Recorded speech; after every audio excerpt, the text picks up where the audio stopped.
Hello, everyone. How's it going? It's your boy Luke. How are all of you today? I am like, yeah, I'm just kind of floored that the mic actually worked this time. Also, hi everyone. How was your week? It's good to see all of you here. It got started a little bit late. I was scrambling to get some things ready for this recap I've talked myself into doing. I'm excited for it, but I'm also convinced that I'm going to do a terrible job. I made a PowerPoint presentation to help explain everything because one, it'll help me keep everything straight in my head, and two, I feel like having pictures would be nice. How we got over here? We got Sketchy Grandma. Hello, Granny. How's it going? We got Kamikaze and Jelly. Hello to both of you. And Jelly, thank you so much for the tier 3 subscription. I really appreciate it. We got Mixanti. Hello to you too, Mixanti. Thank you also for the 3-month subscription. I appreciate it. Kamikaze wants to know what the hell we're playing today. Oh boy. So after we get done explaining the plot of the series, we are going to be jumping into Kingdom Hearts Dream Drop Distance, because that's the next one on my docket to play. And that is what we are doing, and boy oh boy, I hope everyone is ready to strap in for this ride. Oh, thank you both of you for working very hard and very flaccid to support your friends.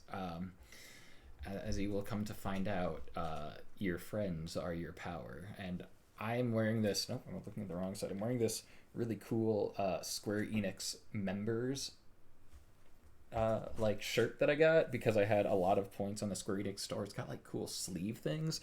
And I was like, wow, yeah, this zip up hoodie will be cool to wear while I play a Kingdom Hearts game because Square Enix, and it's just way too hot if I'm being honest. And we have to fix this because there is way too much light in this room. Okay, yes. Friendship is power, it's in the rules. Oh, it is more than 46 degrees here. I couldn't tell you the exact degreeage, but you turned yeah. Oh man. So yeah, that's what's going on today. I hope all of you are ready. I was like racking my brain to remember like what happened in the first Kingdom Hearts game, because it was a good 10 years ago that I played that. Like, oh boy, that was and it's been even longer since I played some of the other games, because that wasn't even the first one I played. The first game I played was 350 over 2 days, because that's how I got into the series, because I had a Nintendo DS and no PlayStation. And one of my friends talked me into playing the first game, and it's just been a downhill spiral from there. But like the best downhill spiral. To be fair though, I have watched the HD cutscenes for 358 over 2 days recently, so I'm more refreshed on the story of that than like the first game. How many dollars to make you decide it's too hot for that t-shirt? It's a v-neck, first of all. Get your shirt cuts right. And second of all, that is a number of dollars that I think I need to be in a hot tub for that one, because Twitch might actually yell at me for that. But you know, if I start fanning myself with my shirt, or you know, just trying to air out because it's too hot, I don't think anyone's gonna have a problem with that. Yeah. Oh no, why are there people seconding it? Well, I was gonna put on, yeah, this is gonna be way too loud. I was gonna put on some spicy background music so that it's not like just dead silent while I'm talking for who knows how long, trying to explain the story.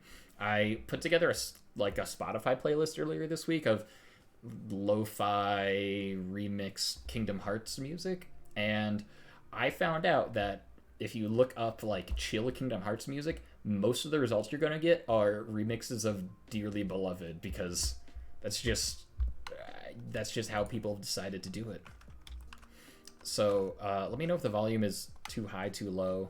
I think I have it at a good spot so it's not like overbearing. Look at all those emojis just jumping all over the place.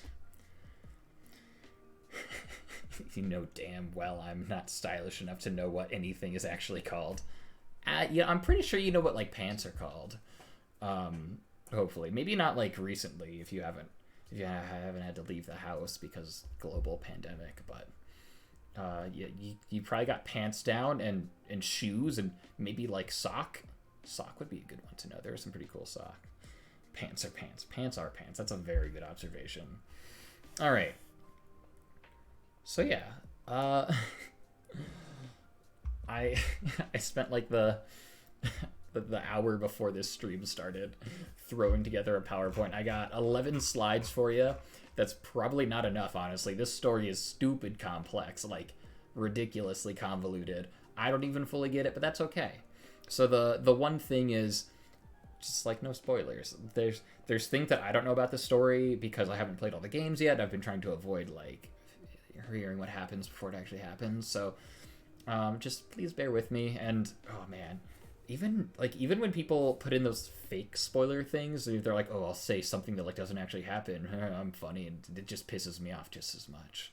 So we're just gonna avoid all of that altogether. Oh, why would you? No.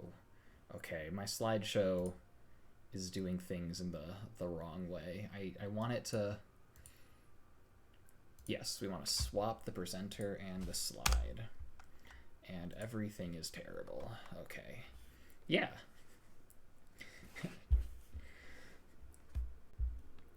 Math is math. What kind of pants? Only familiar with pajamas. Those are, you got all the important ones.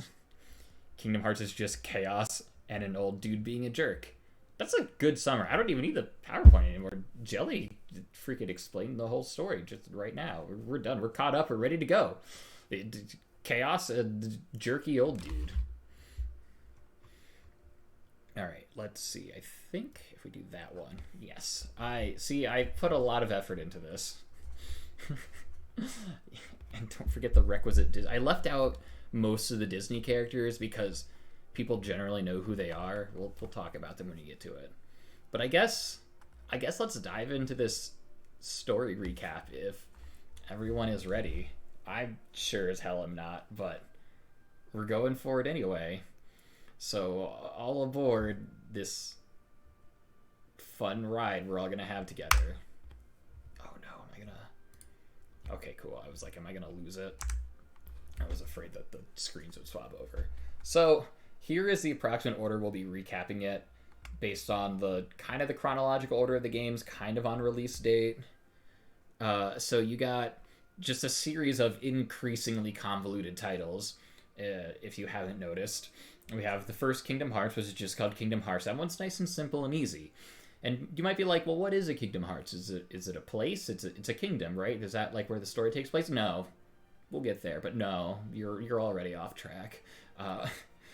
Then you have Kingdom Hearts Chain of Memories, and the post-game of Chain of Memories called Reverse Rebirth. That's a fun mouthful. Then you have Kingdom Hearts 358 over 2 days, which takes place at the same time as Chain of Memories, kind of. And also after it. Then you have Kingdom Hearts 2. Going back to the nice, simple, easy titles. So the name and some Roman numerals. You got it. You got Kingdom Hearts 1 and 2, and then this gobbledygook in between. Then you have Kingdom Hearts Coded, which was a Japanese mobile-only game until they remade it entirely and released it for the DS in the West. But like when I say it was a mobile-only game, I mean like this was like pre-smartphone, I believe. So like people were playing this on their Nokia phone. I'm almost positive. But yeah, it never came out for mobile phones in the US, only in Japan. Yeah, got over here eventually on the DS. Then you have Kingdom Hearts Birth by Sleep, which was on the PSP. Yeehaw. Birth by Sleep is an interesting title too. They like shoehorn in the title, like the subtitle names for all of these. Like they kind of shoehorn it into a lot of the games. Like I'm pretty sure in Birth by Sleep they mention someone undergoing birth by sleep, and like it doesn't even make sense in context when they use it. It's like, no, you just said that so you could get a title drop. Like your sentence doesn't even make sense anymore. Then we're going to talk about the mobile game, like the actual current mobile game that's going on that's ending in July, I believe. But there is a mobile game out there with so much story. Like, oh boy, that one is ridiculous. Like, but we are going to probably talk about that one the least, which is ironic because it has way too much going on in it, and it's just so irrelevant to like the immediate plot of Kingdom Hearts, but like very relevant to the overall plot of the universe that the series takes place in. Then we have the current game that I'm about to start playing today, assuming we get through the recap, called Kingdom Hearts 3D Dream Drop Distance. Why the 3D? Because it came out for the Nintendo 3DS. We're not going to be playing that version. We'll be playing the non-3D, but yes, HD version of that for the PS4. Because it just makes life easier. Also, it's the final mix version. We haven't even talked about the final mix versions. There are final mix versions. We'll get to that. And there are still more games after Dream Drop Distance. We have Kingdom Hearts 0.2 Birth by Sleep, A Fragmentary Passage, which came out as part of the Kingdom Hearts 2.8 HD... No, Kingdom Hearts HD 2.8 Remix collection. And then we have Kingdom Hearts 3, and also the Kingdom Hearts 3 Remind DLC. And then the final game, the most recent entry, is I can't even call it a spin-off game because it's canon. It's called Kingdom Hearts Melody of Memory. It is a Kingdom Hearts rhythm game. So it feels like a spin-off, but it is still completely canon and tells like important lore and like story for the Kingdom Hearts universe from my understanding. And yep, that's those are all the games we'll be discussing. I don't think I missed any.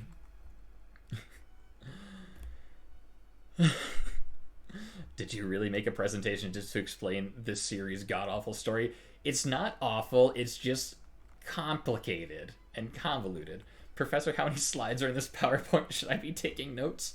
Yo, man, there aren't too many slides, and we'll just use them for pictures so you know what the characters look like. Sir Mega Dude and Addison, don't worry. This will be a good train wreck. Will the test be open book? Kingdom Hearts UX has more info than the main games. Yes, the mobile game does have more info than... It's nuts. Test is always open book because as your professor, I couldn't even take this test closed book. That's silly. You'll be quizzed immediately after. You'll be quizzed as it is explained. Let's be real. Like, that's... Like, this is me teaching the material and giving the final exam at the same time because, like, that's the only way anyone's going to be able to answer the questions. I don't expect you to retain any of this. It's going to be a lot. I got the 3DS for Dream Drop Distance. Yes. Grandmother watched you play 0.2. Got aggravated when you couldn't explain why the game or Mickey was in it. If you have to make a whole presentation to multiple consoles and Nomura writing, it's pretty damn bad. Nah, it's fine. So we'll start with the first game, Kingdom Hearts 1. So you start on an island, like a tropical island. Just, it's an island in the middle of the ocean. You got these three characters. You got Sora, Riku, and Kairi. Sora is the main character. He has the personality of uncooked bread. It's a good time. He likes his friends. And that's about it. You have Riku. His personality is Sasuke. And that's pretty much explains his entire personality. He is that character trope. Very dark, edgy. You got Kairi. She's like kind of the responsible one out of the three of them because the other two are just too busy being like adolescent boys. And she's like, guys, get your heads in the game. But then she disappears for most of the game, so like you don't really get to see a whole lot of her after the intro. But anyway, so the three of them are friends. They grew up on this island together. Well, Kairi kind of showed up a little bit later. We'll get into that. Kairi wasn't always there. She's there now, though, and that's what's important for Game 1. And so these three bestest of friends, very anime-looking characters with chains and straps all over their bodies, dream of leaving their island. They want to build a boat, leave the island, and explore other worlds out there because they know that there's more to life than just living on this tiny Destiny Islands island. Notice how it's called the Destiny Islands, and these are like the main characters. Yeah, well, it's important. So, yeah, everything's well and good, and Sora isn't holding a giant key at all, and he's never heard of using a giant key as a weapon. No one has. That's silly. Who would use a giant key as a weapon? All of a sudden, one day, like this giant storm happens and literally rips the island to pieces and like destroys it. Like a storm destroys their entire island, their home where they live and grow up, and sucks it up into the abyss. And Sora's like, wait, where are my friends? They're my power. I need my friends. And he can't find his friends, but he does find this giant black monster, like this. It's called Darkside, but it's like this giant, like, shadowy mass of... It's a tutorial boss. It's a good time. Sora is, like, looking for his friends. He just summons this Keyblade out of nowhere. He's like, I don't know what this is. And, yeah, uses it to beat the crap out of this giant shadow monster. And it's a good time. And hello, Zoe. Welcome. Welcome to the chat. You're just in time. We just started the recap. It's already just derailing extremely well. So Sora beats up this monster and loses consciousness, as all good protagonists do at important moments in the story. He wakes up just kind of in like a back alley, being licked by none other than Pluto the dog from the Mickey Mouse cartoons. Yes, Pluto, from the Disney franchises. You'll be seeing a lot more Disney characters, in case you didn't already know that from like the Mickey Mouse keychain and just general knowledge of Kingdom Hearts. Waiting to find out why they're all young teens. Because all good anime type characters are teenagers. That's just how it works. So Sora wakes up in this back alley, being licked by a strange dog, and is like, where am I? Where are my friends? What's going on? And he runs into, you guessed it, Donald Duck and Goofy from also Mickey Mouse. And Donald Duck and Goofy are out on a quest. They are jumping from world to world searching for their king, and this character who they refer to as the king. We don't know who the king is. He's just the king. So Sora's like, oh, you're looking for your friend? Your king? Your friend? I'm looking for my friends. We should all look for our friends together. And Donald and Goofy are like, well, we don't really need you, but also you have the Keyblade, and the king left a cryptic note when he left that said, follow the guy with the Keyblade. So yeah, come on, we'll have a good time together. So the three of them form an adventuring party, and it's a very balanced party where Goofy uses like a shield to attack, so he's kind of like the big buff defense type guy, even though Goofy's just like a total twink of a dog. Donald is the magician, so Donald is just throwing magic all over the place, as all good Donald Ducks should. And Sora is kind of the muscle. He's got the giant sword key, and so the three of them run around together trying to figure out what's going on, where the king and Sora's friends are. Eventually they run into the plot. So the plot of the game, of the first game, now that we're finally at that point, is that the worlds are in danger. Yes, there are worlds out there. So they are in one called Traverse Town, where they all met up. Destiny Islands is another one, but the world of Destiny Islands got destroyed. Because the darkness is spreading. The darkness, yes, that is the term that they use for the evil, malevolent force that is taking over the world. It's just darkness, and so they have to use the power of light to fix the world. So Sora, as the wielder of the Keyblade, it's definitely like made out that Sora is very special. He's pretty much like the only person who can wield a Keyblade. No one else wields a Keyblade. That's never going to expand beyond Sora. That is like definitely a thing that only he can do for the entire series. So they run into some other characters, and Sora is basically tasked with jumping from world to world and finding a keyhole in that world that's usually, locked behind a boss, and using his Keyblade to seal that keyhole. The Keyblade, while it is a giant just like beat you over the head weapon, it can also be used to lock and unlock any door or lock, which is convenient and gets used very infrequently. So he has to go around to all these worlds with Donald and Goofy in their spaceship made of candy gummies. Yep. And they go to different Disney-themed worlds. So you'll go to, like the land of The Nightmare Before Christmas. You'll go to Atlantica from The Little Mermaid, Agrabah from Aladdin, etc., etc. So they run around to all these places, meeting and interacting with very merchandisable and recognizable Disney characters from all over the Disney IP land. And Sora's locking up all these keyholes, and he's like, yeah, we're cool. And along the way, they don't find their friends, but they do run into the villains. Hooray! Maleficent definitely thinks she's the main villain of this story. She has the ability to control the hordes of grunt enemies known as the Heartless. So the Heartless, like that big shadow that Sora beat up at the very beginning, the Heartless are these kind of like shadow monsters that come in various forms based on strength, and they are pretty much people who have like died. So basically in this world, when someone dies, their heart leaves their body and that heart becomes a heartless, which is a little confusing, I know, but bear with us. And the Heartless, as a being that is made from a heart and doesn't have a heart of its own, just infinitely hungers for hearts. So the Heartless hordes go around and attack people and worlds and everything and try to like eat people's hearts to satisfy their like insatiable hunger for having a heart of their own. And so Maleficent is like, yeah, I'm gonna use these heartless things to take over all the worlds because I'm evil and have a lust for power. Then we have Ansem, who's the actual main villain. Notice how he's not a Disney character. He is an original Kingdom Hearts character. He is kind of the puppeteer controlling Maleficent. He was like, hey, Maleficent, there are these cool heartless things. You should totally use them to try to seize power. Maleficent's like, I don't know who you are or what you just said, but I should try to use these heartless things to seize power. And that's kind of how that worked out.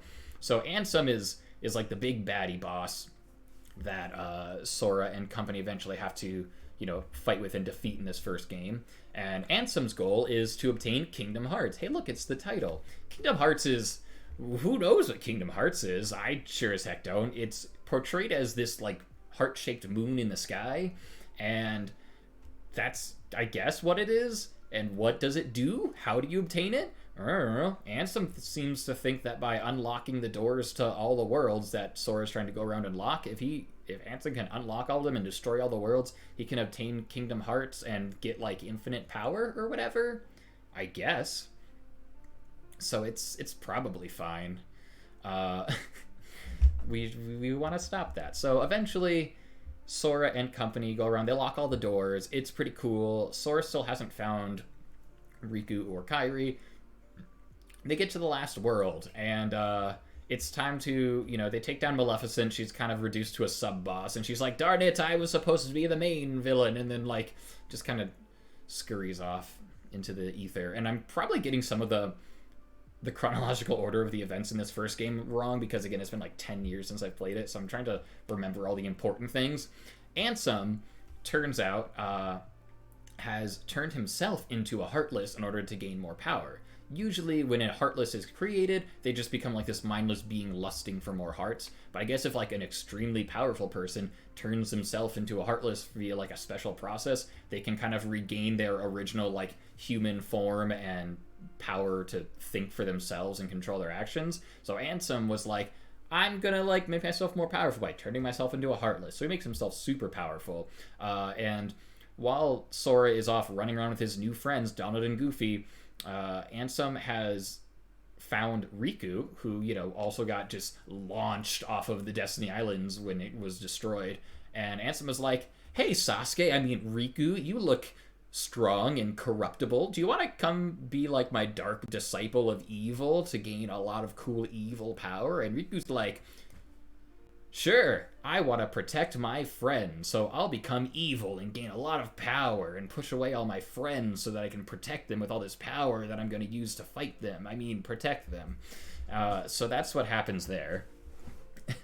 And so Sora eventually has to come face to face with Riku, who has this cool new like dark form and this like Batwing looking sword that he uses to to fight Sora with. And Sora's basically just like, I'm gonna beat you over the head with my giant key until you come to your senses. And Riku's like, no, I'm corrupted, I'm irredeemable. And Sora's like, bullshit, you're coming home with me, we're friends, and there's not a damn thing you can do to change my mind. And then Riku's like, yeah, okay, you're right, I guess I'll stop being evil. But I think he also like passes out at some point. But anyway, so that's what happens there.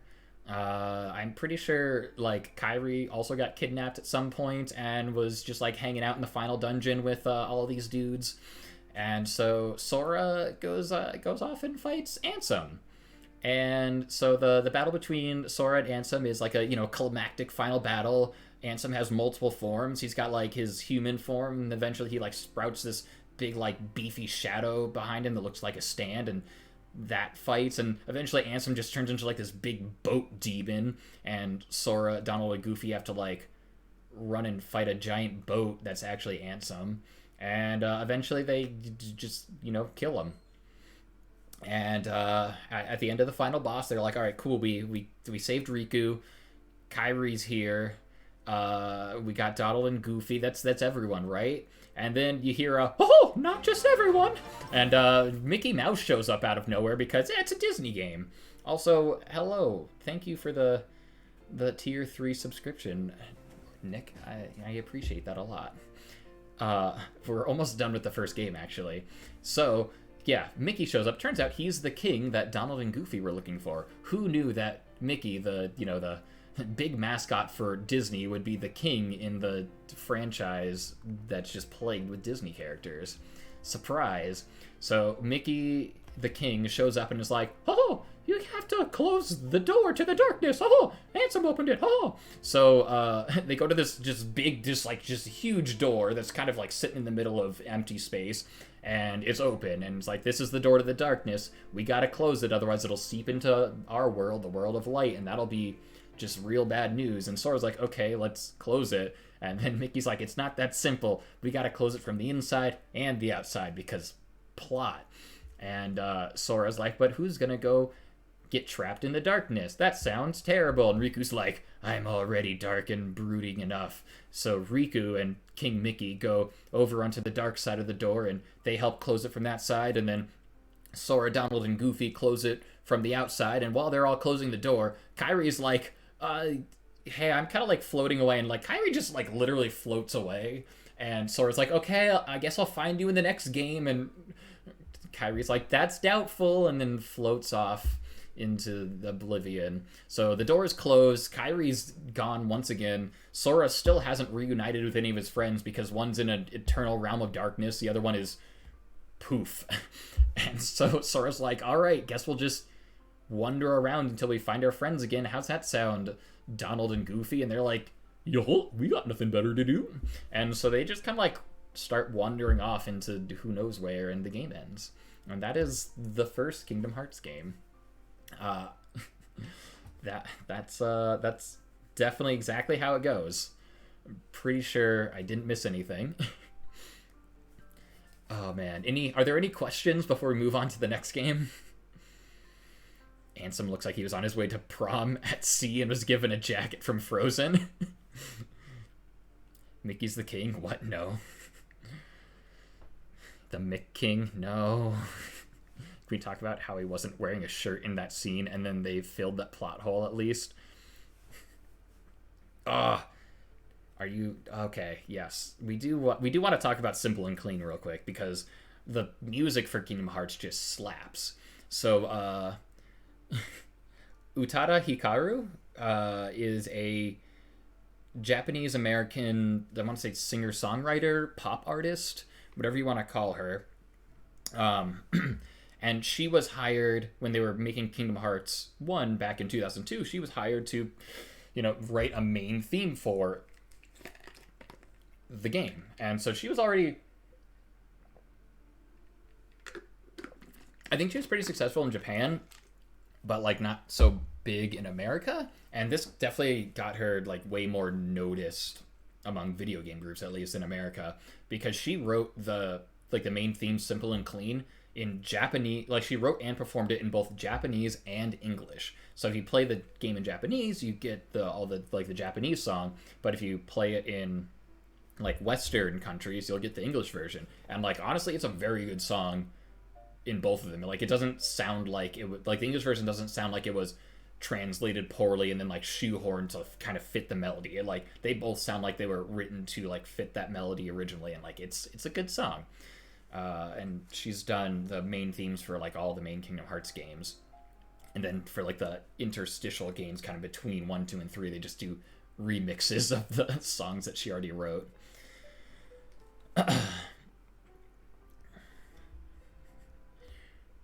So that was Kingdom Hearts 1. So yeah, that's where we left off in the first game. Not confusing at all, right? So you got your main characters, Sora, Kairi, and Riku. You got Donald and Goofy. You got King Mickey. They're your main cast of happy-go-lucky protagonists. You got Ansem is very dead, so you don't have him anymore. Maleficent is not dead because I don't think they can kill the Disney characters. It might be part of the contract or something, but you got all these Disney characters and so many Disney worlds to explore and visit and exploit. It'll be a good time. So you have those, and then of course there's still the Heartless running around, because people are always going to die and lose their hearts. And oh yeah, I guess this will come in later, but there was one point in time where in the first game, like towards the end, where Sora turned into a Heartless. Like, I think Riku was gonna just maliciously strike down Kairi and like murder her, and Sora jumps in the way like the heroic protagonist he is and takes the blow and turns into a Heartless for a little bit. And so like he's running around as a Heartless and then finds Kairi, and Kairi's like, you look exactly like all the other Heartless, but you're definitely Sora, and gives him a hug. And then all of a sudden Sora's back. That's not explained ever, but Sora was 100% a Heartless for like a hot second, like died, became a Heartless, and then was brought back by his friendship with Kairi. That it's important for later, but like, yeah, that's a detail that happened. I believe either the composer or another made music for Mario and Luigi. That's awesome. Kingdom Hearts game and Kingdom Hearts composer doing Mario and Luigi games. I like it. Sora released his heart because he had the hearts of the 7 princesses. Oh yeah, I didn't even talk about the 7 princesses of heart. Like, that was also part of... See, there's so much that I'm like totally skipping over and missing. There's 7 princesses of heart who are like have pure light hearts that the evil people want to like kidnap, because I guess capturing them and using their hearts will get to Kingdom Hearts. But don't worry about it too much. The point is, Sora died, became a Heartless, and got brought back by Kairi's friendly love. We'll get there. We'll keep going.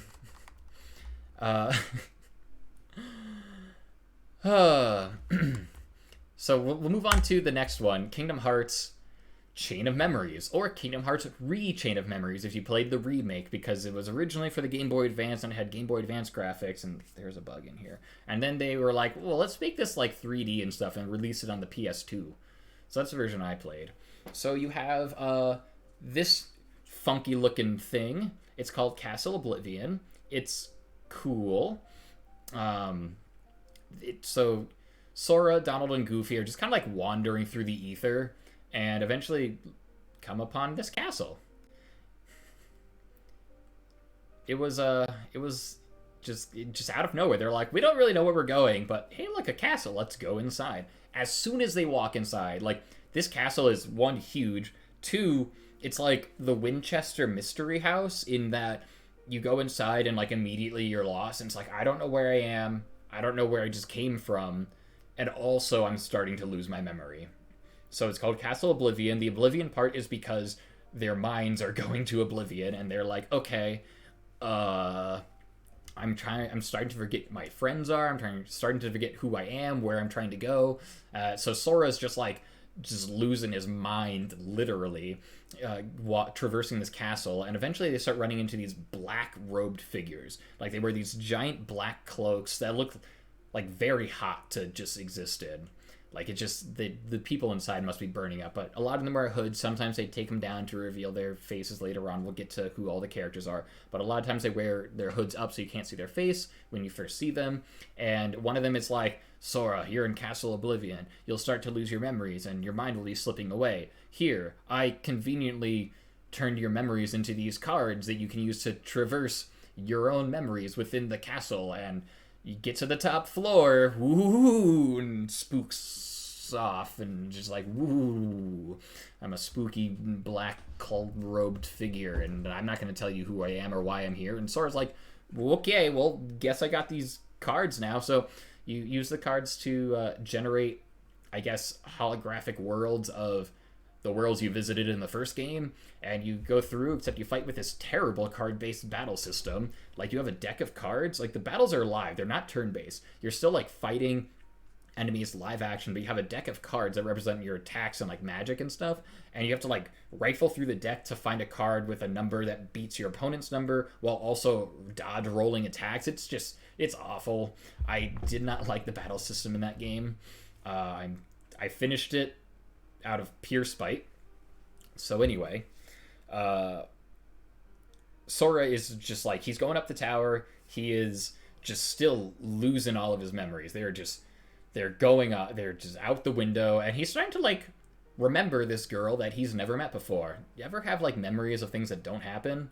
Yeah, so there's this girl, Naminé, who is just like this mysterious girl. You see cutscenes of her throughout the game. It seems like she's somewhere else in Castle Oblivion, and she is hanging out with all the black-robed figures. So you don't really like know what her part is. The black-robed figures seem pretty evil. They keep talking about like these plots and plans, and they're searching for like a secret room in the castle, and they think that Sora going through Castle Oblivion will help them find this like secret room, but they're also using it as a research base. And they're like, we're just gonna mess with Sora. So they're like trying to use Sora for their own ends, and they're also using this girl Naminé for their own ends. And so these black robe figures are just really running the show in Castle Oblivion. Meanwhile, Sora is just kind of retraversing all of the Disney worlds from the first game. So let's talk about who these black robe figures are. They are Organization 13. If you count, you'll notice that there are 14 characters on this screen. Am I going to name all of them? Yes. Am I going to remember all of their names? We'll see. You don't encounter every one of these characters in Chain of Memories, but you do sure as heck encounter the rest of them in Kingdom Hearts 2.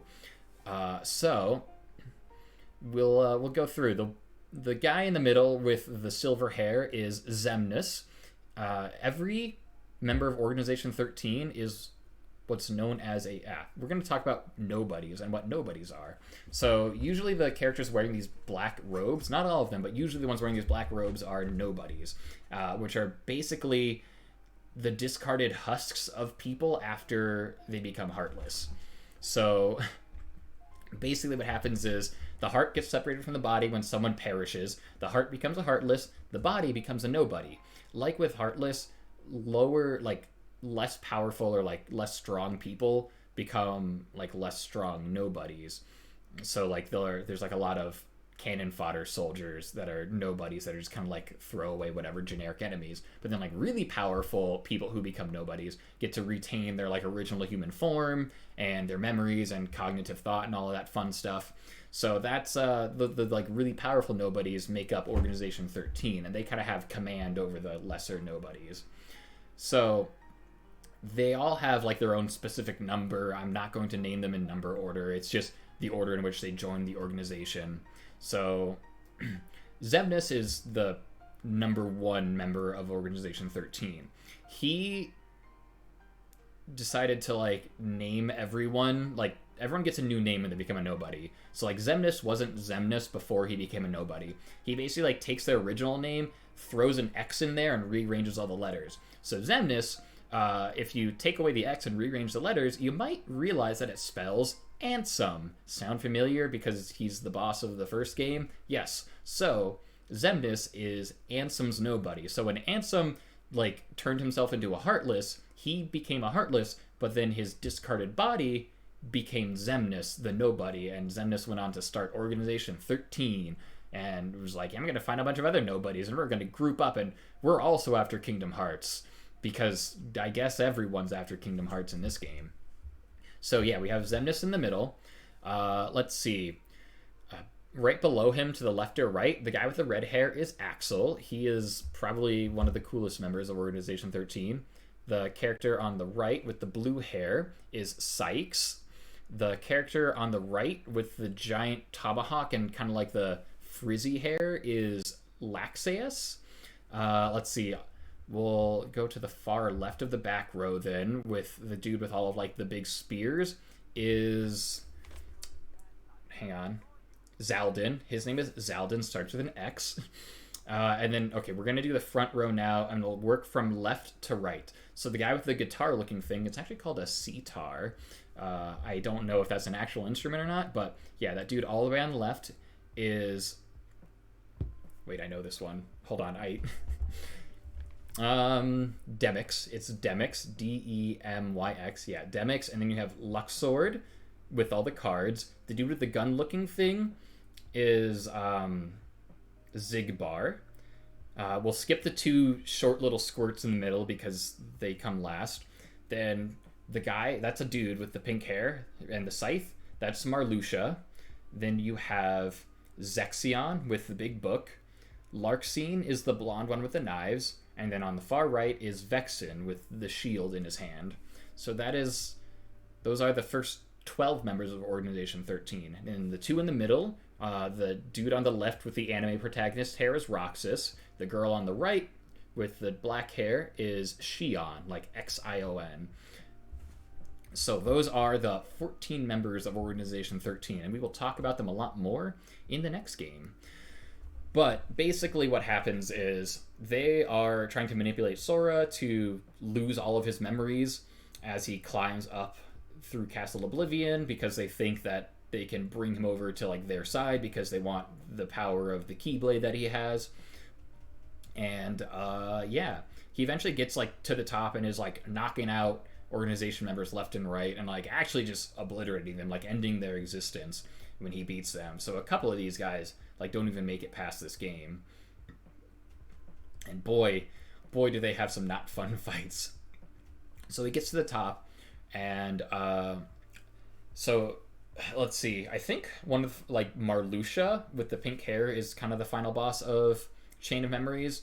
So he's kind of running the operation at Castle Oblivion. Their main base, where Xemnas and the rest of the members are, is all the way over in their own castle in a world called the World That Never Was. And so like that's their main world. That's, you can like see Kingdom Hearts clearly from the sky, so Xemnas uses that to brood and stare up at the night sky during cutscenes. Anyway, Sora makes it to the top of Castle Oblivion and meets Namine, who is, you know, again being used by all of these organization members. So he beats everyone that was in the way, and Namine's like, hey, so like I have this ability to alter people's memories, but only you, Sora, and people connected to you. And you're like, well, that's a weirdly specific ability, because like being able to alter memories is, I guess, useful, but why only Sora and people connected to him? Who knows? Ooh, who is this Namine? What is her connection to Sora? Ooh. Anyway, Namine's like, so Sora, sorry for like screwing up your entire mind and ruining all your memories.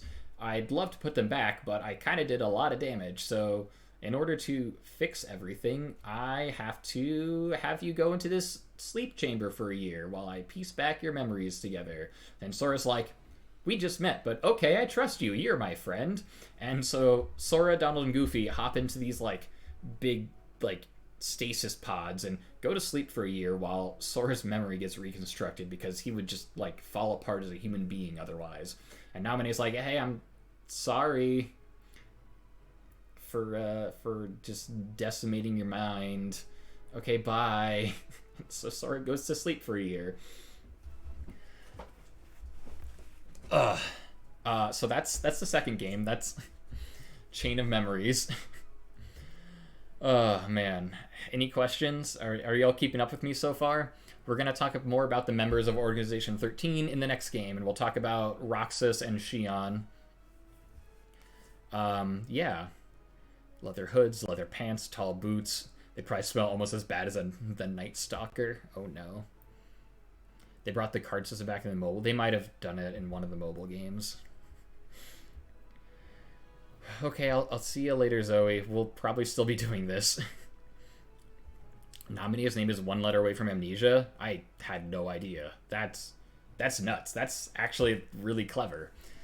Okay, so the next game on the list is Kingdom Hearts 358 over 2 days. That is the name. It's a fraction. Kingdom Hearts 358/2 days.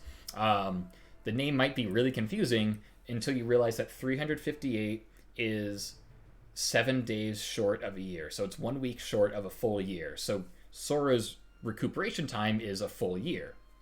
So that factors into this. So the game starts with Roxas. So that little squirt in the middle, he is so comically small compared to the rest of the characters, is Roxas. And the game starts with him. He's the main character. And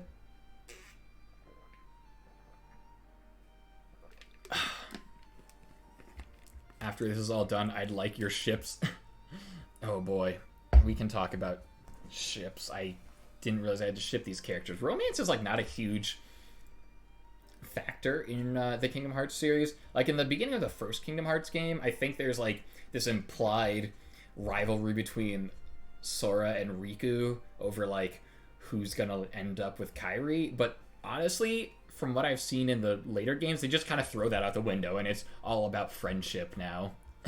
There is no romance, but we can get to that. So anyway, 358 over 2 days. This was a Nintendo DS game, and it is the first game I played, and probably because that is my favorite game in the series. It's just real good, and just Roxas is a way more compelling protagonist than Sora ever will be. Sora is like the main. If Taya Gardner from the Yu-Gi-Oh anime became a main character, like, and for those of you who didn't watch the Yu-Gi-Oh anime, Taya Gardner is basically this B character, like groupie that follows Yugi, the main character, around and just cheers him on during all his duels, and all of, like, every now and then launches into a speech about how friendship is important and friendship helps keep everyone together and gives him the power to win duels.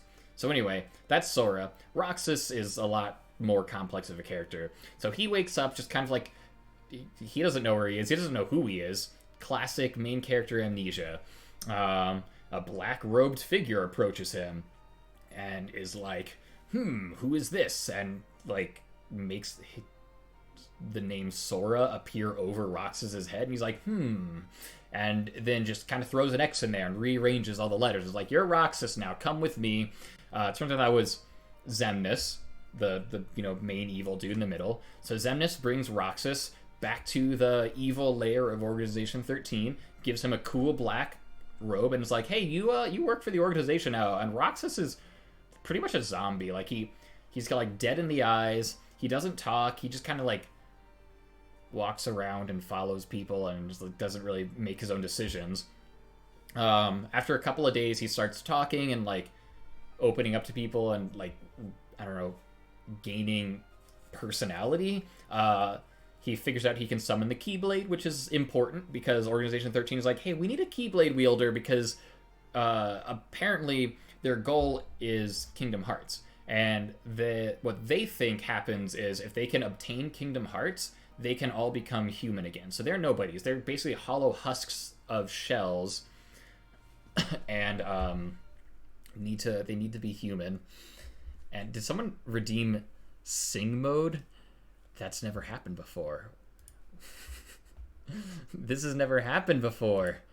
What does it do again? Do I have to sing for a certain amount of time? Because if I have to do this recap while singing, I might die. Oh boy. I'm upset that I even made that a thing that people can do. Yep, I only speak in a singing voice for 5 minutes. I'm going to start the timer now because this is already going to be difficult. Oh boy. Okay. Timer. That's yes. 5 minutes. Oh my gosh. All right. I have to figure out how I'm going to do this.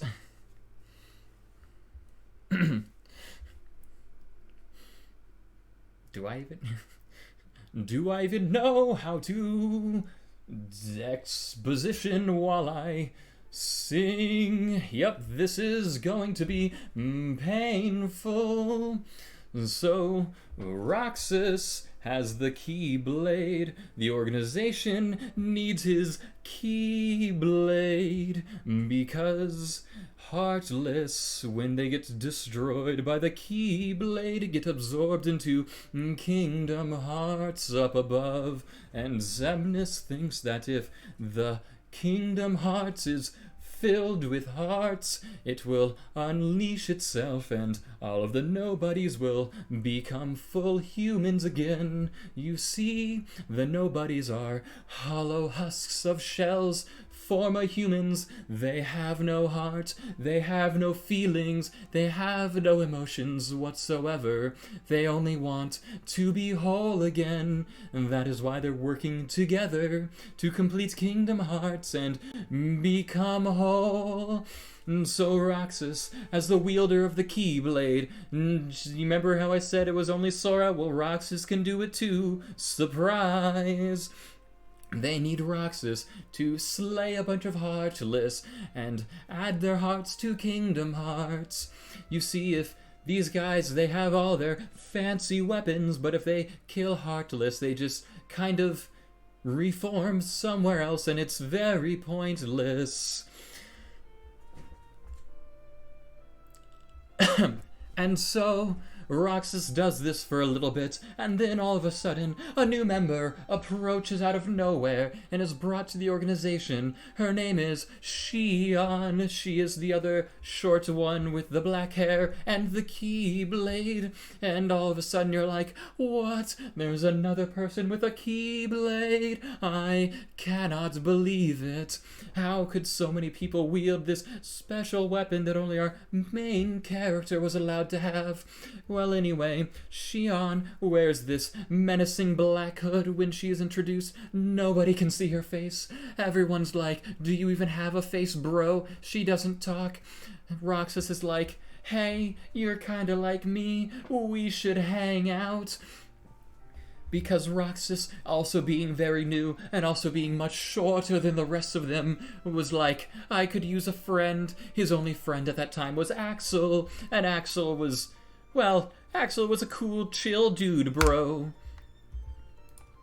As we'll see on this next slide, they kind of form this group of 3 amigos. Axel takes Roxas under his wings, teach him how the organization works, and also gives him sea salt ice cream. They decide to hang out every now and then and sit on top of this clock tower, hanging over the edge, like, very dangerously. It looks pretty cool, but, you know, if anyone fell, they could die horribly at any moment. So Roxas and Axel are hanging out, and Roxas is like, hey, Sheon's this new girl, we should hang out with her. Maybe she wants a friend. So Sheon starts hanging out with Roxas and Axel, and Sheon eventually pulls back her hood and starts talking and opening up, and it's all very symbolic and important. And you have the 3 musketeers until Sheon collapses, and it's very tragic, and Roxas is worried, and Axel leaves for Castle Oblivion because he got assigned on a mission there.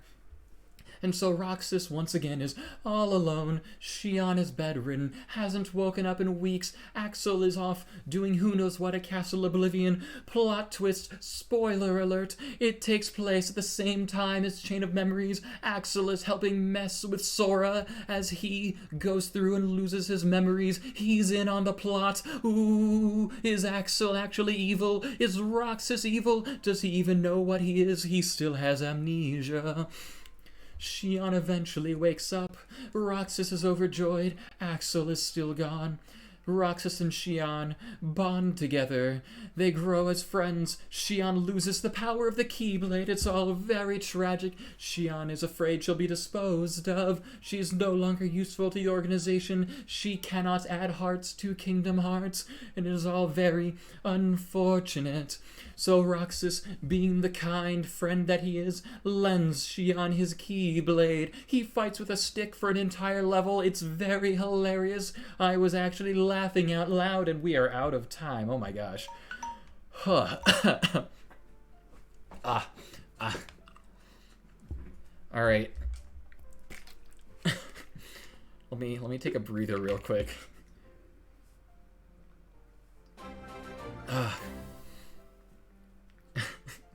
Thank you, Granny, for the subscription.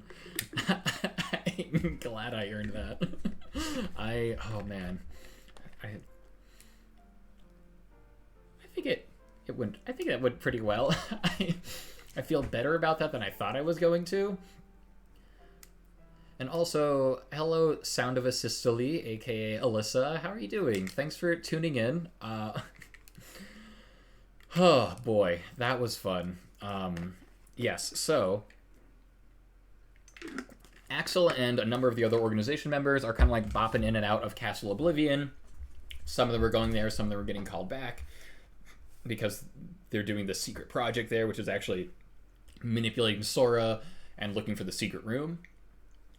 So, yeah, Sheon, like, all of a sudden, when she wakes up, can't use her Keyblade anymore, and it's like, oh, well, yeah, the organization could just get rid of me. She's afraid that they'll turn her into a Dusk, which is, like, a low-ranking nobody, like, kind of one of the grunt foot soldiers. So she's like, yeah, if I can't, like, perform and do my duty in the organization, they'll probably just turn me into a Dusk, and, she won't have free thought anymore, won't be a person. So Roxas is like, come on a mission with me, we'll let you use the Keyblade, maybe that'll help you remember how to, like, summon your own Keyblade, and they do, like, a mission like that, and keep doing that until Sheon eventually, like, remembers how to use her Keyblade out of nowhere. Then Roxas gets some bad news. He hears that there was, like, a accident at Castle Oblivion, and a lot of the members perish. The accident was actually just Sora plowing through all of them with his Keyblade. So Roxas is like, wait, did Axel die on me? Did Axel go off and die? So Roxas is, like, real sad. Sheon's being, like, weird and moody. So again, he's like, am I all alone? I don't even know who I am. And then Axel comes back out of nowhere, and Roxas is so relieved. So, yeah, the Castle Oblivion stuff is over. Sheon still has, like, intermittent fainting episodes, and people in the organization are starting to be like, is she, like, not useful anymore? Is she, going to keep doing this? And there's obviously something happening there's something about Sheon that, like, she doesn't know, that Roxas doesn't know, that Axel might know, but if he does know, he's not telling Roxas. So Roxas is starting to, like, pick up on all this and get, like, leery, like, hey, what's going on behind my back that I don't know about? So eventually it comes to light that Sheon isn't actually, like, a real nobody. She is an experiment created by one of the other organization members. I believe it is Xemnas, the guy with the big book. He's kind of like the book guy. He does a lot of experiments and stuff. And so he was at Castle Oblivion at the very beginning, and he was trying to replicate Sora's power with the Keyblade. And this was before they picked up Roxas, because, again, the organization wants to collect hearts for Kingdom Hearts. So they were like, all right, we need someone with a Keyblade. How do we get a Keyblade? So they found Roxas, which is great and all, but then they also made Sheon as an experiment. And so her name was originally Number I, or Number 1, which is why you get Sheon if you put an X in there. So she is like this, one of the other members, Zigbar, always refers to her as Puppet. He pronounces it like Poppet, like as if he was English, but he always calls her a Puppet, and Roxas just thinks he's being mean and making fun of her, but no, it's actually because she is like a puppet. She was like a created thing. She didn't have a face at first. She was just supposed to be a vessel to house, like, a replica of Sora's power, but from being around Roxas, she started to kind of, like, take memories from Roxas, memories that were, like, embedded deep in his subconscious that he doesn't even know about because he has amnesia. And so Sheon started to develop her own personality and even a face, which is, she legit didn't have a face at first. So she developed a face and a personality, and not everyone can see the face at first. Like, some people in the organization, she still appears to be, like, hood up when she is interacting with them, but when she's around Roxas and Axel, she is hood down with that face, which I believe is Kyrie's face. Surprise. So that's like a big old plot twist, and Roxas is like, wait, but she's my friend. It doesn't matter if she's a puppet or not. And everyone else in the organization is like, nah, she's not a real person. She's just kind of a thing that we can dispose of when she's no longer useful. And Roxas isn't cool with that. And Axel is like uncomfortable with that, but he also knew from the beginning that she was like a created experiment. And Roxas is still trying to figure out who he is. He's trying to like keep Sheon from getting disposed of. And yeah, and Axel is just acting weird because he's kind of torn between sticking up for his friends, Roxas and Sheon, and going along with the organization that he's part of. Because, you know, if he rebels too much and goes against the organization, he could get turned into a Dusk as well. And so Roxas eventually, like, leaves. He just straight up, like, runs away from the organization. Sheon, meanwhile, is, like, they're trying to get rid of her. They make Roxas and Sheon fight by, like, tricking them into thinking the other one's, like, a big, heartless monster, like, and something that they have to defeat. And yeah, like, so Roxas is just like having a real bad time. He's like, this organization is not really doing much for me. I should just leave. So he like tries to run away. Sheon realizes that she's actually like hurting Roxas by like taking his memories, and like that's what gave her like personality and like her face. But like by sapping his memories, she's actually making Roxas weaker. So in order for Roxas to be able to survive and not like disappear and succumb to just nothingness in exchange for Sheon growing stronger, Sheon realizes that she has to become nothing and get lost, literally. So the big final battle is Roxas versus Sheon. Sheon turns into like this big, you know, final boss monster, and it's a very sad climactic battle at the end with two very good friends fighting each other. So Roxas, of course, emerges victorious because he's our main character. And yeah, Roxas leaves. And Axel's like, you're really gonna just go? And Roxas is like, yeah, I'm really gonna go. And then he really does go. And then Roxas, while wandering through just the big old, there's like this big cityscape around the organization's hideout. Like it's a big empty city. Like you never see any other people there. So I don't know if it's inhabited by people or if it's all inhabited by nobodies or what. But so he's walking through and he's approached by a black hooded figure. But this isn't like a black hooded figure like one of the organization members.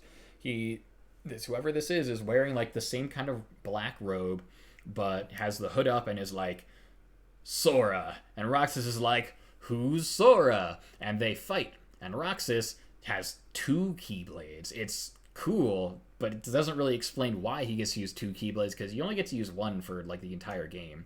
So Roxas is fighting this black hooded figure. The hood comes down. You see that it's Riku, but like older looking because it's been, you know, like a year almost. But he's wearing this blindfold, and we'll get to why Riku's wearing a blindfold in a second.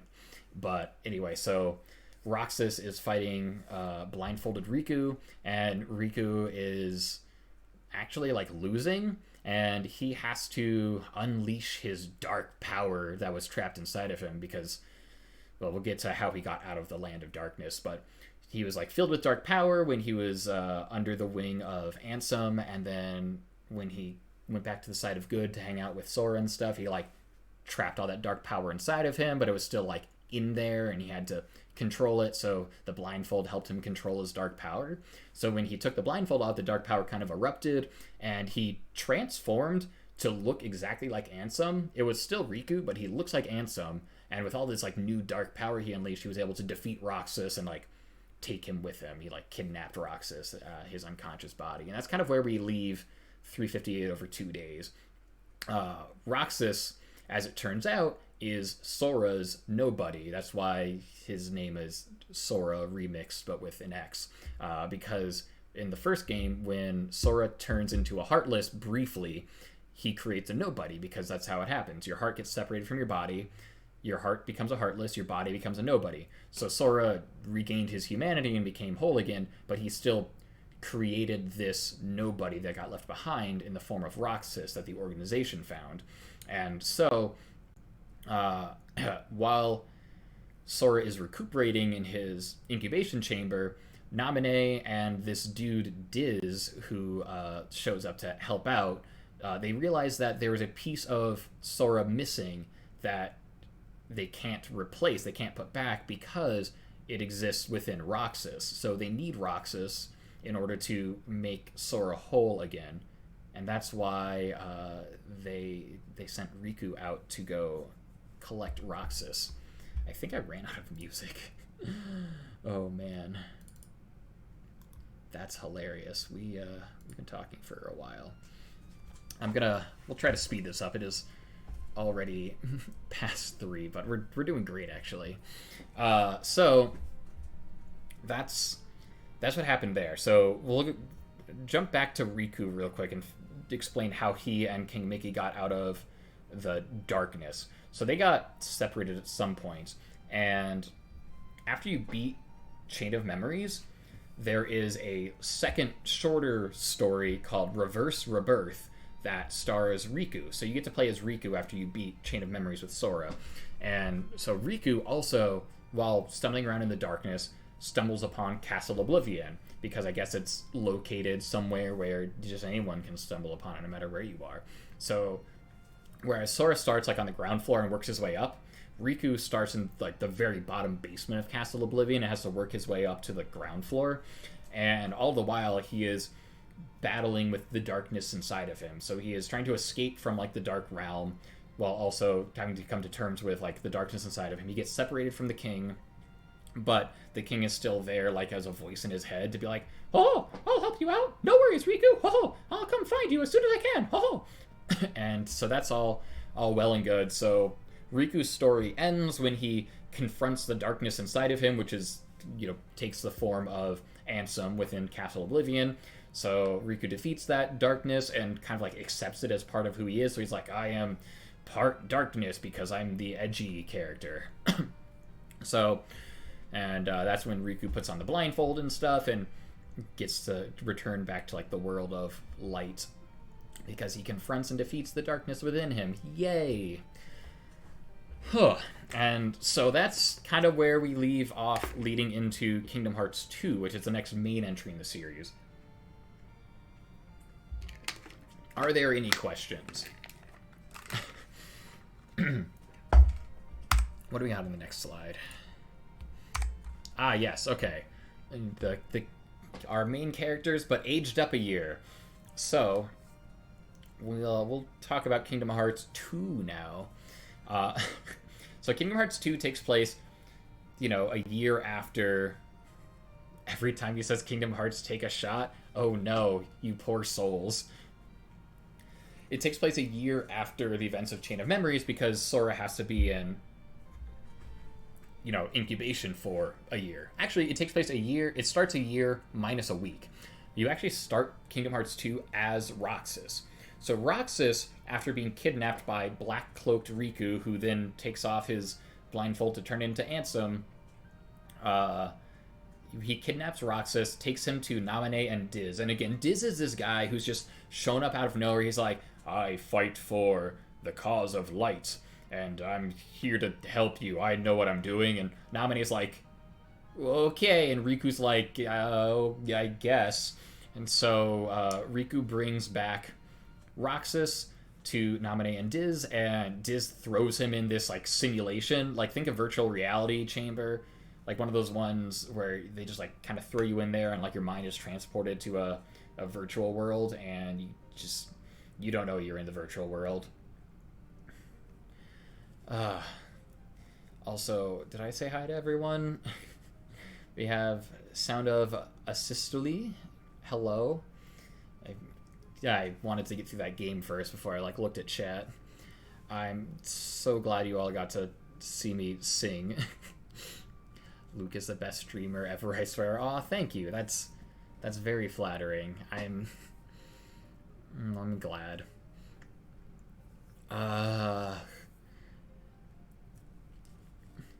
Yeah, so Sora is still in incubation. Roxas is in this kind of simulation program because they basically need to keep him subdued for a week while they extract the Sora parts of him out and put them back in Sora where they belong.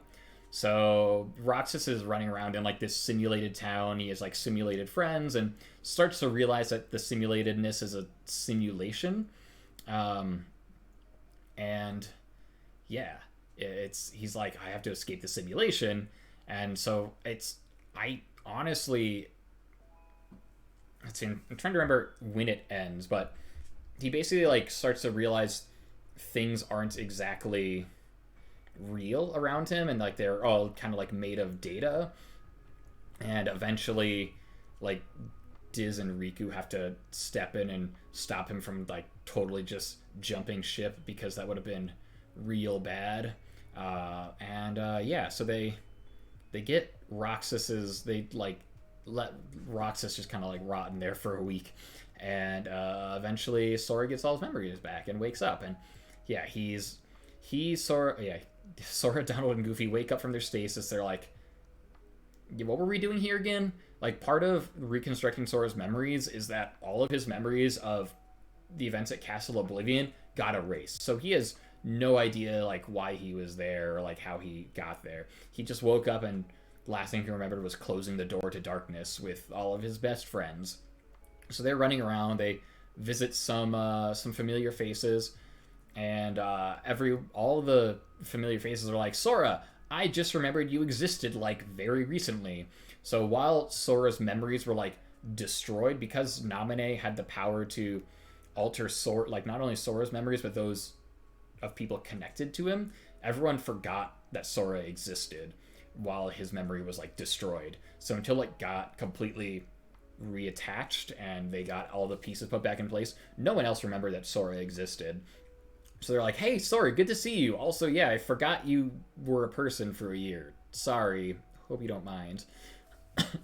But yeah, that was fun. And Sora's like, I don't understand, but okay. And so he gets another quest to go around to a bunch of Disney-themed worlds and like do stuff there. And it's all very much like, we need an excuse to have levels and then to shoehorn in the main story here and there. So go visit some other cool worlds. You get to go to the Christmas side of Halloween Town now. Good job. You get to go into Tron Land. Remember Tron, guys? Yeah, Tron. So Sora gets some new clothes because it's a new game and he's a year bigger, so his old clothes don't fit him anymore. He still has no idea where Riku and Kairi are, so he's like, I guess I'll look for my friends while I complete this vague, overarching quest. Yay. And, yeah. He starts running into the remaining Organization 13 members, and they all refer to him as Roxas, because they see Sora, and they're like, oh, it's the person that Roxas came from. Roxas, come hang out with us. We know you're in there. Because Roxas kind of had to, like, evaporate and become part of Sora. Like, the process of taking the Sora parts out of Roxas and putting them back in Sora, like, kind of destroyed Roxas. So, yeah, Roxas is effectively, like, non-existent, which is very tragic and sad, because he just wanted to exist. Like, he just wanted to know why he existed and just wanted to live, and they took that away from him. So Sora's running around with his old friends Dolan and Goof, and fighting these organization members, and again, like, just wiping them out one by one until there's only Xemnas, the leader, left. And yeah, he eventually gets to the castle that never was, which is their stronghold. They find Diz, who turns out he is Ansem the Wise, not to be confused with Ansem from the first game, but they get like a whole lot of exposition that the Ansem you fight in the first game wasn't actually Ansem. He stole Ansem the Wise's identity. Ansem the Wise was this like researcher who was like researching the like existence of people's hearts and like how to unlock their potential and like what you can do with them. And he may or may not have created the Heartless in the first place. But anyway, he like started experimenting with like darkness and like traveling between like the light realm and the dark realm, and it was all like very dangerous. And I think something real bad happened. He kind of like walked away from it all and like disappeared off the face of the earth and took on this disguise of Diz, so that people wouldn't know who he was and he wouldn't have to be Ansem the Wise anymore. And the guy who took over his identity used to be called Xehanort, and you will be hearing a lot more of Xehanort later on. So Xehanort assumes the identity of Ansem. Xehanort was like another researcher working with Ansem the Wise, who was kind of like under him, so you had like Ansem the Wise, who was like the head researcher, and you had like Xehanort and some other guys that were underneath him. And so, yeah, Xehanort takes Ansem's identity and pretends to be Ansem, and that's the Ansem you fight in the first game is actually this dude Xehanort, who was trying to kind of pick up where Ansem the Wise left off when he was like, this is too much, we shouldn't be delving into darkness like this. And Xehanort was like, yeah, too bad, we're doing it anyway. So Diz reveals himself to be Ansem the Wise. Sora's like, that's cool, bro, I still have no idea who you are, but like, I found my friends thanks to you, so that's cool. So Sora gets reunited with Riku. There is like this explosion when Ansem the Wise tries to absorb Kingdom Hearts into a machine and convert it into data, which don't ask me how that works, but like it doesn't work. The machine explodes. Ansem the Wise kind of shields them all from the blast and disappears. And because of the blast, Riku reverts back from his Ansem form into his normal Riku form, and he's got fresh new clothes for the fresh new game. And Sora's like, Riku, you're back. And they also meet up with Kairi, because at the end of the first game, when Kairi just kind of like disappeared, she got returned to Destiny Islands, which was also like restored. So Destiny Islands was undestroyed. She got put back on Destiny Islands, but only her. Riku and Sora did not get to go back there. So Kairi was like living there on her own. She had no idea who Sora was because, again, everyone connected to him forgot who he was. And eventually she gets kidnapped by the organization because, oops, gotta get them all in one place somehow. So Sora, Riku, and Kairi are all together towards the end of the game, and they all hang out and fight their way up to the final boss. Kairi stays behind because she doesn't have any cool special powers. Riku has his cool darkness powers and sword and stuff, and Sora's got the Keyblade and plot armor. So Riku and Sora go beat the crap out of Xemnas on their own. And they just absolutely destroy Xemnas and, annihilate the last person in Organization 13. So Organization 13 is no more.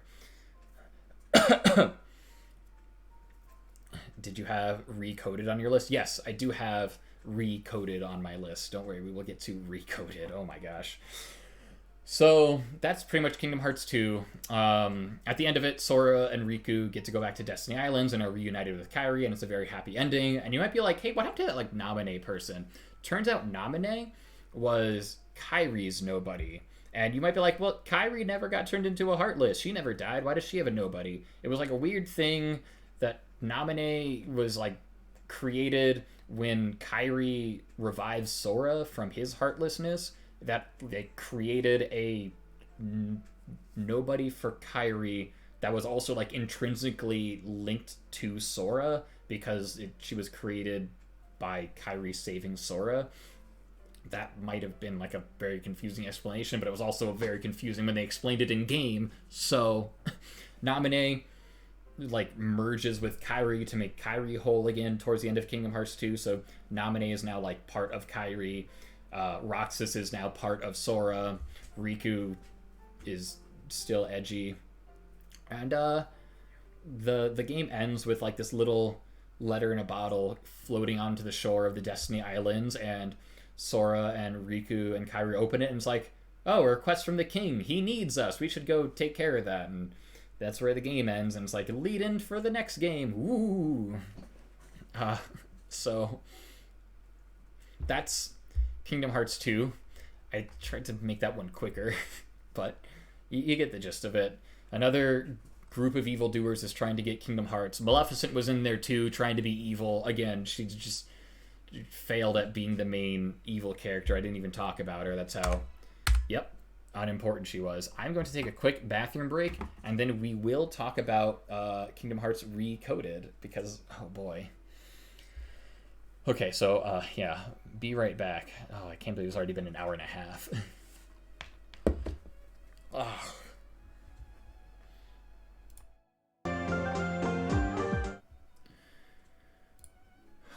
Okay, hi, we're back. Like I said, we'd be back.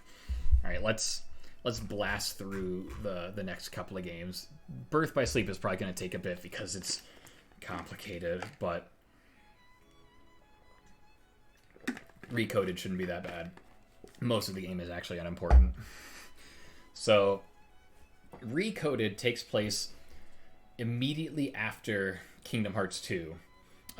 Something that I didn't mention because it literally wasn't important until exactly now is that while Sora's doing all of his journeys in the games, Jiminy Cricket from Pinocchio is hiding in his clothes and keeping a tiny little cricket-sized journal of all of Sora's adventures. So he's collecting. He has 2 journals, one for Kingdom Hearts 1 and one for Kingdom Hearts 2. I don't think he kept one for Castle Oblivion because everyone's mind was just blown. But anyway, or was there? Yeah. Anyway, so the events of Kingdom Hearts 1, the journal for that one got, I believe, wiped clean because of Sora's memory getting destroyed. And so King Mickey is back at Disney Castle being king. Donald and Goofy are there with him. And, yeah, Jiminy Cricket is looking through the journals that he collected and filled with all of Sora's adventures, and he sees a passage at the end of the blank journal from Kingdom Hearts 1 that he didn't write himself, and it said something, but it was oh, hey, there's writing in this, and it didn't come from me, and it definitely wasn't here before. So he runs to Mickey, and it's King Mickey, there's writing in this journal, maybe it's a clue or something, and King Mickey's damn, that's a tiny-ass journal, someone with tiny-ass hands must have written that. And he orders his engineers, the castle engineers, by the way, are Chip and Dale, the 2 little chipmunks. So he orders them to build a machine that can digitize the book, and in hopes that they can extract data from the digital version of the book to see what secrets it holds. Don't ask for an explanation on how that works or makes sense, but that's what they did. They're we're going to take this paper book and turn it into digital data, and we're going to look at it that way. So they turned it into data. Turns out the data's corrupted. You'll wonder why. So they're there's bugs in this data. We have to clear the bugs. And because this is a video game, we can do that really jankily. So what they do is they go through the data in the book, because all the data is still there. The pages are blank, but apparently all the data from Kingdom Hearts 1 is still in that book. So they're let's find the data version of Sora. So you play this game, you play Kingdom Hearts Recoded as Data Sora, which is Sora, but a version of him reconstructed in this data universe, based on the writings Jimmy put in his journal. So Data Sora is tasked with clearing out all the bugs and figuring out what the secret message is. And along the way, it seems that Maleficent and her henchman Pete, Pete, the villain from Mickey Mouse, go into this data. They sneak into Disney Castle and get into, inside the book's data. And then they also suck Mickey, Donald, and Goofy in there with them. No, wait, that was backwards. Mickey, Donald, and Goofy get sucked into the book's data. Pete gets sucked in with them because he's sneaking around the castle spying on them, and then he invites Maleficent in to also come chill out in this data universe, because Pete has no idea what's going on. Maleficent doesn't, but she's hey, look, a new world I can take over. Let's raise havoc. So Mickey, Donald, and Goofy, turns out they got sucked into the data universe because a data version of Riku was in there, and he's I am the embodiment of all of the actual real cool data in this book, and I'm the keeper of it. I'm going to keep it safe, so I sucked you all into this data universe to share it with you, but you got to clear out all the bugs because bugs are bad. And so Data Sora is clearing out all the bugs, runs into, Pete and Maleficent from the real world, and is oh, what? And Pete and Maleficent shut off the escape route to the real world. So effectively, Mickey, Donald, and Goofy are trapped in this data world. And they're oh, well, we need to escape. So now Sora's okay, I gotta help my friends escape to the real world. because that's my job now. Riku is like corrupted by bugs, just like he was corrupted by darkness in the first game, and he's like, oh, the bugs, they're taking over my body. I'm gonna die. I'm gonna explode myself and erase all of the data in the journal by doing so in order to get rid of all the bugs. And Sora's like hell you are. Just sit there in agonizing pain for like 20 minutes. I'm gonna go beat the big bad boss, and then we'll all go home together and get some cool ice cream. And Riku's like, yeah, I guess that works too. I didn't have to sacrifice myself. I just really wanted to. And Sora's like, all right, well, peace out. And Sora goes and beats up the final boss, which is a big bug. It's a big corrupted piece of data that eventually turns into like a Dark Sora, and he has to fight Dark himself, and it's a whole thing. But they beat the game. they beat the final boss. Data Riku is saved, and they can go check out the very last piece of the journal that was locked away, hidden forever, because it was a big old secret. And so Sora gets into like the last piece of the journal and meets Data Nominee, and Data Nominee is like, hey, it's my fault all these bugs are here. I did that. It was an accident, but also I have something important to tell you, which is why I did this in the first place. And so Data Nominee, basically real Nominee, wrote this into the journal, or like etched it into Sora's memories, which somehow that memory made its way into the journal and like etched itself in that. That's how it works in Kingdom Hearts. Anyway, because Nominee had like a message she needed to pass on to Sora and company. So like Data Sora is just Data Sora. He can't do anything about it, but like Mickey, Donald, and Goofy are watching from the outside, so they get all the info. And basically it's like, Sora, there's like other people that you haven't met, but they're still kind of connected to you, and you have to go heal their hearts. And you see like this flashback of all these characters that you haven't seen yet, and they are from Birth by Sleep, and you'll see them eventually. And so he's like, Nominee's like, Sora, we believe you have the strength to heal their wounded hearts and such. So like, hop to it. And that was the whole message. So at the end of the game, it's hilarious because Data Sora literally gets erased. Like, you spent your whole game going through as Data Sora and like leveling them up, and he like learns a lot as a data person, and then just straight up gets erased at the end of the game. like, all right, Sora, thanks for helping us out. Delete. So that's recoded. At the very end, there's like a bonus after credits scene of recoded, and basically it's Mickey going to his old master. So Mickey, fun fact, can also use a Keyblade.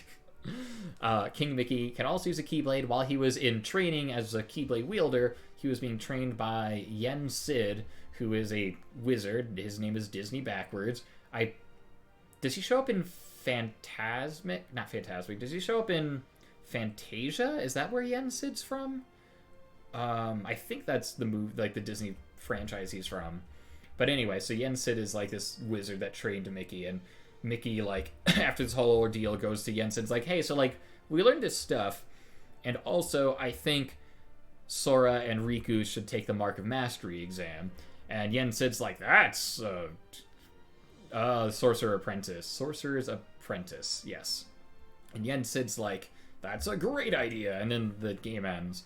And so I think Dream Drop Distance picks up exactly where Recoded left off, but we'll find out when we actually get around to starting to play the game today. We'll get there. So that was pretty much chronologically storyline wise up through like Kingdom Hearts 1 up to where we are now. But we're going to jump back in time about 10 years before the events of Kingdom Hearts 1 and talk about Birth by Sleep, because boy is this also important. Like, they were like, okay, so we have this good running, like, chronology storyline of, like, Sora and his adventures. But also, we just need to add a whole bunch of, like, really, really intricate, like, complicated details to the whole world for world-building purposes to really build up the story. So now we're going to talk about Birth by Sleep. And this kind of covers where Xehanort comes from before he takes over Ansem's identity and all that fun stuff. So, boy.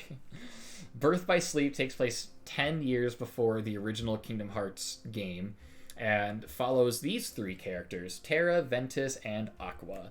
And they are three of the best of friends. They kind of grew up together like siblings in this place. I think it was just called the Land of Beginnings, like a really generic name. So they're all, like mid to older teens, and they're all training to be Keyblade Masters. They're all Keyblade wielders. They're working under this guy called Master Ericus, who is a master, Keyblade Master. And so they're his three apprentices.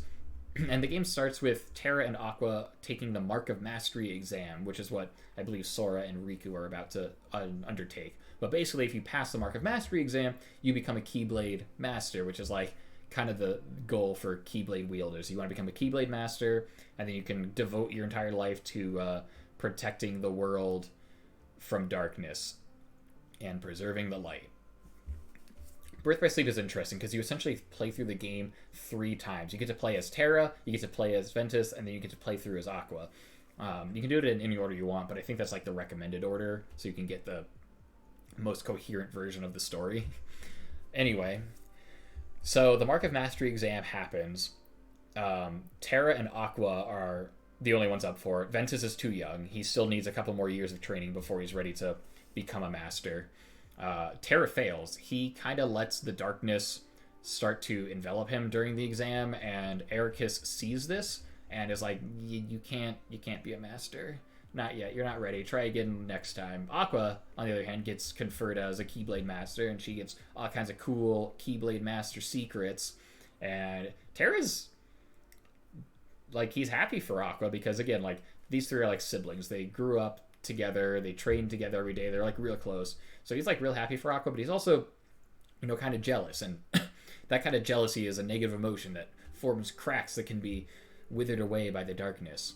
So Master Ericus is not the only person who is overseeing the Mark of Mastery exam. Master Ericus's old friend and fellow Keyblade Master, Master Xehanort, comes to oversee the exam as well. So Master Xehanort is, he's kind of distant from Master Ericus. Master Ericus hasn't seen him in a while. Like, it's been a number of years. Xehanort kind of went off to do his own thing, and Ericus was kind of sad. He's like, what happened to my friend, my comrade? We used to be so close, and I don't know what he's doing. And so Xehanort just looks very evil. We're gonna look at that. That's Master Xehanort. Ericus is on the left, Xehanort's in the middle, and Vanitas, who we're going to get to, is on the right. So Xehanort just, like, right out the gate just looks evil. Like, just looks like a bad guy. You can't look at that and be like, oh, he's probably fine. No, he's 100% evil, but everyone else just treats him as, you're good. You're good. Xehanort brings with him to the Mark of Mastery exam Vanitas. He keeps Vanitas hidden, though, because Vanitas is also very evil looking, and I don't think he has a good explanation for who Vanitas is or why he's there. So Vanitas is, like, traipsing around and approaches Ventus, the middle dude, and is kind of like, hey, you don't know who you are or where you're from, because Ventus also has amnesia. Surprise.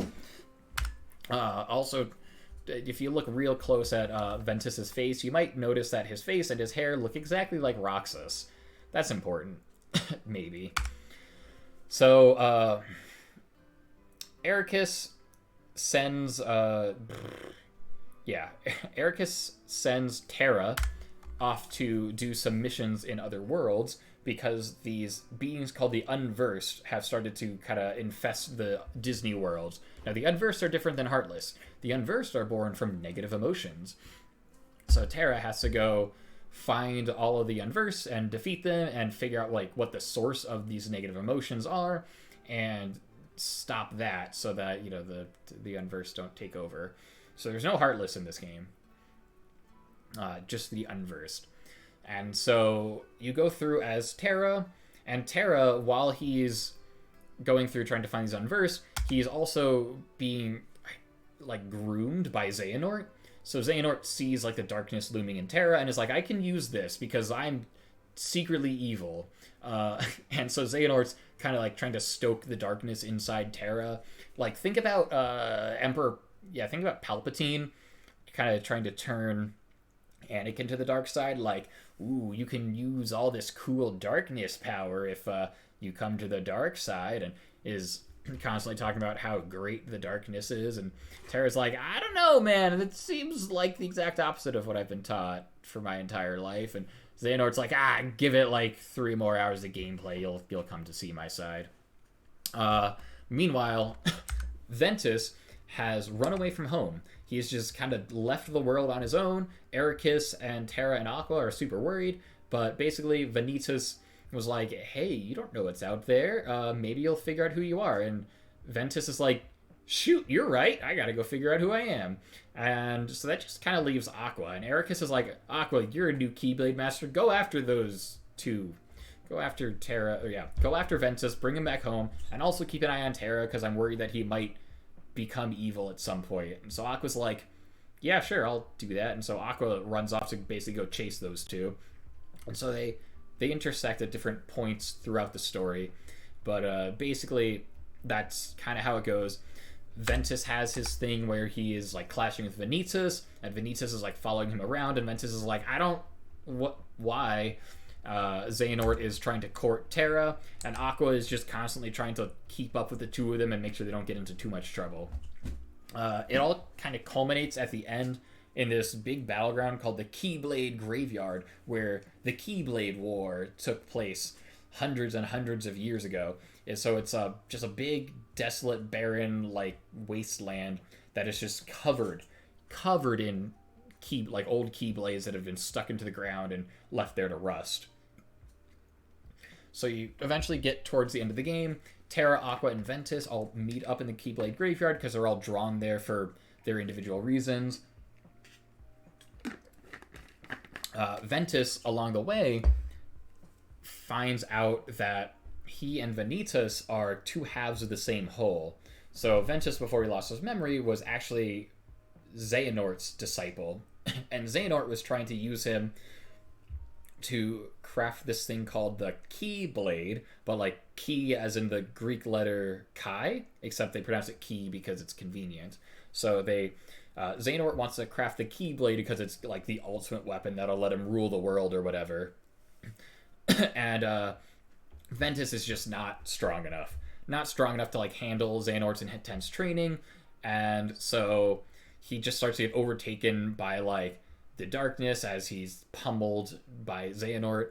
And Xehanort is like, all right, I guess I'll do this like plan B way, and he takes and physically splits Ventus into two halves, the light half and the dark half.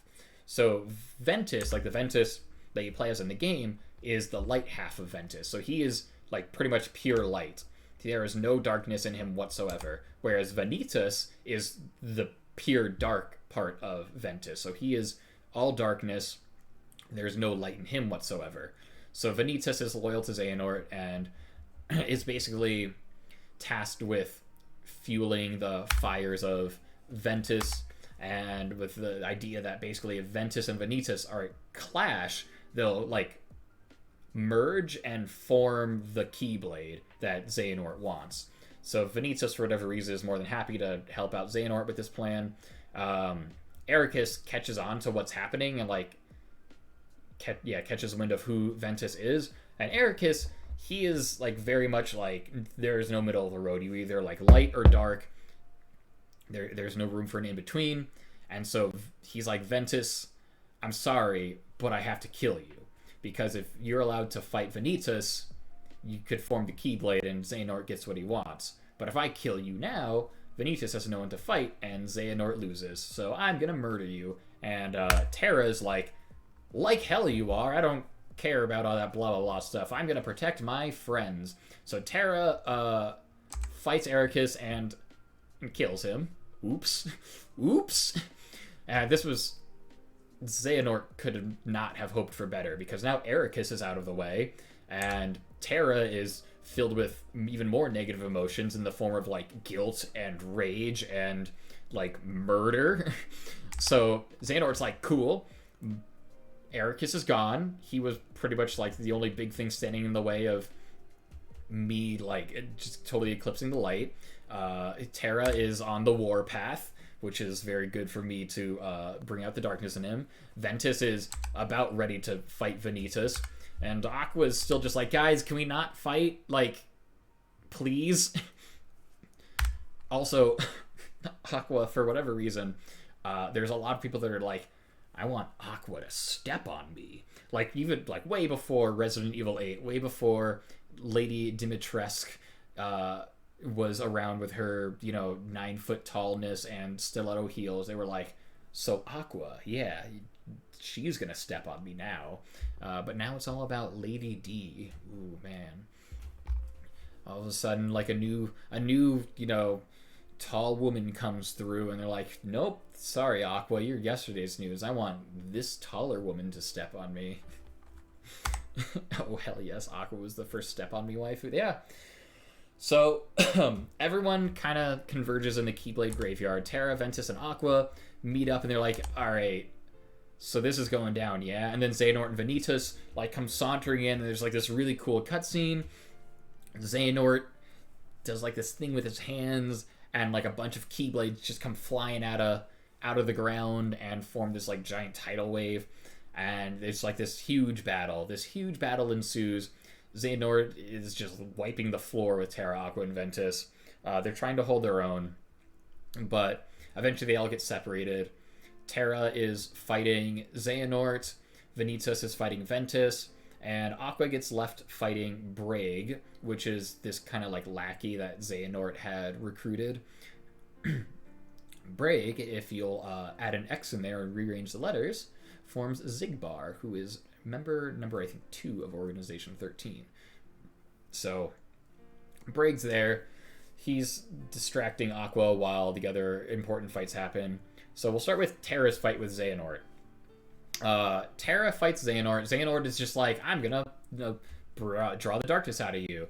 And Terra, like, obliges. He pulls more darkness out. He's, like, filled with darkness, but he uses that darkness to pretty much beat Xehanort. Xehanort's, like, on his last legs, being like, this is what I wanted. You see how old and decrepit my body is? I'm gonna steal yours. And now that you're filled with darkness, apparently your heart's easier to, like, thrust out of your body. So, Xehanort kind of, like, uses his Keyblade to pull his own heart out of his body and just shoot it into Terra's, because I guess that's something you can do. Because Xehanort's plan the whole time was to take over Terra's body and regain his youth so he can continue his evil plans. So Terra's like, oh, well, that's no good. But it's too late. Terra has his body stolen. Xehanort inhabits it, and Terra, think like Full Metal Alchemist, his will to, like, exist gets put in a suit of armor that he used to wear, and that suit of armor becomes sentient and then fights Xehanort, and so you get, like, another final battle, and you beat Xehanort as empty suit of armor called Lingering Will, and but it's too late. Xehanort still already has Terra's body. Oops. So Xehanort got what he wanted out of Terra. Let's hop back to the Ventus Vanitas fight.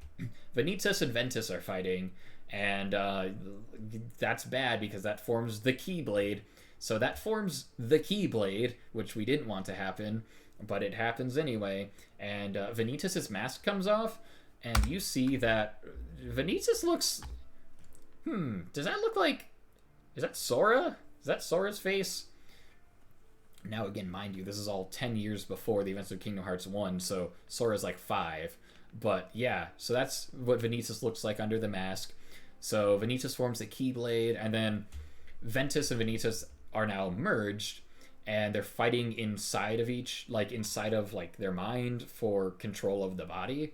And so Ventus eventually beats Vanitas and destroys the Keyblade, but at the cost of Ventus like slipping into oblivion and like eternal slumber, and his heart kind of like withering away and dying because he destroyed his other half and had to kind of destroy himself in order to get rid of the Keyblade.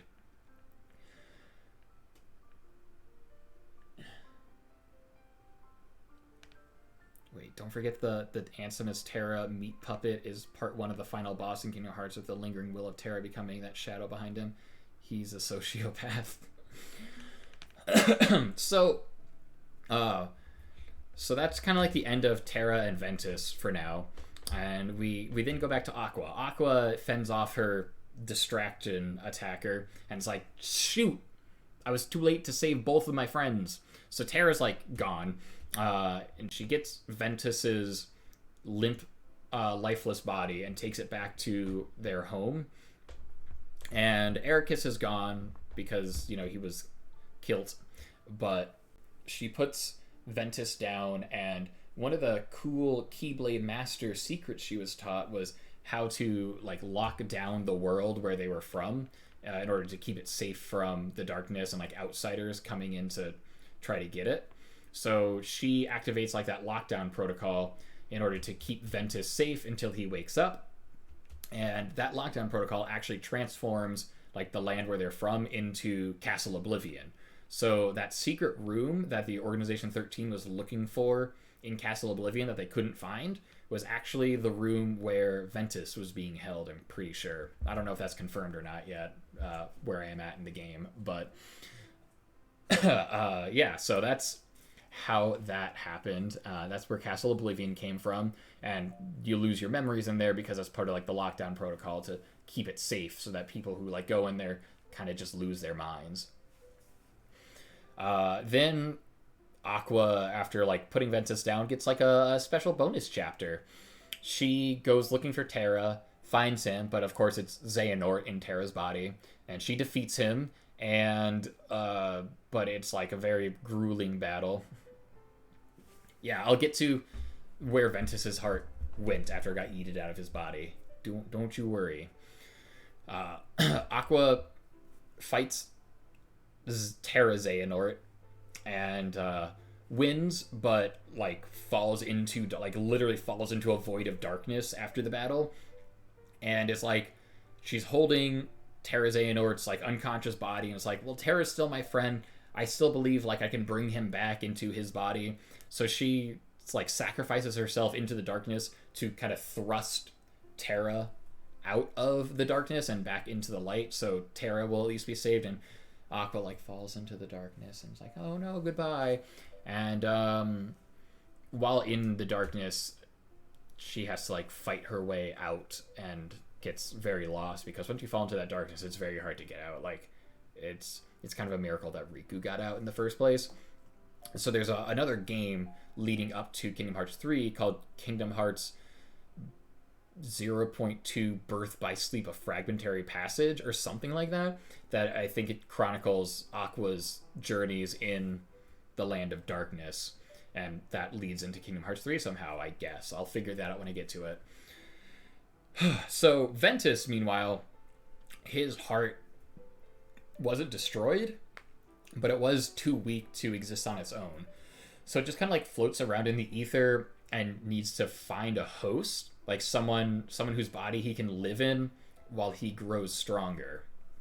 And he eventually finds young 5-year-old Sora's heart, and he enters Sora's heart and has like a heart-to-heart with Sora, and it's like, hey, can I like hang out inside your heart because I'll like cease to exist otherwise? And Sora's like, yeah, man, don't even sweat it. You can stay here as long as you want, rent-free. That's a-okay with me. And Ventus is like, hey, man, that's real cool. So Sora and Ventus are...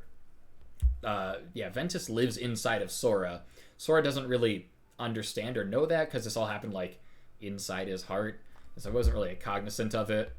But that's why Ventus looks exactly like Roxas, because Ventus was like part of Sora, and when the Nobody existed, it's all very confusing. But anyway, so Ventus is like inside of Sora and part of his heart.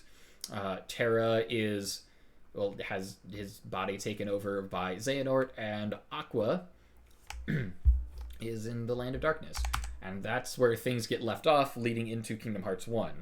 So the Ansem that you fight in Kingdom Hearts 1 is actually Terra Xehanort, but like 10 years later, who then turned himself into a Heartless.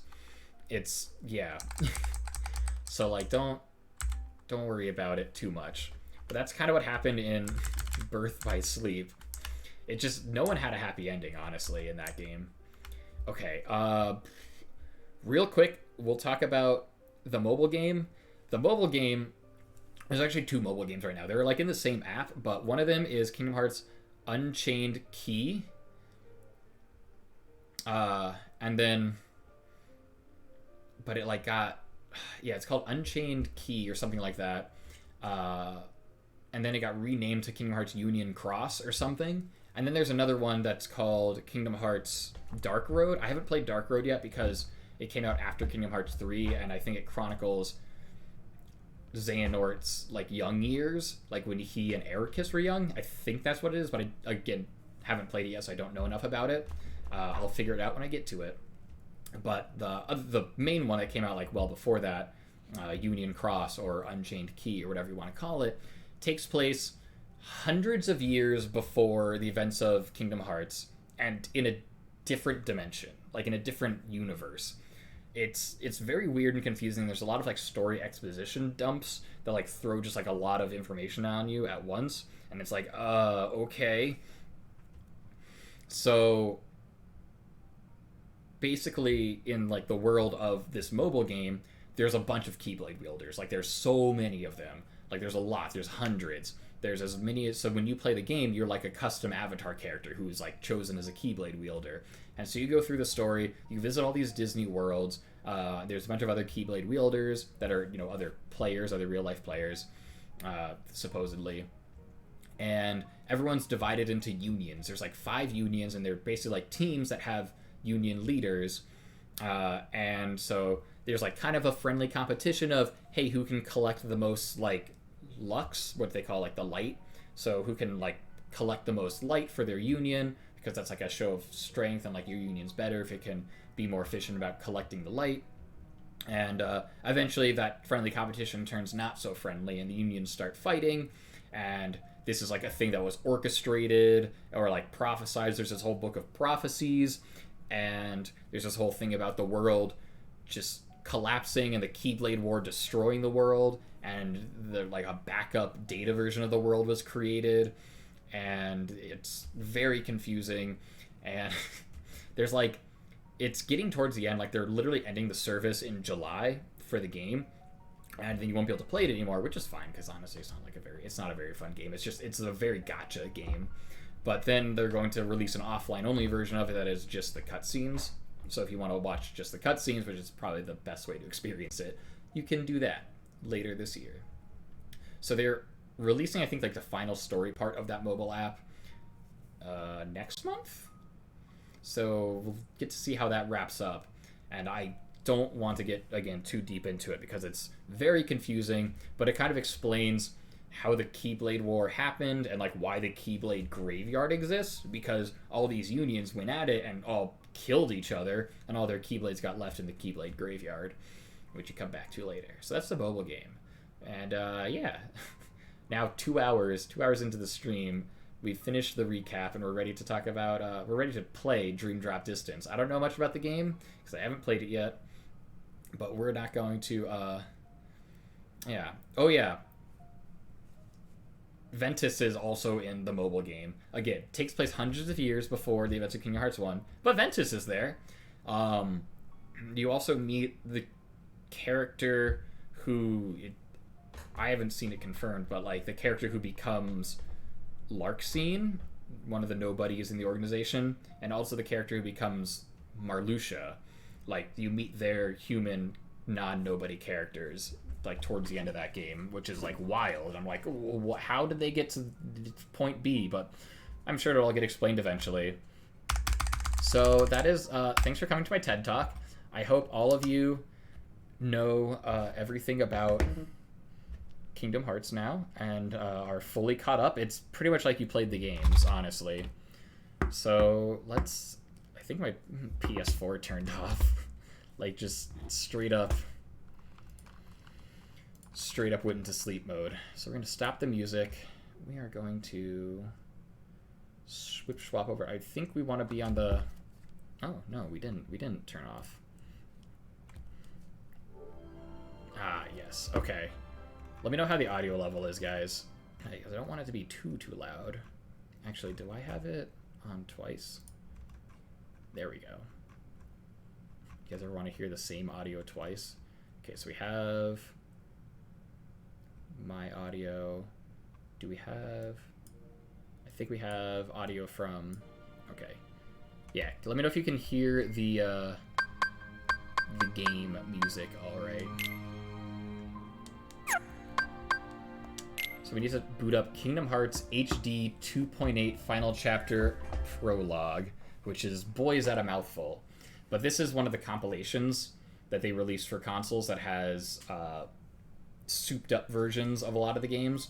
So the HD 1.5 remix had Kingdom Hearts 1, Kingdom Hearts Rechain of Memories, and then just the cutscenes from 358 over 2 days, because it probably would have taken way too much time and effort to completely remake. Oh man, yeah, that might be too loud.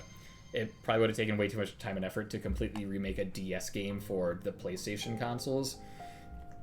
2.5 HD remix had Kingdom Hearts 2, Kingdom Hearts Birth by Sleep, and then again, just the cutscenes from Recoded, because again, that was a DS game, so it probably would have been very hard to port to big screen consoles. They would have had to rebuild it from the ground up. And then you have 2.8 Final Chapter Prologue, which has Dream Drop Distance, which we're about to play, Kingdom Hearts 0.2, Birth by Sleep, A Fragmentary Passage, and then the cutscenes from...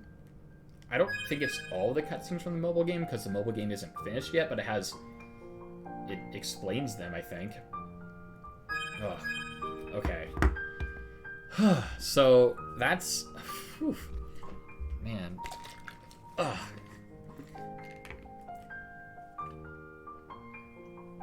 Back cover's like a movie. Alright. Yeah, we probably won't stream back cover then, because it's like a movie, and I don't know if they'll appreciate that. Look, there's sharing restrictions. Blah, blah, blah. Permitted in non-commercial contexts. Primarily provided listening to the music is prohibited. Yeah, it might fall under that middle paragraph. That's fine. Alright, so let's change the stream information from just chatting. We're going to keep the no spoilers in here because we still don't want any spoilers. So even if you know what's happening or what's coming up, please don't talk about it. I really would not like that. Hearts, Dream, Drop Distance, HD. Cool. All right. So yeah, yes, please, to the no spoilers. Just keep those out of here. I really would like to experience the game as naturally as possible, if you don't mind. It'll make the surprises more surprising when they pop up and happen. You barely know what happens in this one? That's good. I mean, that's good for me, Jelly, and hopefully it'll be good for you too. Hopefully you'll discover some cool stuff, but also, like, yeah, stuff that happens afterwards, like in Kingdom Hearts 3, or, you know, like big story twists. Like, I especially don't want to know about all those. So, yeah, okay, we changed the stream title, we stopped the music, we turned on the music for the game itself. Yep, I think we're ready to go. Yes, we do want to play this. I'm interested to see how long this takes to play, because it was a 3DS game that they completely redid for, you know, consoles, which I wish they had done that with 358 over 2 days, but oh well. But anyway, I remember Birth by Sleep, even though I played it on console, it still felt like a handheld game because it originally came out for PSP. So I'm imagining this will be kind of the same, just gameplay and setup wise. Like smaller level chunks, like easier sections to kind of like pick up and finish quick, and then you can put down, you know, like handhelds. This intro is cool. I don't think I've seen anything like this for any of the Kingdom Hearts games so far.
Oh, so this is kind of like recapping some of the cutscenes from the first game.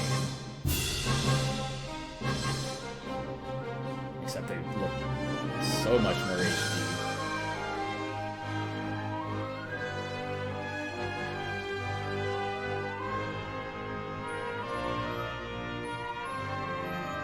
Oh.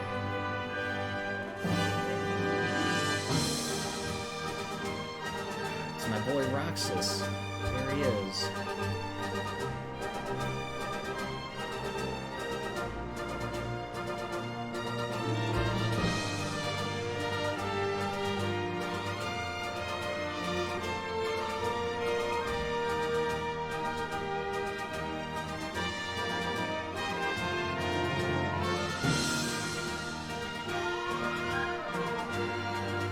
Xemnas. Oh, they're not calling him Man-Sex, although that is a great series of comics.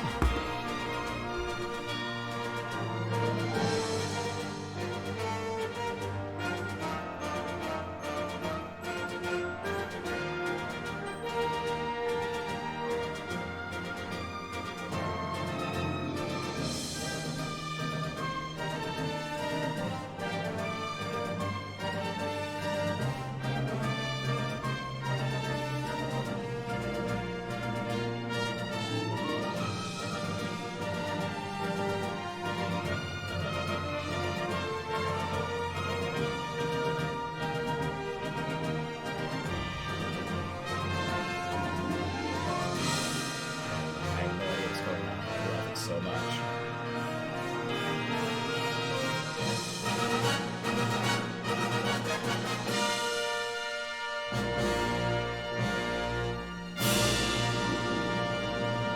Sick.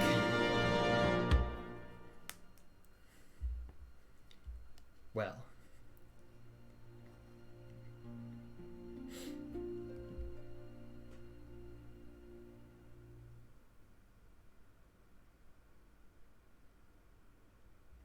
Do I press the button now?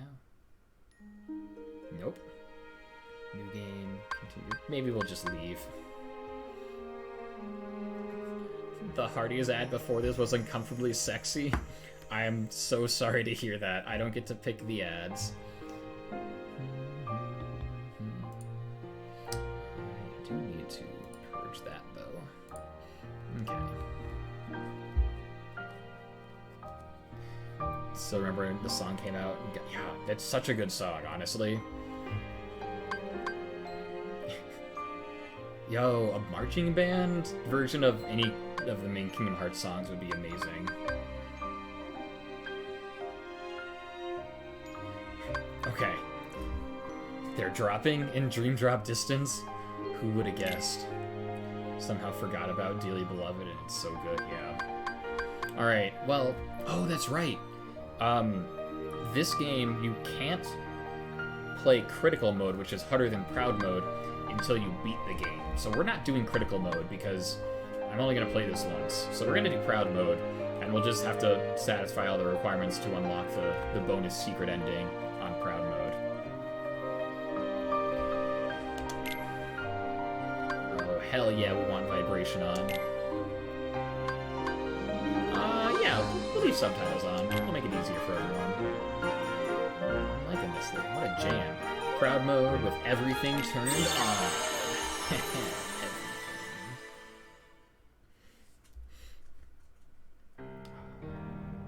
Alright, it's a cutscene. Everyone be quiet. Hey!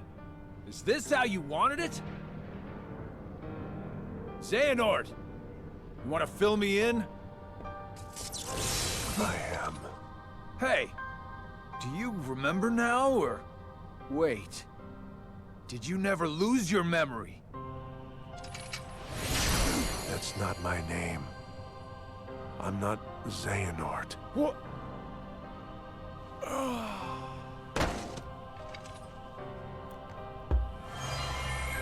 My name is Ansem. Sure it is, buddy.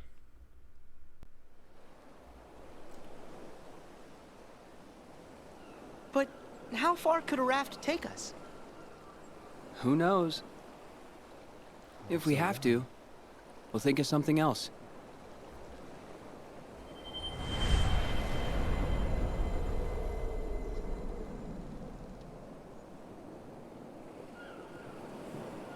Riku, a storm's coming. I know. The waves are getting steep. Furl the sail. Right.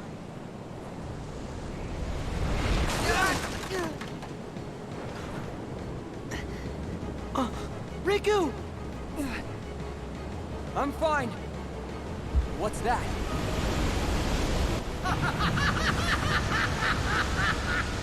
Oh, he was right. Those wretched guppies are here. Well, it's about time we settled the score. Ursula! But how...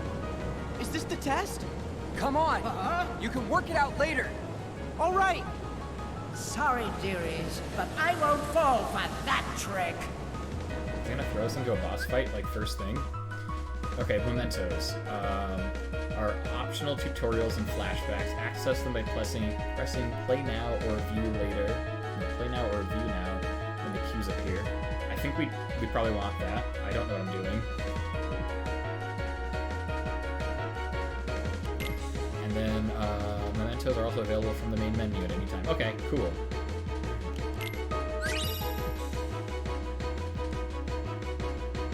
Yes, we definitely are doing the tutorial. I'm not skipping that.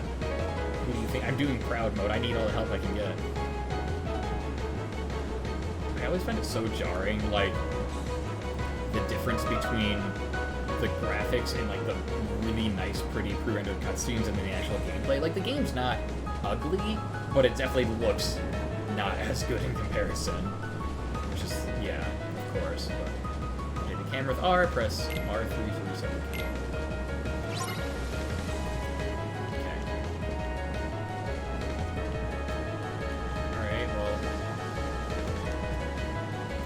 X to attack. Oh, that's right. X is the attack button in these games. Usually, like, that bottom button is going to be your jump button in a lot of games, but nope, this one is your attack button. Take out that tentacle. Yeah. Oh, it won't even let me do anything else. Yeah. I don't have scan yet. I have no idea how much health she has. So we're ready to HP gauge. Can I have earns? Yeah, okay. You guys can see my HP gauge fine enough. I can move my head into a different corner at some other points. And we won't cover up the commands. We'll leave it here for now. Please take damage, run out of HP, and it's game over. Protect yourself by pressing square to block. Press left. Yep. Okay. Defend yourself from incoming attacks. So we got our jumps, got a dodge roll, and... Ow. Okay, so I blocked one of them. Lock onto an enemy, and the camera will stay pointed. While locked on, you can switch targets holding R1 and using L. Okay.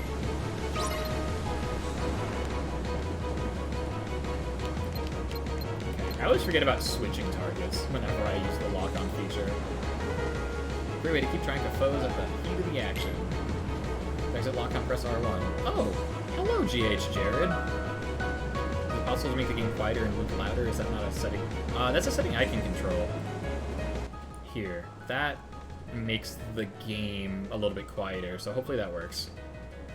Luke would have to do that on his end. Yes. Yeah, sorry about that. I have no idea how loud... I did not know how loud the PS4 was going to be, so hopefully that's good. That's much better? Okay, cool. We'll stick with this for now. Command deck allows you to perform more powerful attacks than magic. Okay, we're using the command deck again in this game. Select a command. Once the command's gauge is full, you can use it by pressing triangle. Let's use that potion to take out the triangle. Okay, so this is kind of how special attacks worked in the last couple of games, like Birth by Sleep. Can I? No. Like in Birth by Sleep and Recoded, you had this command deck. Are you going to reach, or there it is? They set commands to, and it's, I don't know, it's alright. It works out. Whenever you'll find new commands, install them, wait until enemies are around. No, wait until no enemies are around. That makes a lot more sense. Press options to open the main menu. Okay. Audio can be such a pain to gauge by yourself. Yeah, especially, I don't, like, I want, like, a mode where I can just sit here without turning on the stream, but still hear the feedback on Twitch of like how it sounds. Like I want to be able to test this out before I go live, but I guess it's fine. Not only can you modify your deck, you can also change keyblades, check your stats, adjust game settings, and more. Ooh. And if you ever get stuck, you can access help and tutorials like this one by choosing Mementos. Combat Basics tutorial complete. Alright, we're ready for the game! Or maybe just another cutscene. Go, Riku. Oh, hey, what's up, bud? You dare toy with me, you insignificant fool! Defeat the Phantom Ursula. So she's not even real. Fire! Wow. Yeah, yeah, yeah. Ha! Watch me die to the first boss. Like, Yeah, yeah, ha!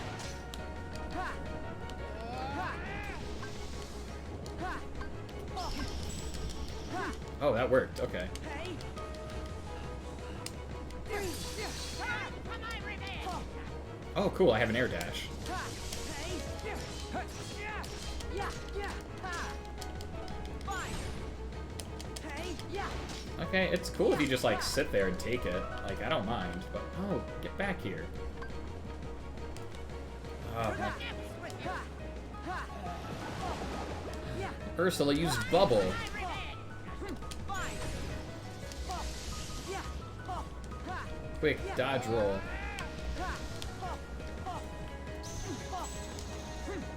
Hey! Oh, what? Stop being so far away. Yeah! Yeah! Ow, piss.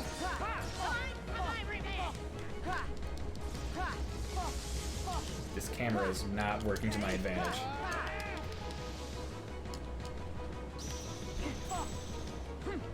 Hey! Freeze! Hey! Yeah! Fire! Yeah! Yeah! Almost there. Yeah! Yeah! Ha! Ha! Yeah! Yeah! Freeze! Hey! Ha! Ha! Yeah! Yeah! Not want to get hit by lightning. Yeah! Yeah! Yeah! Fire! Hey! Yeah! Yeah! Ooh, Hey! maximum HP increase. I think I want that. We did it. We beat the first boss right out the gate. We are amazing at this game already. We're never gonna die. We're gonna beat it first try. They're gonna be so good. They're gonna end the game early. They're like, oh well, you're already good at this. You're too good at this game. Here's the credits. Whoa! It's a water slide. They're advertising Disneyland.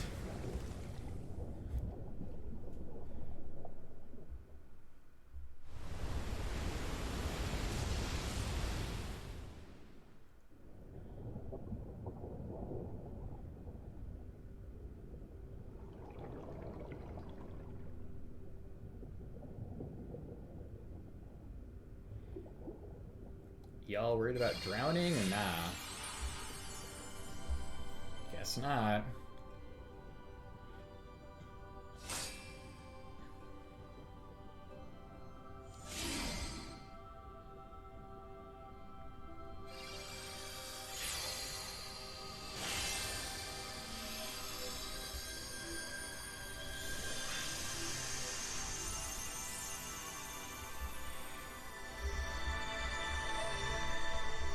Sweet. I am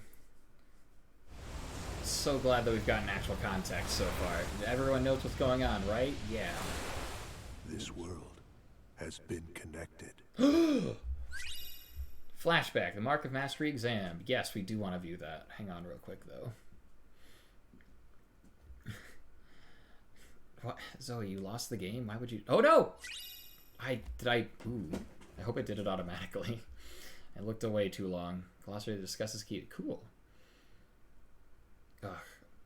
Lurking got that KH aesthetic playing in the background. Sweet. Hello, Gush. I'm so glad you're here, Lurking. I hope you're having a good time. What's Riku fighting with? He's got his own, like, weird dark keyblade thing.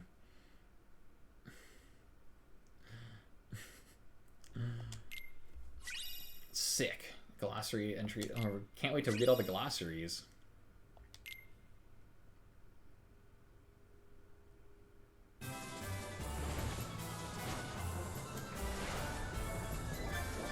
Right. Whoa!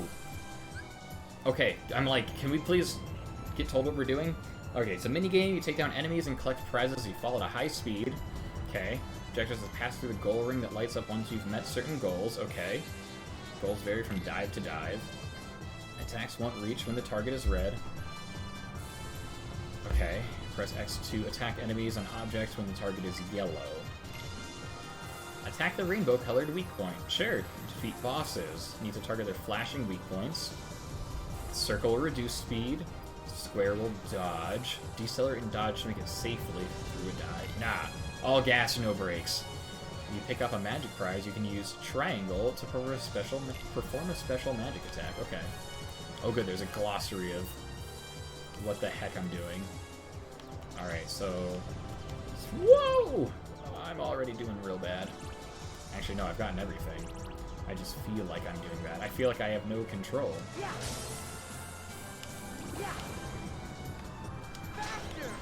Okay. Not sure what that was, but... Ooh, okay, that was a good thing.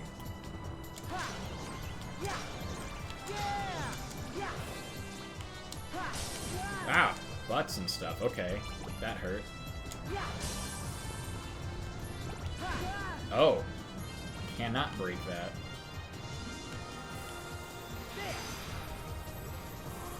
Ow. Piss. Okay. Ring open.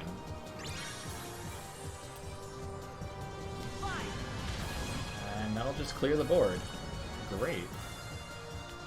Here we go.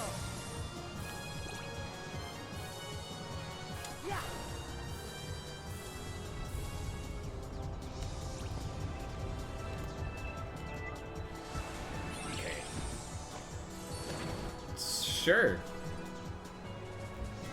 We skipped the cut. Oh, it skipped. We can go back and watch the cutscene later, though, right? Attain Spark Dive. Ugh. Okay, so it did skip a cutscene. I'm sorry, I already messed up the game. Ooh, new clothes. Yeah, we'll go back and watch it in a hot second.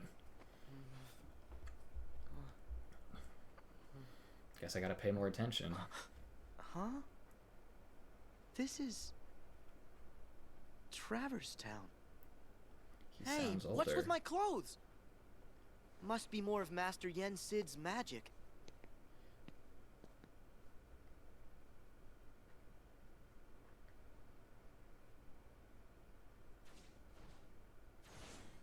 Oh my. Yay! Back to Traverse Town. Gotta love going to the same location in every game. What happened to Riku? Oh, he's dead. Riku! Hello? Riku! Shut it. Huh? Talk about noise. Ah!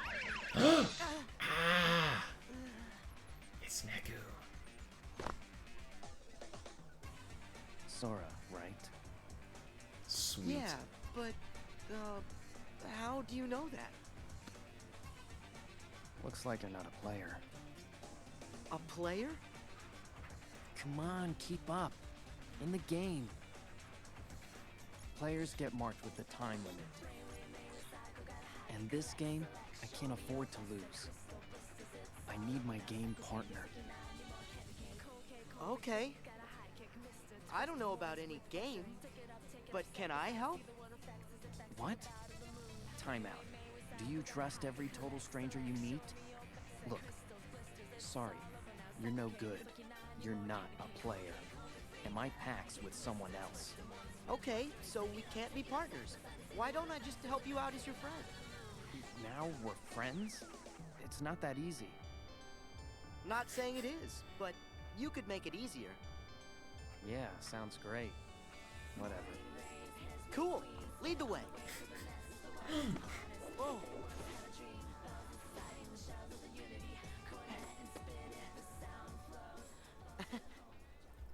Yes. Tutorials, flow motion. Sure. We'll actually watch this one.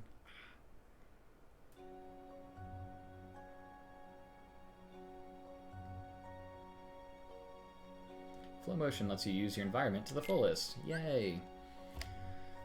Use L and square to slide into a wall or pole and you'll enter flow motion.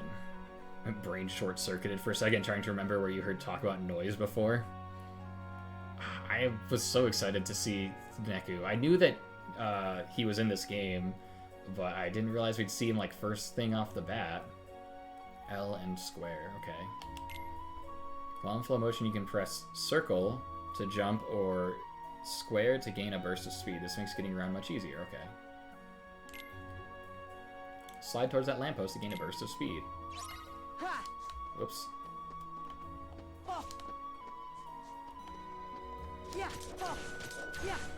Interesting. You don't always have to slide into flow motion. You can use some objects like handrails and ropes just by landing on them. Jump onto the rail to kick into flow motion. Hi.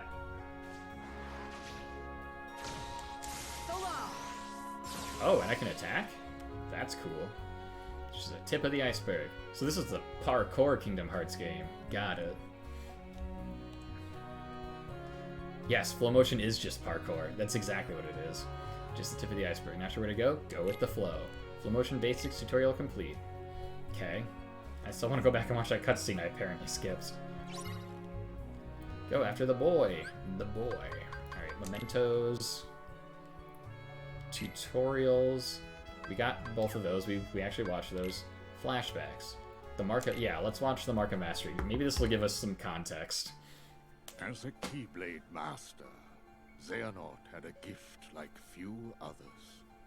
But such great minds are often plagued by a single great question. What is the essence of the human heart that weakens us or empowers us? The answer, he believed, would be found in the Keyblade War.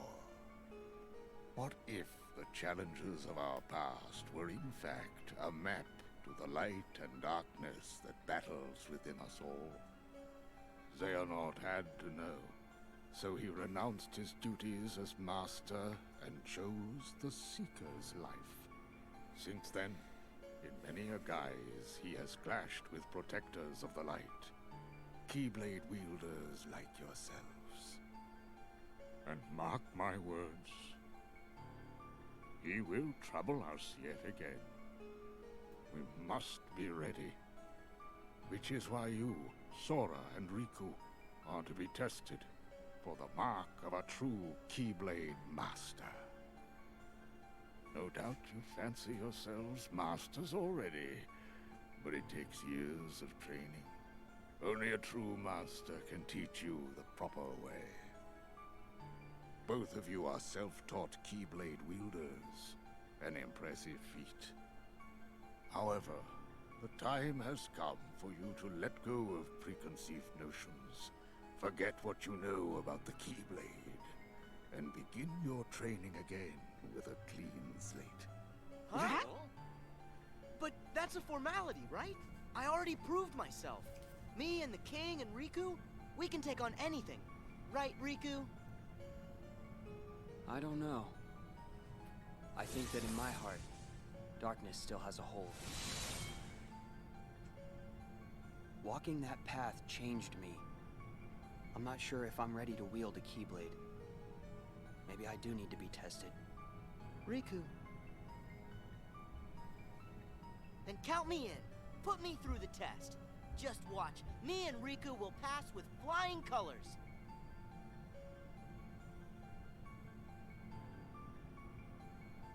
Very well then. Sora and Riku, let your examination begin.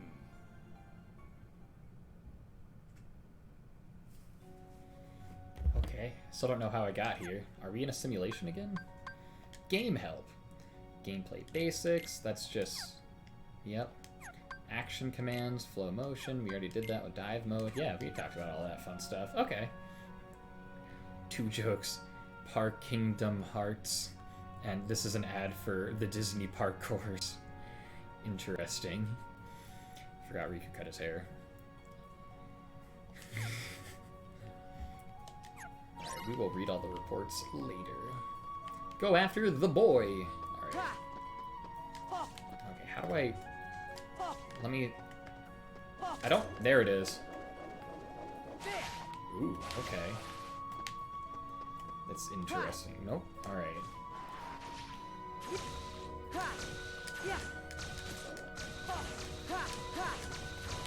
Yeah, we're just gonna parkour all over the place. But then, if we just, like, speed through, we'll miss fun stuff like this. I got a tutorial. Nice. See items in your stock. However, you can only use a limited number of each item per battle. Okay. Number shown in your deck. If you're out of an item, you can't use it. Even if you leave it installed. Okay. Sick.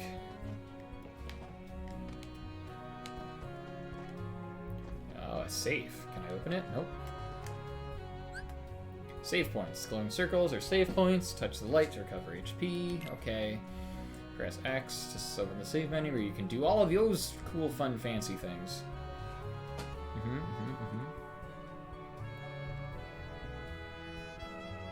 Cool. Oh, dropping is switching between playable characters. I can't do that right now. Oh, we're gonna save for the first time. Okay. I'm gonna take a quick breather and go get some more water, though. So I'll see everyone in a couple of minutes. I'm gonna go stretch. Like, everyone take a break and go walk around real quick.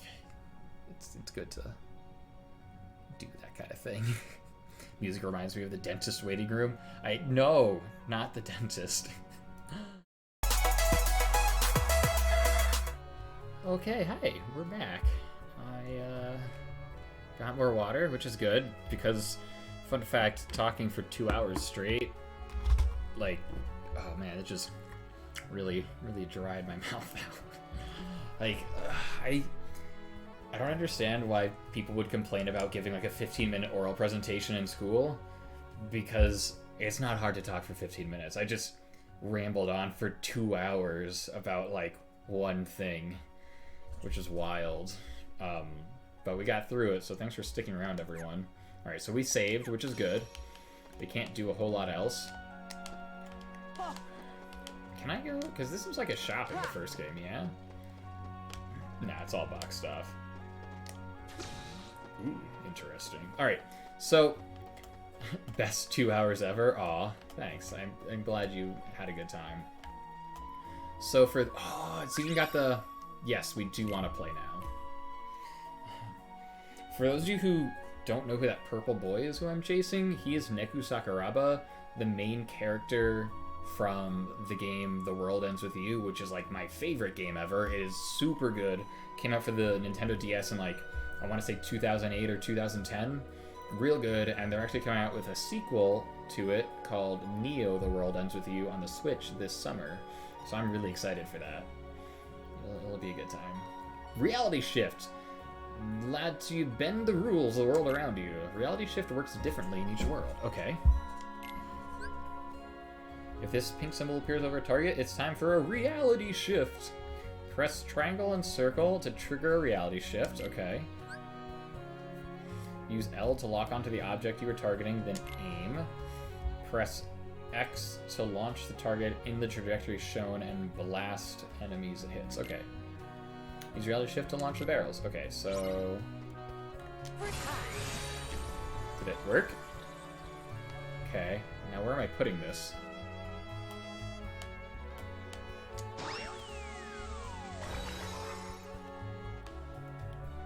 Depending on your lock-on target, you may need to meet different requirements to get the pink reality shift marker to appear for most foes. This means dealing a certain amount of continual damage. Okay.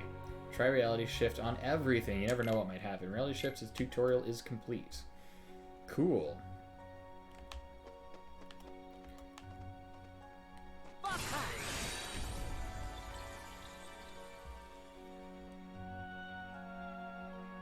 Ha! Boom. So it used my... Okay, interesting. Like, because it used my fire command when I pressed the triangle button, because it's like, hey, press these at the same time. But if it's going to, like, use my command every time, that's just not helpful. I'm just breaking these for the heck of it, honestly, at this point.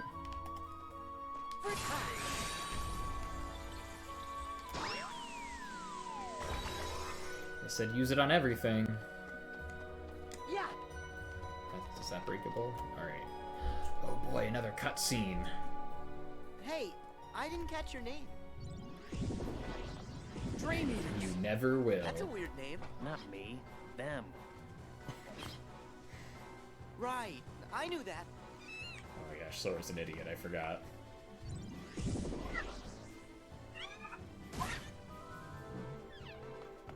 Don't let them surround us. Let's split up. Got it. Oh, it's Neko. Huh? Neku Sakuraba. You asked. Neku Sakuraba. That's a mouthful. No, it's really not. Come on, Neku. Let's take him. Dude tells you his name and you just make fun of him immediately. Flow motion combat. The bat. You like the bat? Honestly, like, these Dream Eater things are kind of adorable. Oh, look at the pudgy cats. Flow motion isn't just for getting around. You can also use it in combat. Hooray! Press X while in flow motion to perform a powerful flow motion attack. Your basic attack command will change automatically when a flow motion attack is possible. Sick. Sliding dive, kick dive, buzzsaw. Different flow motions will trigger different attacks, so give everything a try. Slide towards walls and poles and use flow motion to defeat the enemies. Okay. Yeah. Oh. Hello. Okay, sick. Yeah.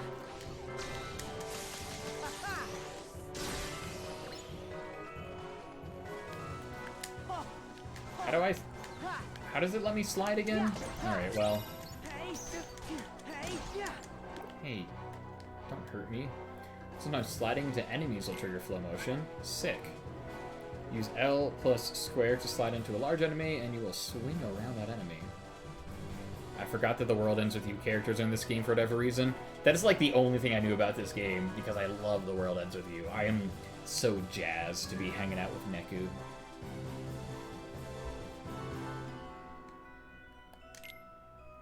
While swinging around, press X and you can send the enemy flying.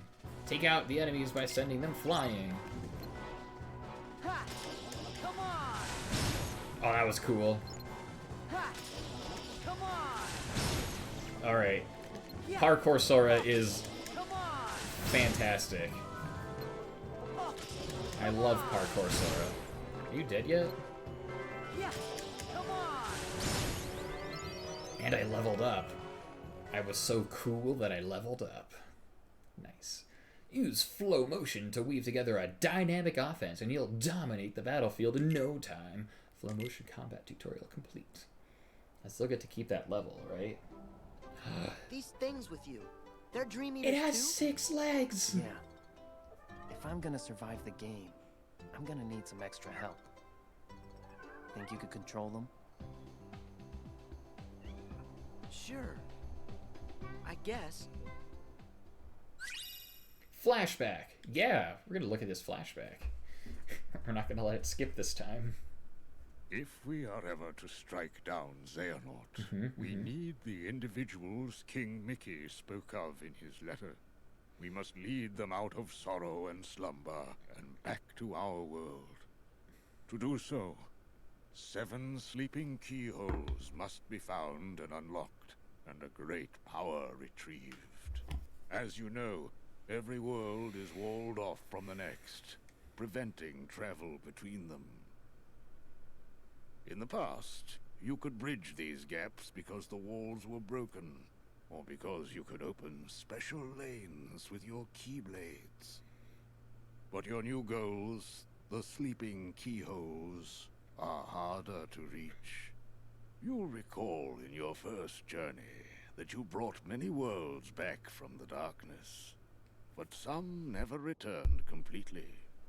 They still sleep, cut off from all outside channels. Not even the Heartless can enter. But these sleeping worlds are said to have their own manner of darkness. They are called Dream Eaters. And there are 2 kinds. Nightmares, which devour happy dreams. And benevolent spirits, which consume the nightmares. The Dream Eaters will guide you, Aw. just as the Heartless once guided you to the keyhole you seek at the heart of each world. It's so cute. Is it a puppy or a cat?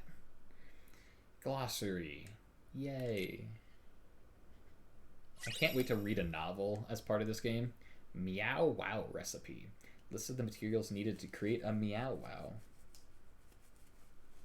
I can create a meow. Okay, I don't know what a Meow Wow is. I'm assuming it's one of those things, though. You'll often receive dream pieces when you defeat nightmares, hostile dream eaters. You can then use those dream pieces to create spirits, which are friendly dream eaters. Go ahead and get started by selecting spirits here on the main menu. Okay, let's create a spirit. Oh boy, you can create new spirits in 2 ways, from recipes and from scratch. Create spirits using recipe or create from scratch. Okay. To create a spirit using recipe, you'll need to collect the materials in advance. Starting from scratch may allow you to create spirits in unexpected ways. Ooh, surprise spirits. Once you've settled on what spirit you want to create, you can sacrifice a deck command to give your creation a stat boost. Ooh, that's neat. Your new spirit is part of the family. Be sure to give it a meaningful name and lots of TLC, so it is like Pokemon. Select the recipe for the spirit you want to create. Meow Wow, rank E. That sounds terrible. Is it cat or a dog, a boy or a girl? Friend or fiend? One thing's for sure, this Dream Eater is adorable. Warning, fire freaks it out. Weak to fire, got it. If you use more materials than the recipe requires, you can create a spirit with a higher level or rank than usual. Okay. You can also sacrifice one of your commands to give the spirit a stat boost. Various types of bonuses are available. Why not choose a command now and power up your spirit? Because I don't know what I'm doing. Okay, so if I use more figments, it'll be a higher level. I don't know how hard these figments are to get, and this is like the weakest of the weak. Okay. Ooh, affinity level +1. Is this all of my stuff? Yep. I don't own anything else. Alright. What if I give it a potion? HP +5. I'm sure I'll get more Panaceas. This is my first spirit. I'm pretty sure I can just throw crap at it and it'll be fine. They're Pokemans. Yes, gotta catch them all. Heck yes, we want to create this spirit.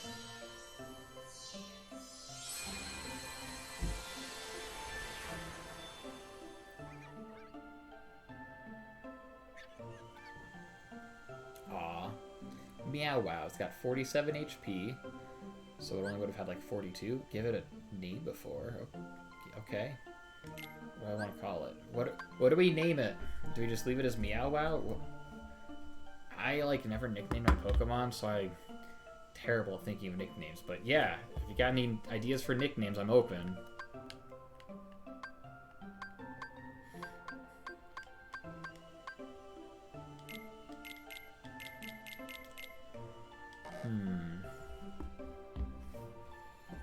Norman. We're just gonna call him Norman. I kind of like Norman.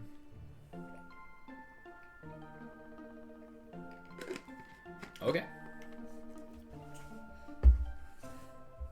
Norman. Norman the Meow Wow. Alright.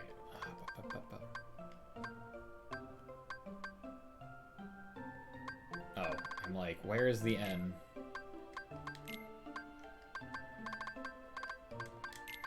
This ain't your mom's QWERTY keyboard. Oh. Ugh. I did this wrong. Okay.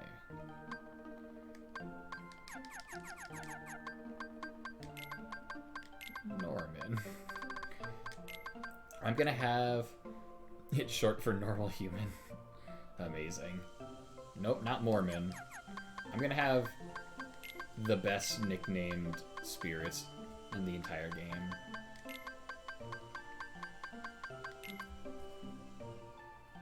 Oh, that's my PS4 making noise. That does not sound like a good noise. It's screaming at me. Or is that a vacuum cleaner coming from outside the room? I think it might be. I think it might be the latter. Yeah. Disposition is a rascal.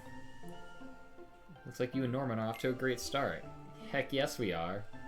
Say hello to your new spirit.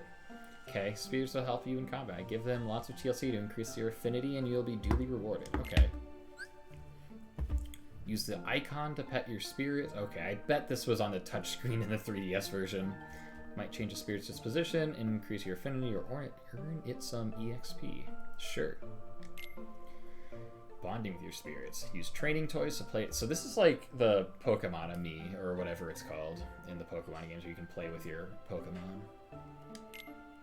Fighting alongside spirits or bonding with them will earn them Link points. Link? We just played The Legend of Zelda. LP can be spent on the ability link board to unlock new commands and abilities for you. Okay. Pet your spirit and bond with it.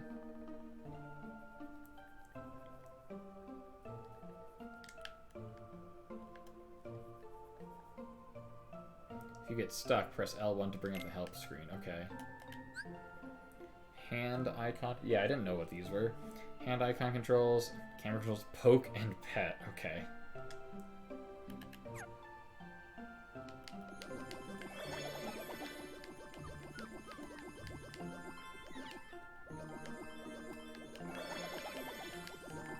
Do this for like a few minutes and fully level them up.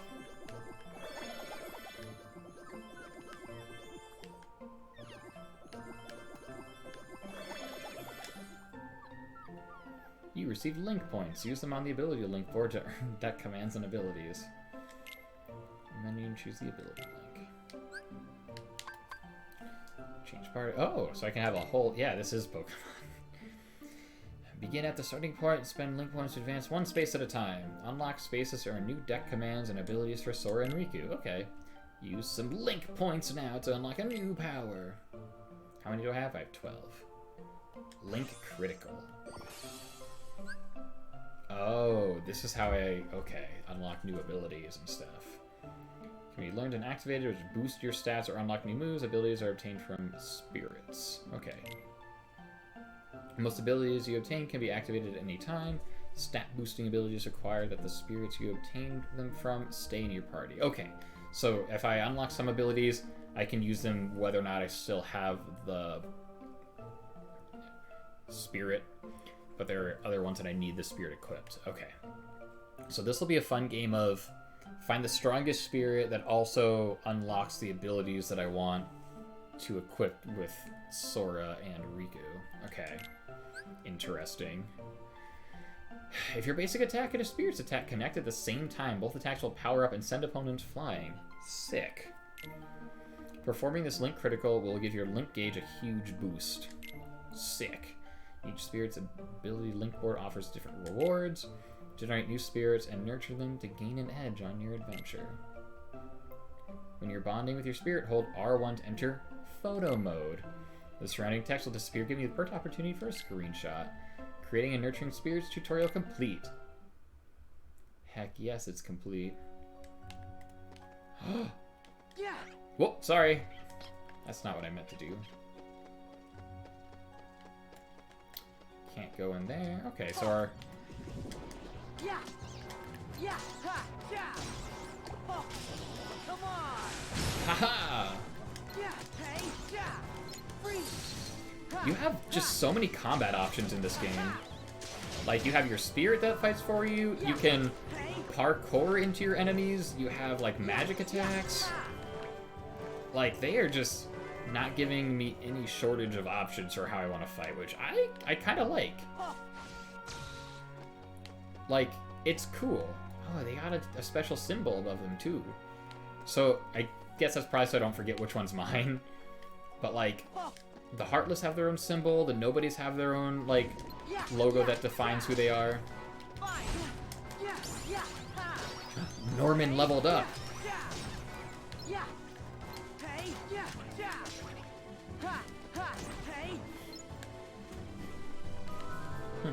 Yeah, it's literally Pokemon. Yeah, it's Pokemon except, like, I fight with my Pokemon. I'm becoming a master, that's why.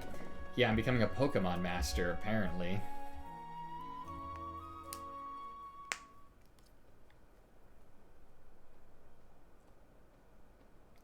It's Neki. I brought you Sora. We had a bargain. Wait, what? What's the matter, Neku? Have I been bamboozled? Oh, no way! A walking black cloak. That wasn't the deal. You said you wouldn't hurt him. Don't! Neku! They're too dangerous! Oh, now we're real friendly. What? Why am I so sleepy?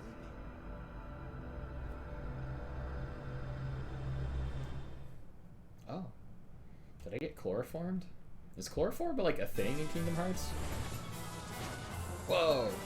Now we got Riku. 300 prize points. Okay.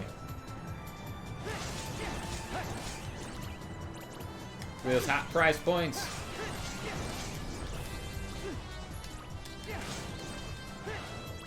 I want this. No. Do I want the prize? No, I want the special attack. Heck yes. That'll give me so many prize points. Totally worth it.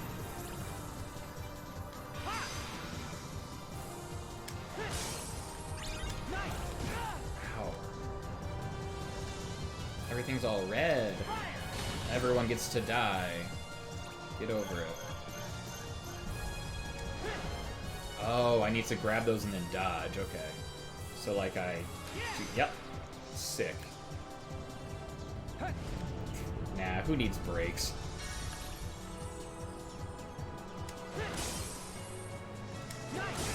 Oh, what? I thought I could break it.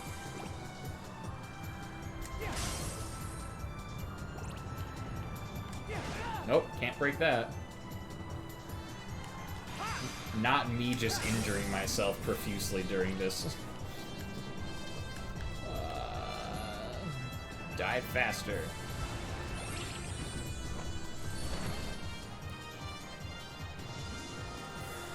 Woo! I got a B because I hit too many things. Becoming a... It was the game? The game that you lost? You seeing Riku smile is just unsettling. Well, Riku's allowed to be happy. Am I in Traverse Town? My clothes have changed. New Sora! digs. Nice. Where are you? Is that toxic? I don't think anything's toxic. The I chat's remember cursed. we fell overboard after Not Ursula toxic, attacked, so we're good. and then I think we opened a keyhole. So, this must be one of the sleeping worlds. Traverse Town? My keyblade. It just sort of popped into my hand when I needed it most. Right. It started. Or those Wow. blocky thingies. Where's your portal? Huh? It takes something special to jump between grounds without one. Who are you? My name is Joshua. What do you mean, portal? Are we just skipping past the part where you tell me your name? Riku. Hello there, Riku. Portals are like gateways that link up our worlds. Apparently, the world you and I are standing in right now, well, there are two copies of it. It's been sort of split in half. Portals are what let folks like us cross between them. There can be two of a world? The world is as many things as people need it to be. The concept that we all live in the same world, that's just in our heads. Surely you knew. I'll tell you what, Riku. I've got a little errand for you. Sorry. I don't trust you. At least hear me out. I'm looking for a girl named Rhyme. She's the key to the portal. And on the other side, who knows who we'll find? Maybe even your friend, Sora. You know Sora? Now I have your attention. But unfortunately, I don't know where he is. If he's not in this version of the world, I can only assume he has to be in the other one. Simple logic. Okay. You want to find Rhyme? You got it. Let's go. Do I get a Riku combat tutorial now too?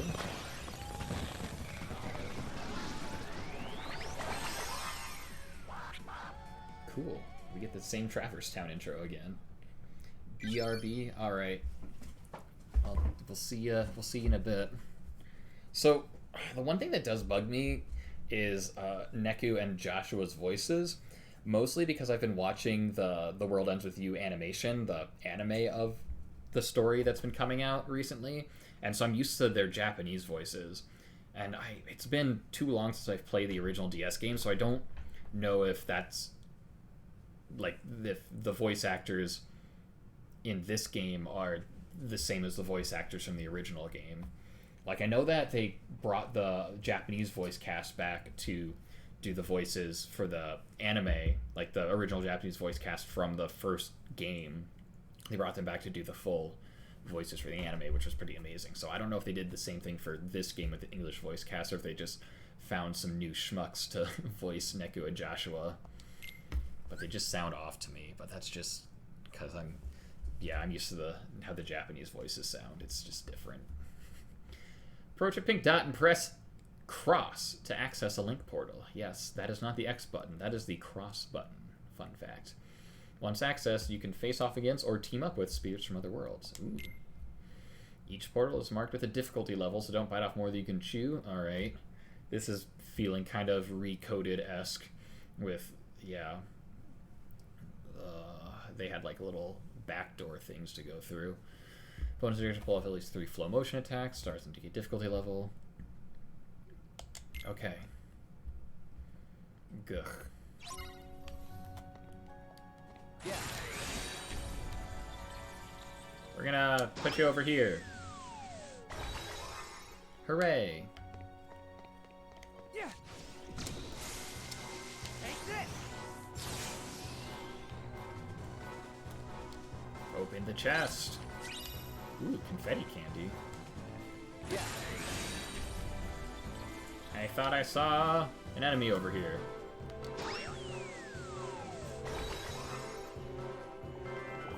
Ow! No, I want to do the thing. Yeah, and we'll just launch it straight at him. And everyone will die, and it'll be great. Oh my gosh. Don't mind me, I'm just trying to figure out how this game works.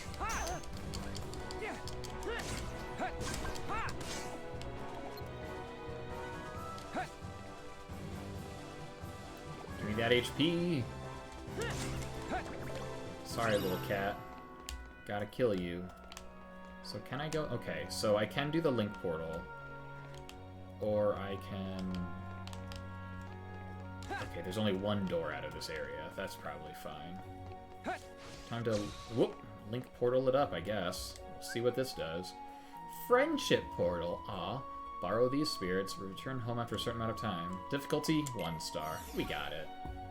Ain't no thing. Oh. Oh. I thought the link portal was going to, like, send me into another area. I misunderstood that. Joshua, why don't they ever attack you? They being Dream Eaters? They won't go after you unless you're a dreamer. Which is funny because I've got plenty of dreams. But they're definitely attacking me. So, you think I'm a dreamer? Every human being is a dreamer. I had a friend once who said he never dreamed of anything, but it turned out that his were the most powerful dreams of all. You sort of remind me of him. Why don't we give your dreams shape? In this world, they take form as Dream Eaters, which can become great allies. A Kamori bat recipe. Cool. Let's build a bat. Build a bat workshop where best bats are made. Yep, we're going with that one. That is... these Noctilionii, Noctilionine? Sure, Noctilionine nuisances boast quite the repertoire. Supersonic confusion waves? Check. Vampiric drain attack? Wonderful.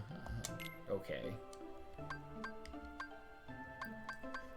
Give me all those figments. No, I can just level them up on my own. I don't need to like pay to start them at a higher level. Yeah, we'll use a potion. Give that thing some more HP.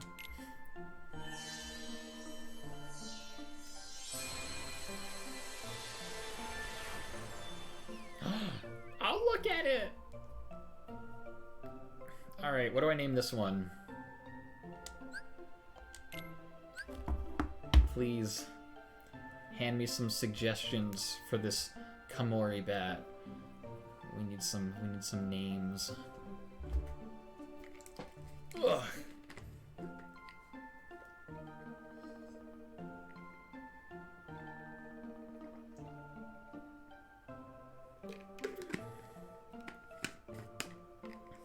Is Pandemic a good name or too soon? Oh, but he's adorable. Why would we name him Pandemic? We could name him Panny. Pandy? That sounds like a panda name. Oh, I'd feel bad naming him Pandemic.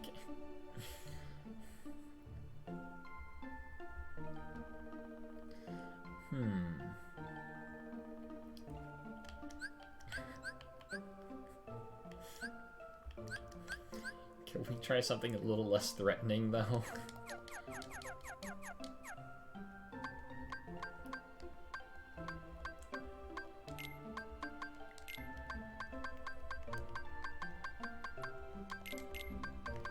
We can name him Panny. It'll be short for Pandemic, but it'll be our little secret what it really stands for. So we'll just stick with Panny. See, look, he's so happy.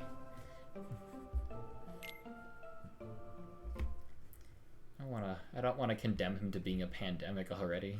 I got you now, Joshua! Once I take you down, yo, me and Rhymes is going back where we belong. Beat. How many times do we have to go over this?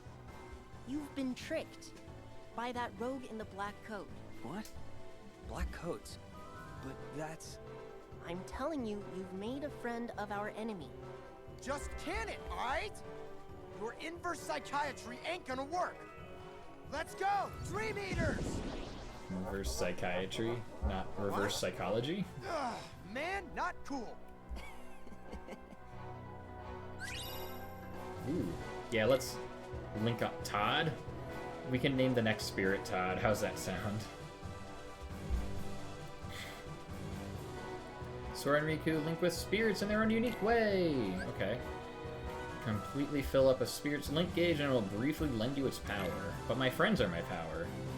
Sora uses link attacks to team up with his spirits to take on the enemy. Riku changes link styles, absorbing his spirits to power up his combos for a period of time. So, Riku just, like, absorbs them and steals their power, whereas Sora just like, hey, let's go for a ride. I love it. The link gauge will refill as a spirit's attacks connect with the enemy. Switch to the link commands and press triangle to unleash an attack.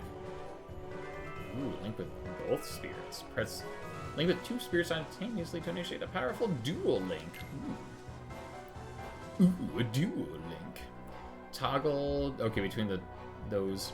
Also access link commands by holding down a spirit's shortcut command, pressing the corresponding buttons. Oh boy. Link with your spirit to defeat the enemies. Hold on.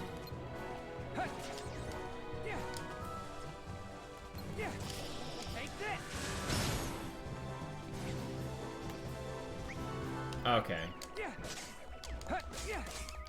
So I can't link with it yet. Oh my gosh. There was like nothing I could do about that.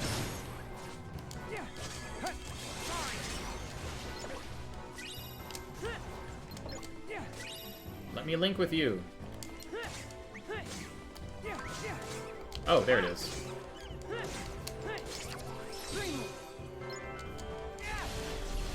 Ooh. Well, at least I got the last one with that. Fill up the link gauges of both spirits in your party, and you can team up with both at once to perform a powerful dual link. Perform a dual link, switch to the link command, then use up and down to choose a dual link and press triangle. Naturally, dual links are much more powerful than linking with a single spirit. Collect as many spirits as you can, and you never know what new tricks you might unlock. So there's combo moves. Nice. Linking tutorial complete. You know what? Forget it. This is stale, yo. Playing the tough guy 24/7? I'd be worn out too. I just want to protect the one person who matters. I know the feeling. Why am I suddenly so sleepy? Did they even notice that he passed out? Ooh, a flashback to the Keyblade War. I'm flashing back to the war. Long ago, in the age of fairy tales, the world was filled with light, a gift many believed from an unseen power known as Kingdom Hearts. You see, Kingdom Hearts was protected by its counterpart, the Keyblade, so that none could ever lay hands on its mysteries. That name gets me every time. But in time, the world was overrun by legions who wanted the light all for themselves, and the first shadows were cast upon the land. These warriors crafted Keyblades in the image of the original Keyblade, and waged a great war over Kingdom Hearts. We call this the Keyblade War. But though the war extinguished all light from the world, the darkness could not reach the brightness inside every child's heart. With that light, the world was remade as we know it today, with countless smaller worlds shining like stars in the sky. As for the real Keyblade, it did not survive the battle. The two elements that created it, one of darkness and one of light, shattered into 20 pieces. Exactly 7 of light, 20. 13 of darkness. And as for the source of all light, the one true Kingdom Hearts, it was swallowed by the darkness, never to be seen again. As long as it remains there, even the brightest world will have its dark corners. After all, light begets darkness, and darkness is drawn to light. For this reason, some decided to use the Keyblade, a weapon designed to conquer the light, to defend the light instead. These were the first heroes of the Keyblade. Glossary, the Keyblade War. Glossary entry that discusses the Keyblade War. Kingdom Hearts. The Keyblade. It's called the Keyblade.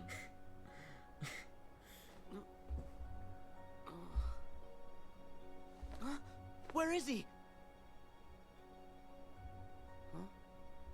Huh? They're both gone. Before I fell asleep, Neku said that he and that creep in the coat had a deal. But what was the deal? Are the two of them in league? That can't be right. We never even found Neku's partner. I guess I should just take a look around. Dropping between characters. In this game, you will alternate between Sora and Riku to progress through the story, okay? To drop or switch between characters, just select Drop on the pause screen or the main menu. The drop gauge continues to decrease as you explore the field, okay? Sleep and other negative statuses will cause your drop gauge to drain more quickly. When the gauge runs out, you will enter bonus time, and droplets will appear more often. After bonus time ends, you'll drop into the next character. Okay, so it'll force you to switch characters if you don't do it automatically, or if you don't do it manually. Interesting. Oh. Hello, Jelly. Welcome back. Oh, we have more tutorial stuff. And now the main mechanic. Yeah, apparently. The thing that the game's named after. You must install commands to use them. In the main menu, choose Command Deck, Edit Deck. Okay. To easily jump to the shortcut command in combat, just press L1. Sure. Yeah, let's install some commands, I guess. We don't need potions. Spark Dive. Electric Shockwave, sure. Ground-based foes punish far away enemies with a charging attack. Okay. We can put people to sleep. Potion and Panacea? Yeah. Oh, I can eliminate status effects, okay. Well, we'll try the Spark Dive. Sounds fun. Oh, we're doing the action command thing again. Okay. This was in Birth by Sleep. Pole spin, pole swing, rail dive, kick dive, buzzsaw, blow off. Okay. Do I need to equip these, or are they... No, they're E, so they're already equipped. Oh, there it is. They're all the way at the bottom for some reason. Okay, so I can get cooler parkour moves. Yeah, they're definitely all equipped already. Okay. Yeah, that's exactly like Birth by Sleep. Alright, I got the Kingdom Key Keyblade. That's normal. Yep. Dream Pieces. Rampant Figment. Everyday Material. Okay. Vibrant Fragment. Everyday Material. Sure. Troubling Fragment. Everyday Material again. Alright, interesting. And what's in our stock? What's in our stonk? Meow Meow and Komori Bat recipes. Okay. Ooh, and confetti candy. Sweet. Didn't I get that as Riku? Do we share an inventory? Sure. So no gummy ship? You know, it seems like we're in a dream world, so... I'm guessing that there is not going to be a gummy ship. Yeah. This might be a shipless game. Ow, ow, ow. But what we can do is fling these things over at enemies. And, oh my gosh! You need to chill out, bro.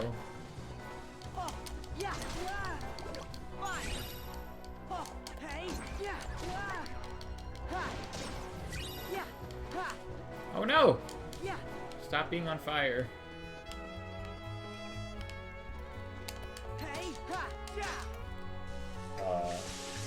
Is it okay to do that? Cool. We're gonna go with a yes.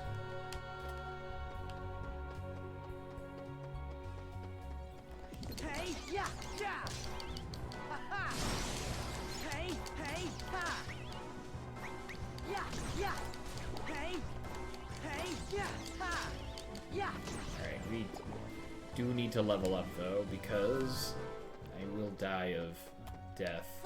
Nope, that wasn't what I wanted to do. Oh my gosh. More enemies? Alright. Oh, I need to parkour attack them more. That'll probably help.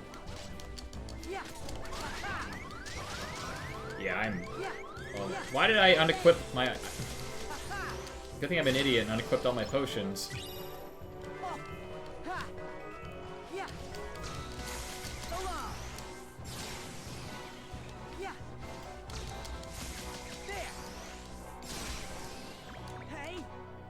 Oh good, I found health. Alright, that goes back to this. Ooh, and I leveled up. Alright, Link Portal. Yeah, we'll borrow some cool spirits.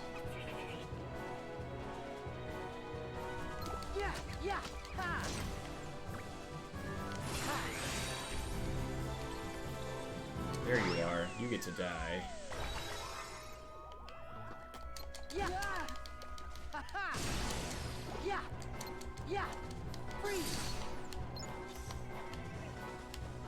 Everyone okay? Sick. Let's get out of here.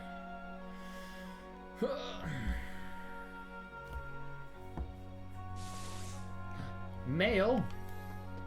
Hello, can I help you? What? What? Was that a whale? No, it's mail.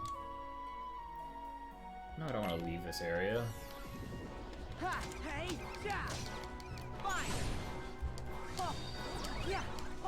Did you make me drowsy?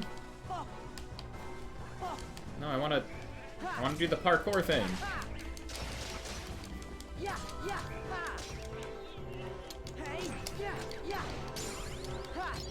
Norman leveled up. Sick.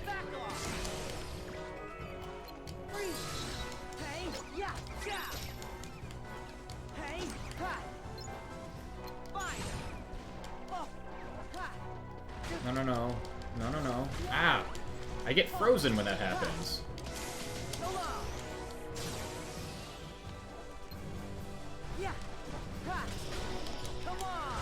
Yeah!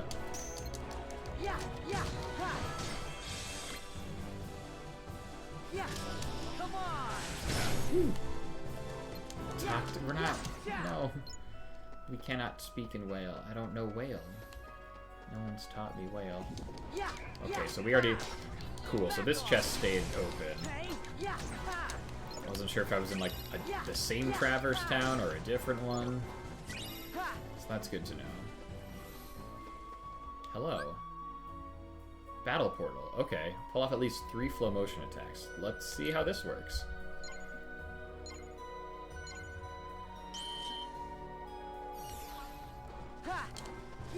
No, let me... Flow motion. Let me parkour.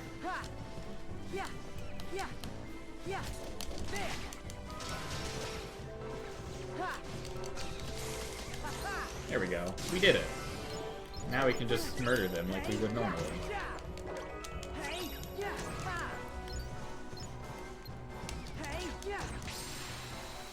Alright, cool. Nice, easy quest battle thing. Alright. At some point, I will have to pause to feed the cats.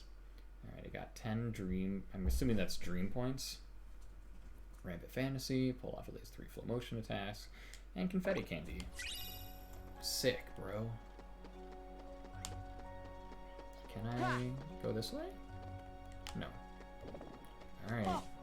Guess we're going into the... jump into the hole. Will I just let go at some point? Yes. Yeah. So I wanted to play a little longer today because I spent the first 2 hours just talking about the story. So rather than only play for 1 hour and then call it quits, I'm like, we'll go a bit later today. But we will have to, pause so I can feed the cats at some point. But I think it can wait a little bit. It's only 5:30. They will not die. And I also haven't heard Elvis meowing, so... Okay, so that'll take me back... Oh. The post office is right underneath the mailbox. How convenient. Cats on camera. We can put the cats on camera while they're in here to eat. Oh.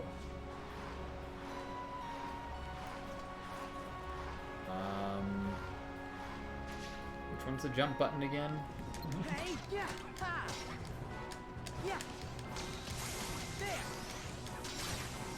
Alright, Sora, try not to die.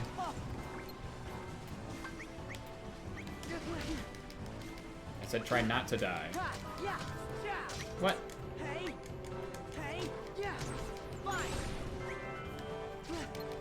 Oh no! There it is. Yes! Ah, we'll just bounce on you. I love it.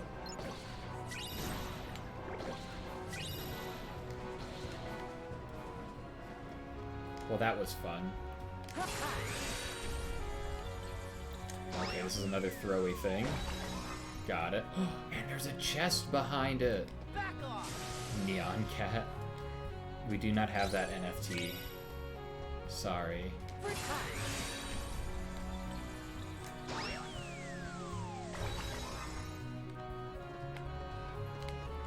There's presents we can throw around. Alright. There's a chest. We're going to the chest.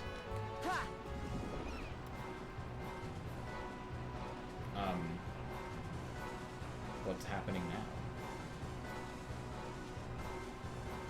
This place looks large and confusing.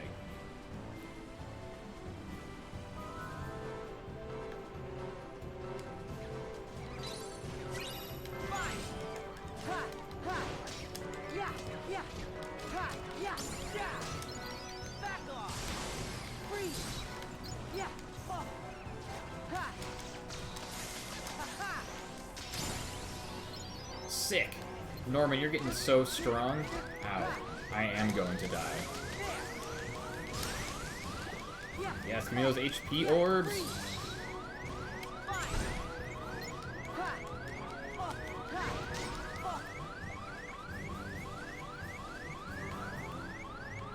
You love to hear the sweet, sweet sound of me dying. Oh, there's a map. Okay. So I think what I need to do is... Ooh, rampant fantasy. Okay, okay. It's a rare material. And an intrepid figment. Cool. Shield cookie, blocket chocolate, and ice dream cone. Very interesting. Bad noise, like the seatbelt alert in the car. Exactly. You just can't ignore it.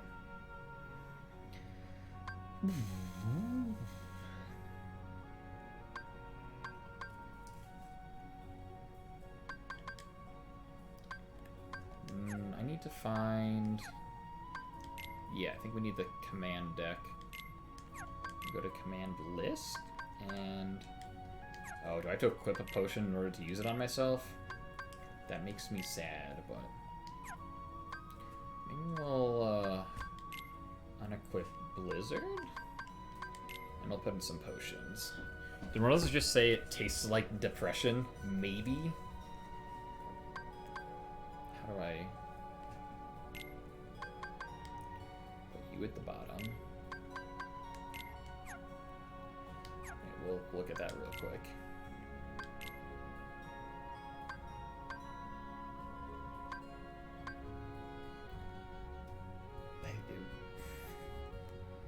Oh, wait, no. We need... No. It changes a disposition. Does not taste like depression.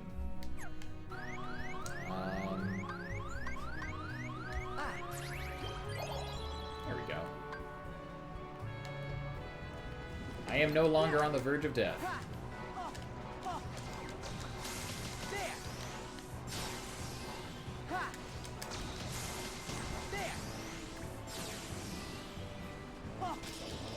Hiya! Oh, but it feels so good to do.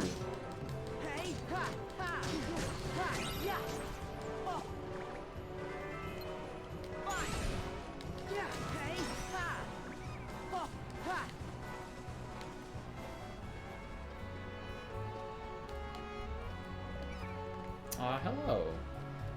Welcome back, friend. Can I go this way? No. I will go up at right now. I guess I'll go up right now. Ooh, oh, no! I didn't want to do that, but I kind of do now. Oh my gosh, everything's moving so fast.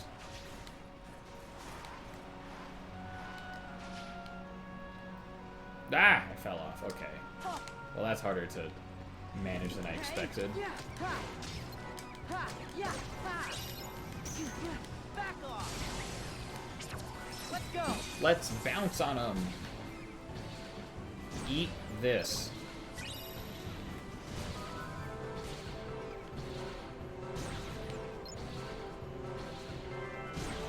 Haha.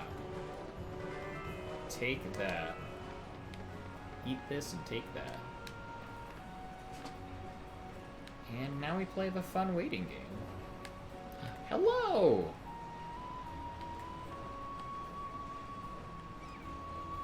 I don't know where we're going, but we're going there. How high up is the top? Is this the ride? When do we get to the ride?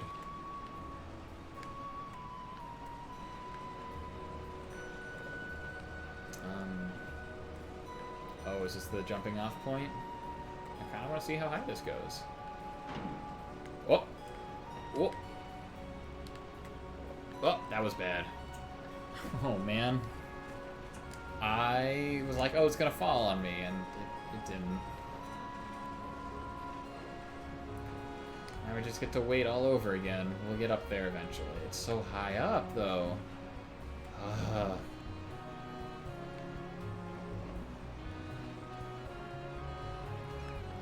do want to go over there. It looks like there's a wall of presents I can break. I'll break those presents.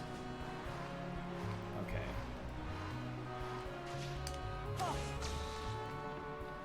We're not ready to leave this area just yet. We got cool stuff to find.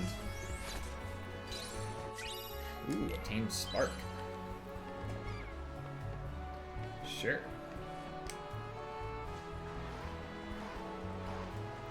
Ah, everything's moving so fast. No. Oh my gosh. Ah! What? Sorry, you're killing me.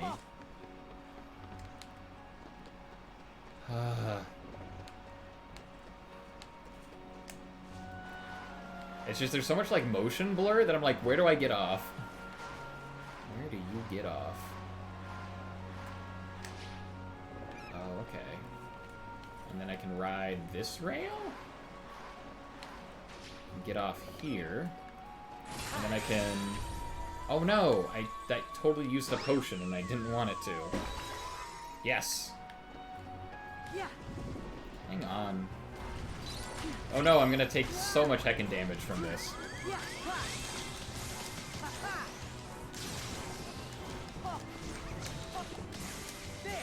Hut. Yes. Oh man. I'm not sure like what I'm doing that's restoring HP, if I'm killing enemies that are dropping it, but I am not dying, and that's what's important. Okay. I think I saw one other chest somewhere in here that I wanted to get. Nope, nope. That wasn't it. Aha! Was it this one or was it a different one? Ugh. The troubling fantasy. Okay. I do feel bad about leaving the cats unfed for a while. They're usually supposed to get fed at 5, so I am going to take a quick break to feed the cats, and maybe I'll be able to catch some of them on camera too. So I'll be back in like 10, hopefully. Hello, we're back. I hope everyone had a good break. The cats are, well, 2 of the cats came and ate. One of them refused to enter the room. One of them is still eating, and I have her trapped in here. So we will, when she's done eating, we'll see if we can grab her and put her on camera real quick and use her for entertainment purposes. M is the one in here, and she doesn't always like being picked up, so we'll be real nice and gentle with her. In the meantime, we'll play some more Kingdom Hearts. Gotta defeat all, not take damage more than 2 times. Oh boy. Oh, this shouldn't be too bad. Oh! I lose. Come on!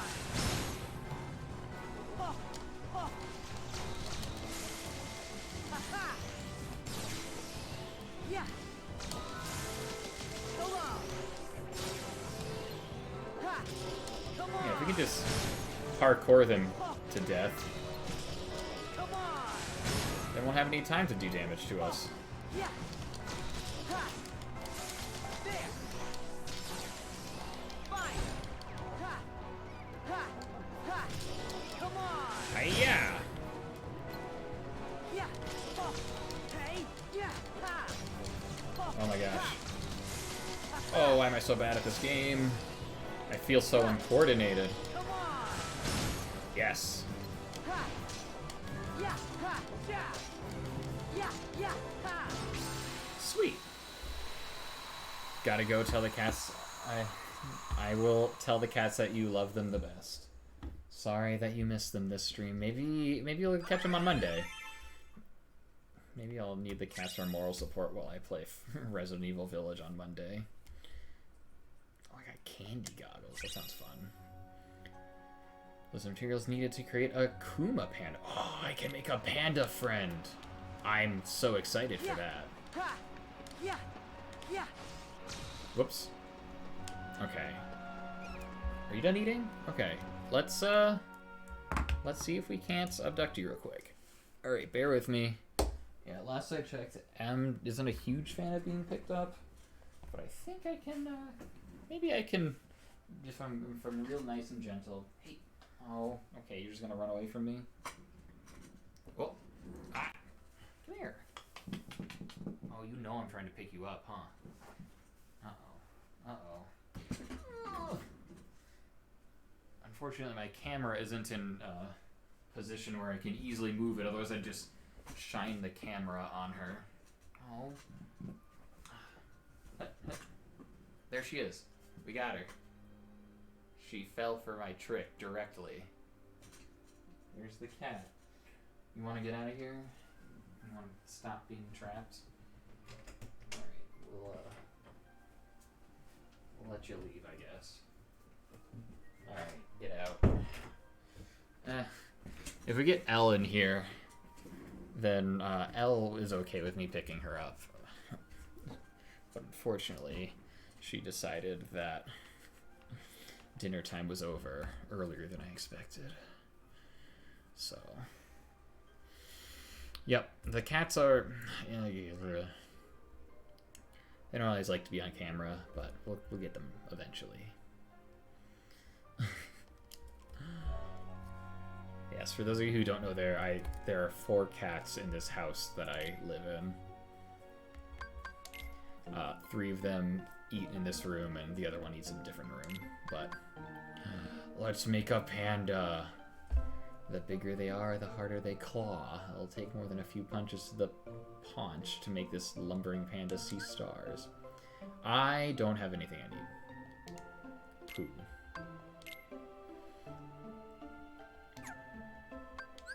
Interesting.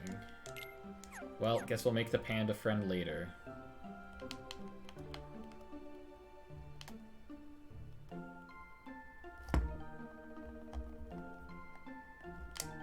Okay.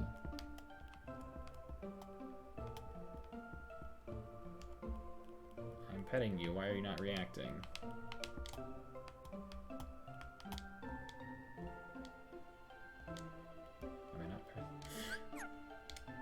Menu. Actually, do you have any abilities I can do the thing with? Ooh. Oh, yes. Please give me cure.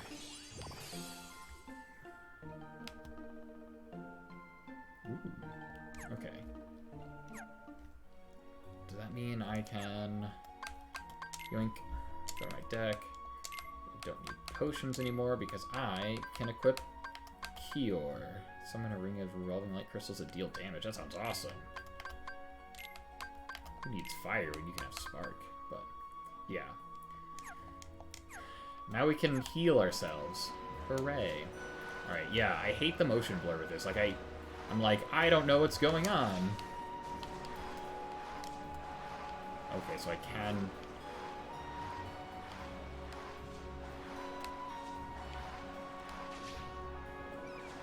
Cool, cool. So I think this will take me up to where I started? Yes. We don't want to go there, though. Yeah. Don't mind me, just getting a little lost. Kind of wanted to get back on the green line. That line seemed sweet. Oh, there's the green line. That's just what I wanted. Like, I'm pretty sure I actually need to get on the green line to progress. Yeah, I need to go that way. Where does this get on, though? Yeah, okay. This is where I wanted to get off. This chest. This is where I found it. Okay. Alright, there's the enemies. Ooh. Please let me move.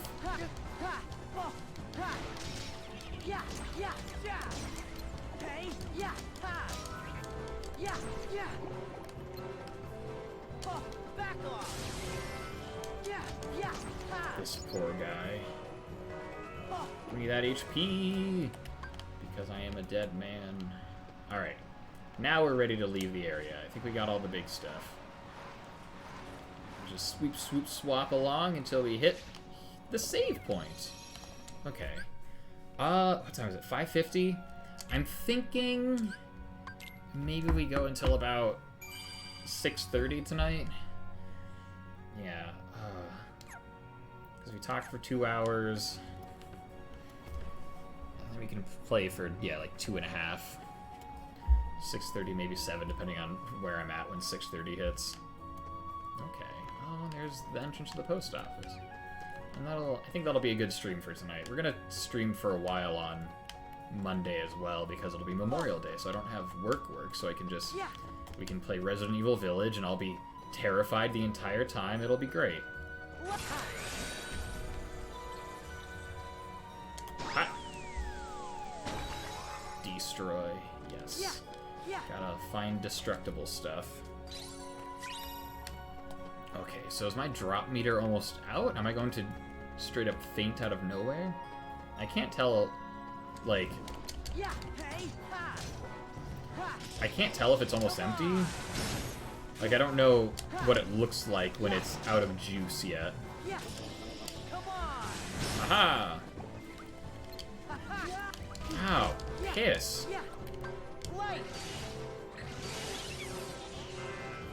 Did I totally miss with all of my attacks?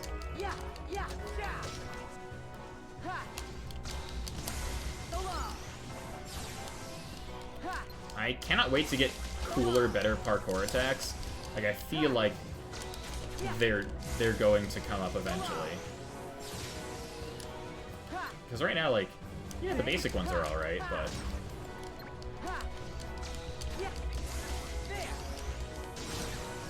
we could have so many cooler moves. So much parkour is going to happen. So this is a... yeah, okay. I am almost out of drop juice, though. Is what it looks like. It's flashing all over the place, and does it show me where I am? Map is bunk, yo. Yeah, I think I'm about to force change to Riku pretty soon. So we'll see how far we can get before that happens. And I'm Norman leveled up again, yes! I'm wondering if... okay, so I'm the Keyblade symbol. Oh, cool. Graffiti from the World Ends With You game. So I'm wondering if when I drop, if, like, when I wake up, what? If I start in, like, the same location where I ended? Like, or if I go back to a checkpoint. You dig? Ooh, and Sora leveled up. Bonus time!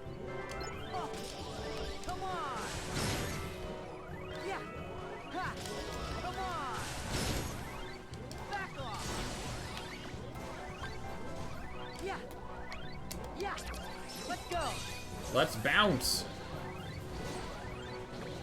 Oh, I'm almost out of bonus time. Come on.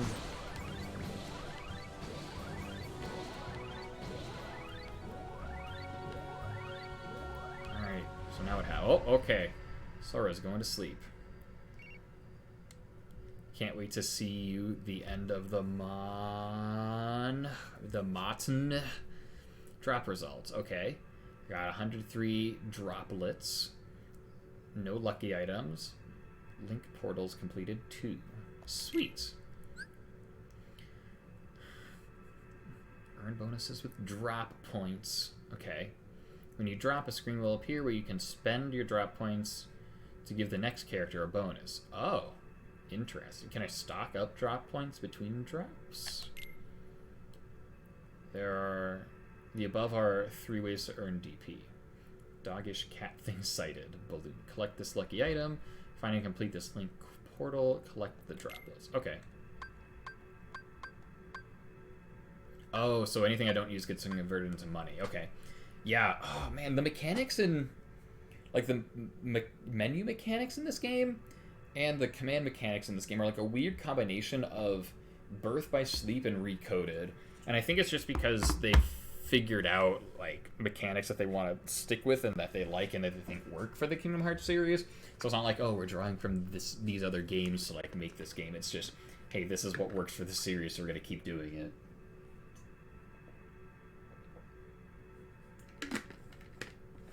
But it seems like the mechanics they use for, like, these interstitial games are different than the mechanics they decide to use for the main games. Like, Kingdom Hearts 1, 2, and probably 3 as well don't use this command mechanic. They have, like the magic meter and the transformations and stuff. I guess Kingdom Hearts 1 didn't really have transformations. But anyway, increases strength, lasts until you drop, scales with your level. Sick.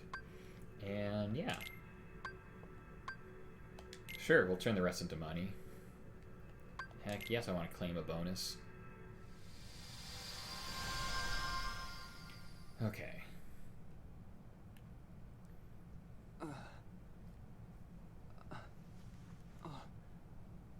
What happened?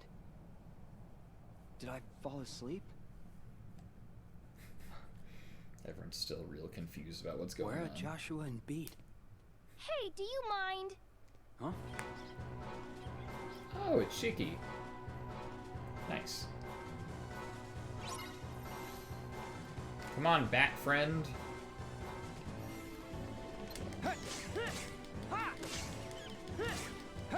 So, I unlocked Cure as a command with Sora. Does that mean I get that as Riku as well, or do I have to unlock Cure with Riku separately?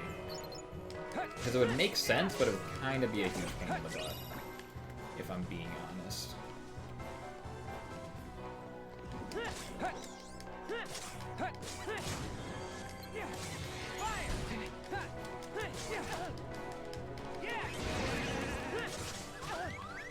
Ow, what? Oh, I already died. First death. No goodbye deathless run. Oof. That was rough. I wasn't even paying attention to what was happening.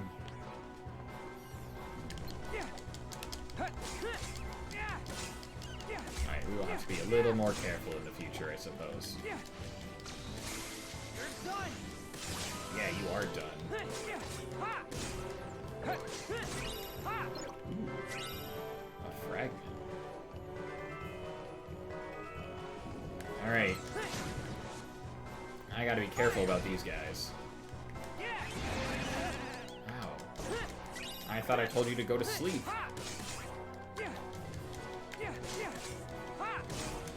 Look at that cute little dragony thing.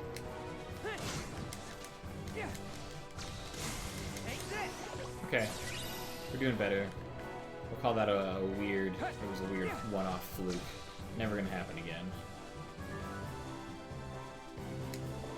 Oh, hey, a dreamy thing.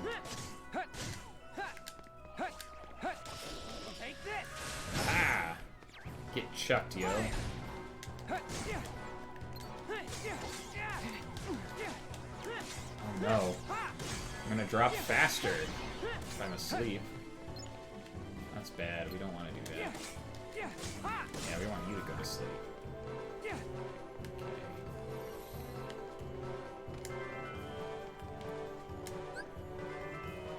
Sure.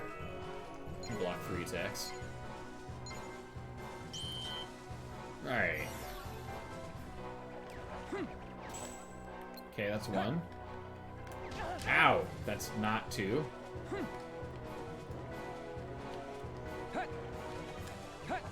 Oh, you missed.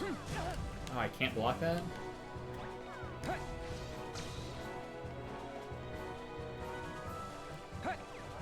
Stop missing! Jeez! I'm going to die. Ow. Please don't do this to me. I just want to block your attacks. Which one are you trying to wind up for a punch? Okay, I need less than 3 of you to worry about.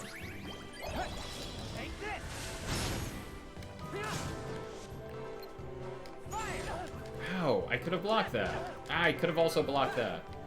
This is very upsetting. I blocked the second attack! Sick, okay. One more. What? I'm going to use up all of my potions at this rate.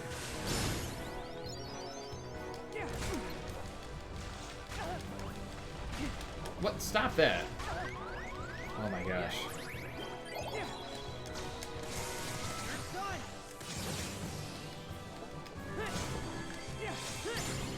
Okay. Ah, yes, Panny leveled up. No, don't kill him. Yes. What? How did you miss? Come on.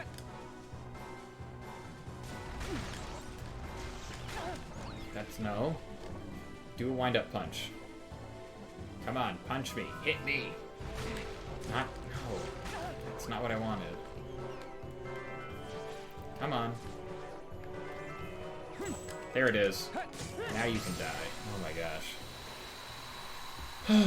It's fine, it's fine. We did it. Okay. Yay. We beat it. Sure, we got a royal cake. Sounds sick, yo. Okay, are there any...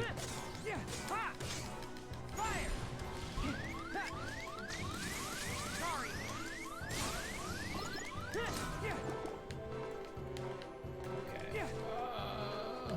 Nope, no chests down here.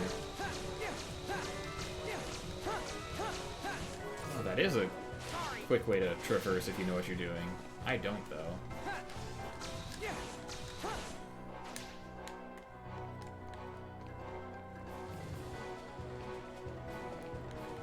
Okay.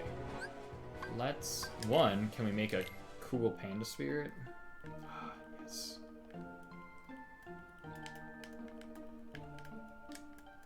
Let me pet. No, I thought there was a... No, where's the help?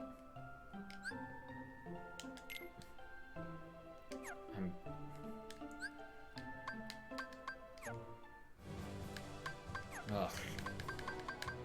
Mementos, question mark? Tutorials. Gain health, I guess. Spirits. Bonding with your spirit. Yeah. None of this is helpful. Oh, maybe I can't always pet my spirit. That makes me sad. Can we unlock anything, though? Yes. I don't know what Waking Dream does, but that sounds cool. Ooh, Confuse. Okay. Sweet. Alright, let's see if we can make this panda boy, though. Forecast bonus chance to increase strength. Okay. Nope, still need Vibrant Fancy. Sure. Okay.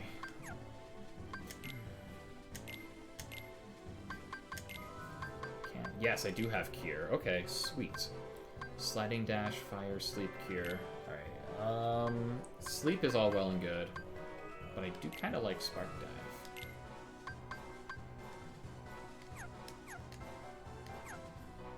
Alright, we'll stick with this for now. Let's go.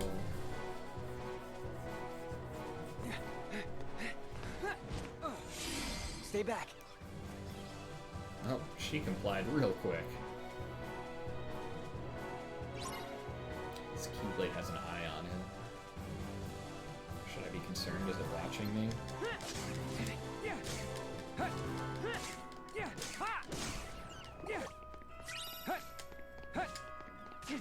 Let me...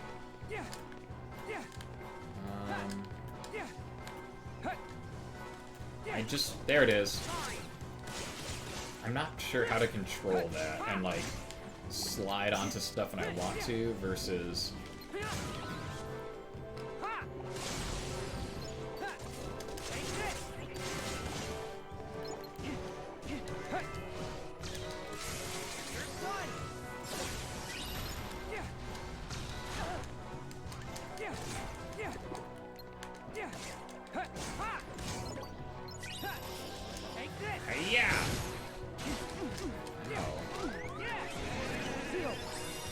Yes, now I can heal all I need to.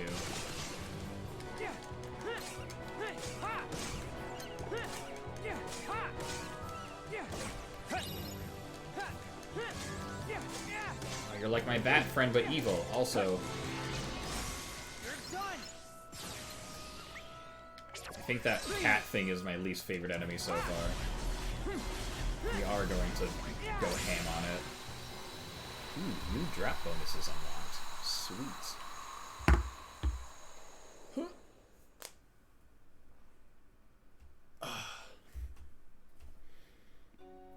Seriously, thanks. You're welcome. I'm Shiki. How about you? Riku. Thanks, Riku. Sure. Hey, that's it? You chat up a girl and then just say, sure, and walk off? I'm bad at this. Sorry. Look, it's not safe here. You should go home. If it's dangerous, how can you just leave me here? Aren't you my knight in shining armor? Well? Knight? You've got the wrong idea. Oh my gosh, I was so just kidding. You get out much? You remind me of this guy I know. Well, good thing we met. Yeah, great. Alright, note to self, Riku does not know how to talk to women.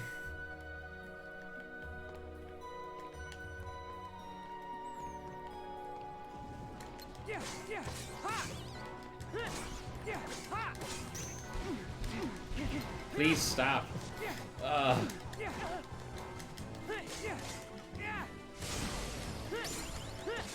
Yes, Panny leveled up again. Sweet.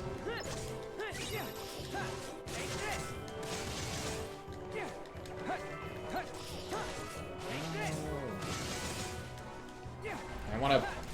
Nope, not that one. Oh my gosh, once you get locked into that attack, you are stuck there. Ah, sweet. Riku leveled up too. Is that everyone down here? Oh, can I go this way? Yes, I can, but I'm not going to yet because there's too many things to kill over yonder. Oh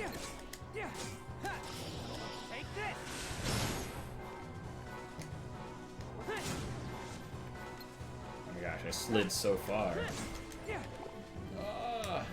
Sliding dash is no joke. Alright, is that everyone? Are y'all dead? Everyone's good and deceased.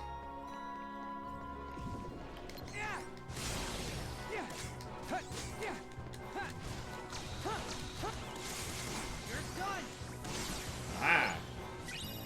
Wow. Oh, I thought I killed them all.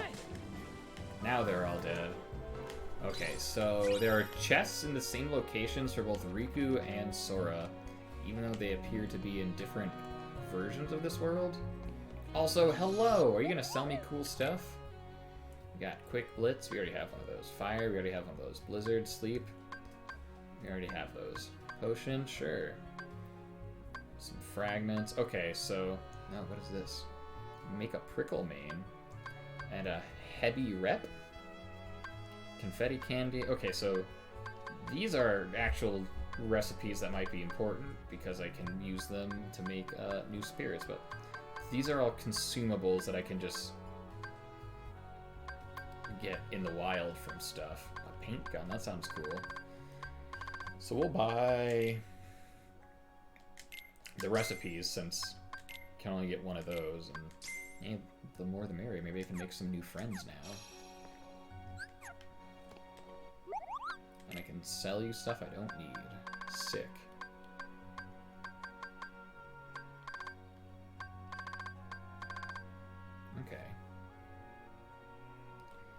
paint gun. It's interesting. So do I not have... No, I guess I don't have anything for the other paint guns, but I don't want to spend all my money just yet. Let's see if we can make some new spirits. Oh, it's this guy? Ew. And a heavy rep. Hyperactive and a real handful. These reptiles rocket hard when they roll. And then bouncy pincushions take stick and move to a whole new level. Look out when they turn red with rage. I guess we'll make one of these guys. And we'll throw in some extra HP, I guess, since I have multiple potions. Aha!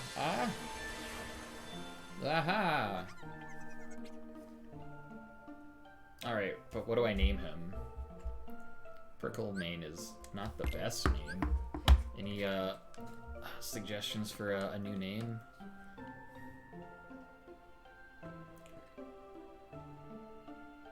$11 characters is a weird max. Like, 10 or 12 would be a more even number.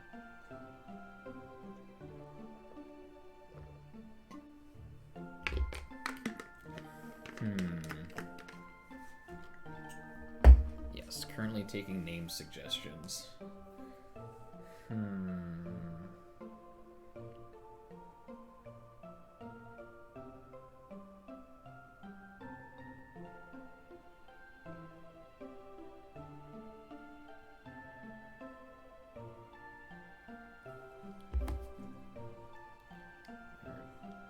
Not naming it Prickle Mane, that's for sure.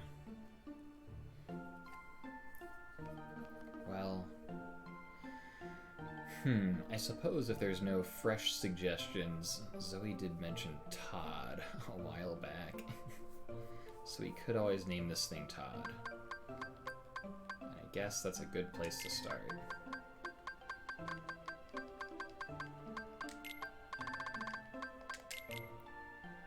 Alright.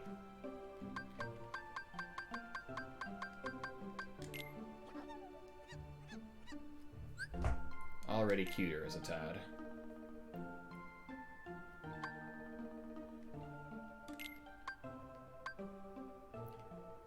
Oh, this is the... yeah.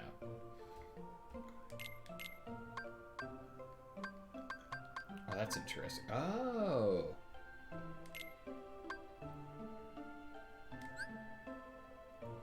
Oh, that's... okay. So that's how you create new spears that you don't have. What is this? Possible spirits. Too bad I don't have enough of any of the actual materials to make anything cool yet.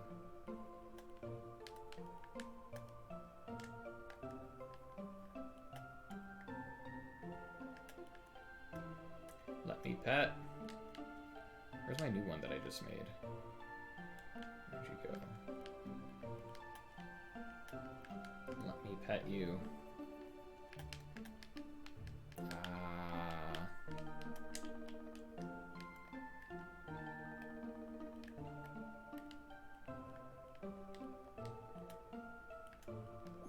Oh, there we go.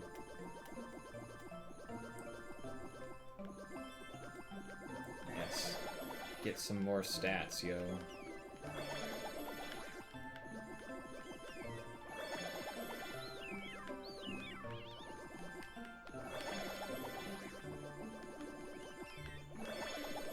Ooh. Disposition change to wingman. Nice. Are you gonna be a good wingman?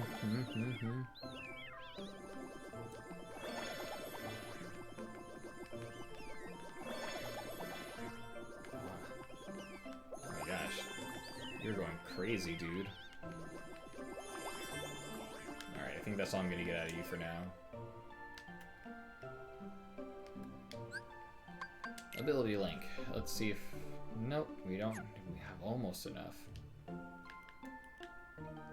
Oh, do I have to add the new one to my party?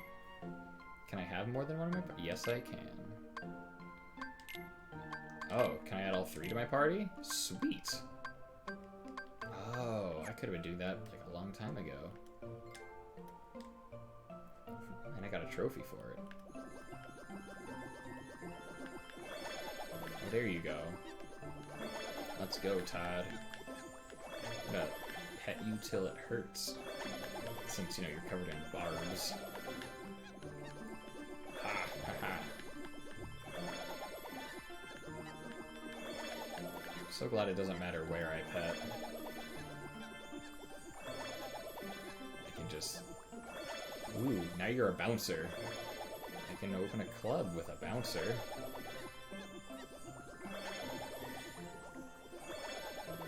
Oh, sweet.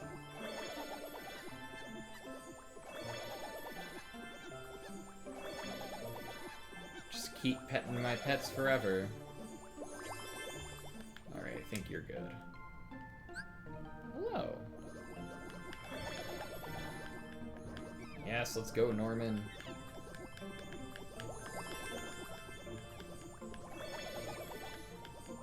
Is your disposition gonna change, or are you still gonna be a rascal?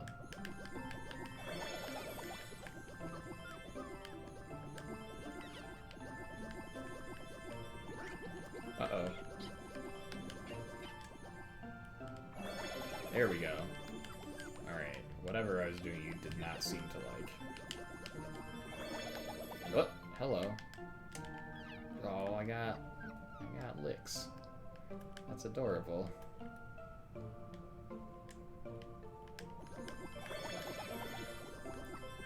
I want your disposition to change. You're still a rascal. Okay. How often can I do this? Aww. There we go. Okay, you leveled up to 3 hearts. Awesome. Oh my gosh. You're just very happy. Alright, we can't do this forever.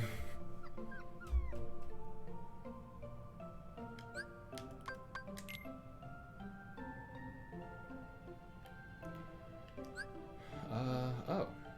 Grants you strike. Ooh, strike rate's a good command. Sweet. Magic haste, okay. And item boost. We'll go with magic haste. Light screen, defense boost. Oh, sweet. Slow, poison block, and spark. Okay.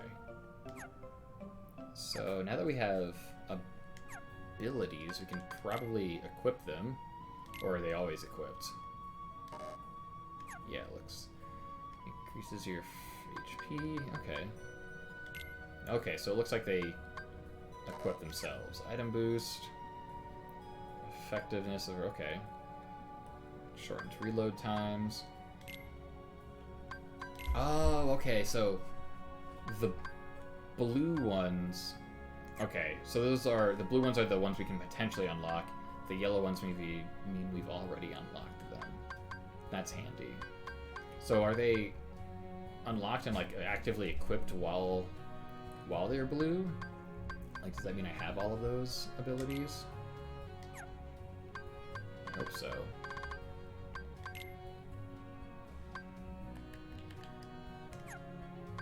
So we got dark screen and light screen, confusion block, poison block, sleep block, ooh, combo plus. What else we got? Oh, I do not want to do 0 XP. Yes, let's just not gain EXP. That'll help.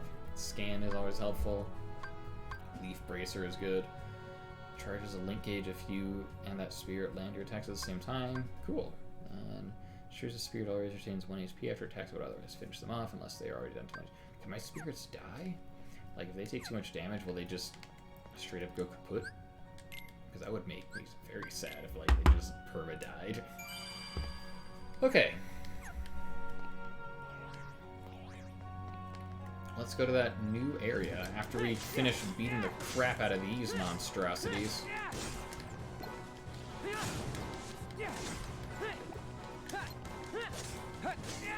So now that I added 2 more spirits to my party, do I have 3 following me around at all times? That would be pretty sweet. Yes. know where the third one is, but... Oh wait, no, it looks like I only have 2. I thought I had 3. I'm so confused. It's like, this is my party. Oh, that's like an inactive spirit. Okay. Now we'll stick with these 2. Yeah. Yes. Alright. On to the next place.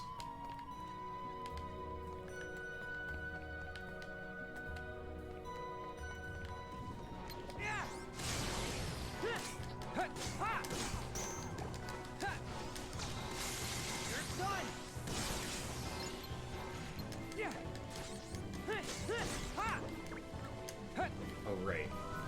You're not an enemy anymore. You're my friend now, Todd.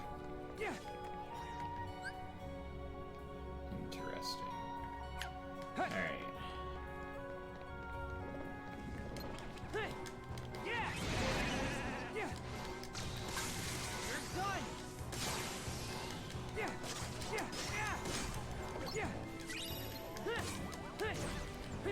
I'm gonna kill you before you can get mad. Alright, you're my friend. I don't need to murderize you. Ah, get out of there, Riku! Hiya!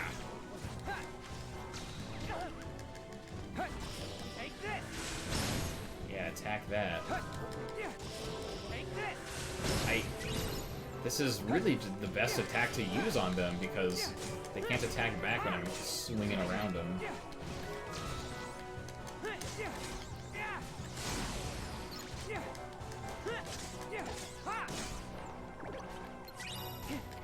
It does, like, I know that the non-friendly spirits are different colored than my spirits, but it does make it kind of confusing that they all kind of look the same. Okay, so... I hate that there's an objective covering part of the map. Like, yeah, I get that there are objectives, but...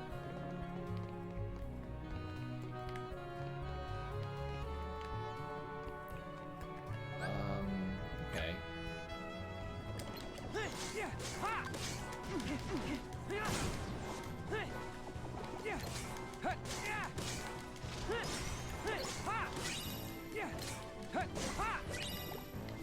Block it, chocolate. That's what they call all the good chocolate. It's block it, chocolate. It will block your arteries in a heartbeat. Ooh. Alright, well, let's see what this is. Achieve victory without using any triangle commands. Alright. We'll just use a bunch of parkour moves. That's fine. Just... Alright,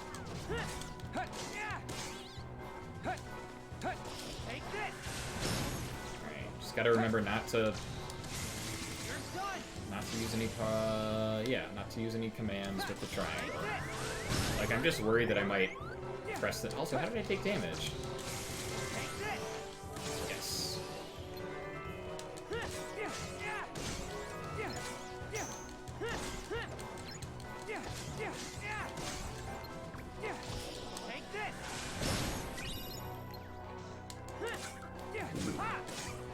Owls? Question mark?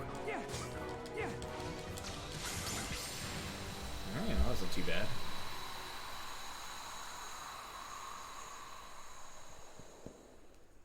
Sweet. Yeah, we did it. And, we got more block it chocolate.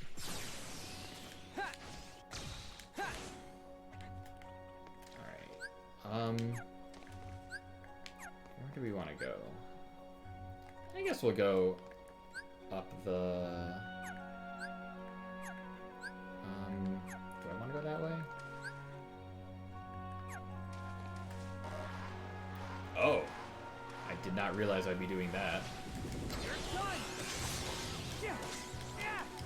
I feel like I might die here. And I don't like that.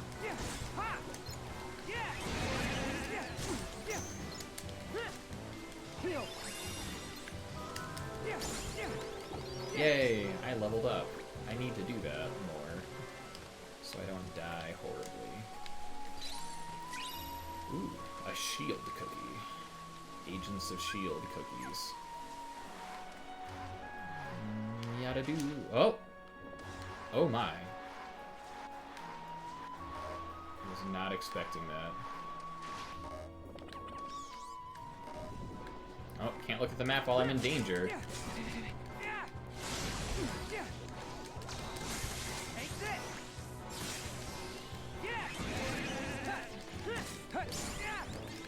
Yeah, Norman leveled up, even though he's not even fighting.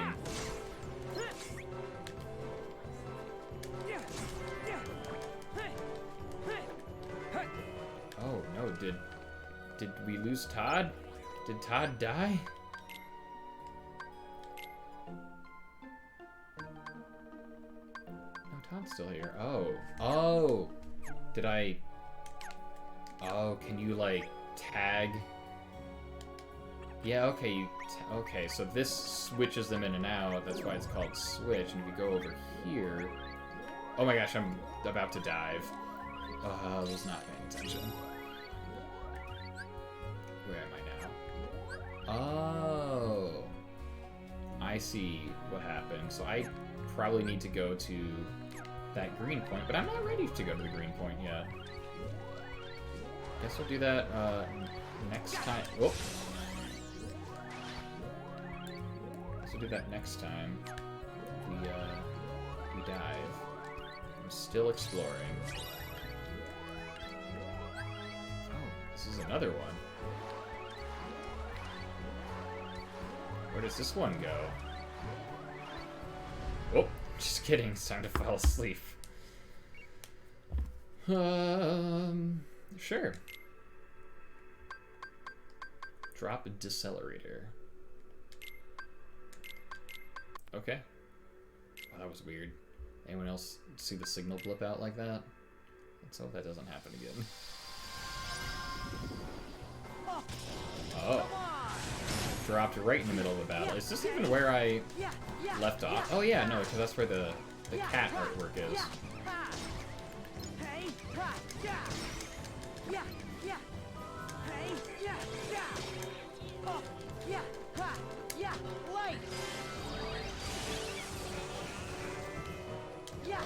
Ow!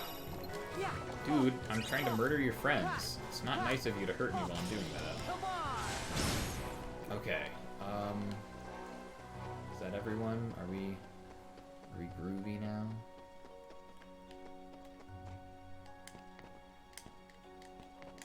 Hot. Ooh. Hot. Oh.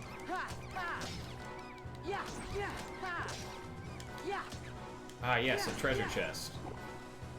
Right where I would have left one, too.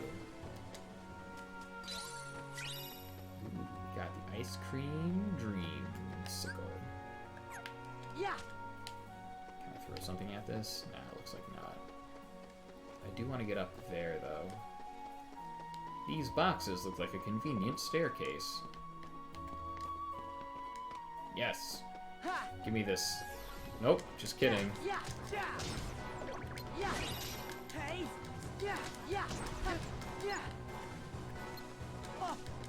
Oh right, I forgot I need to equip my new friendos.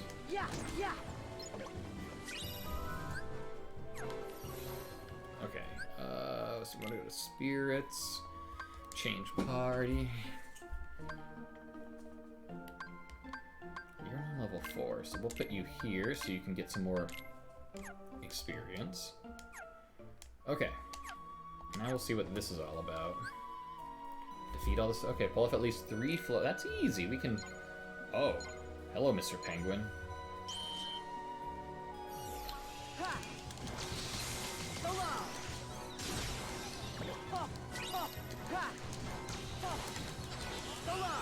Yep. Todd leveled up.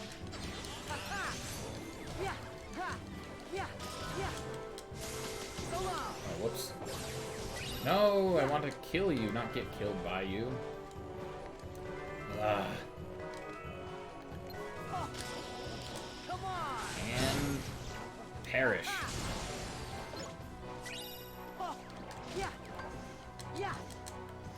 Where Why are you down there?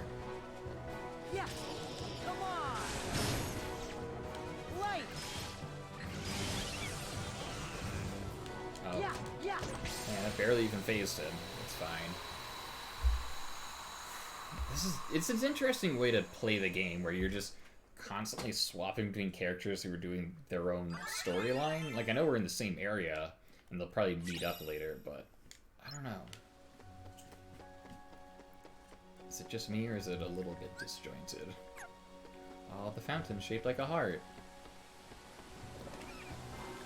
And you're ruining the scenery! Get out of here, Fitzgerald. Yeah.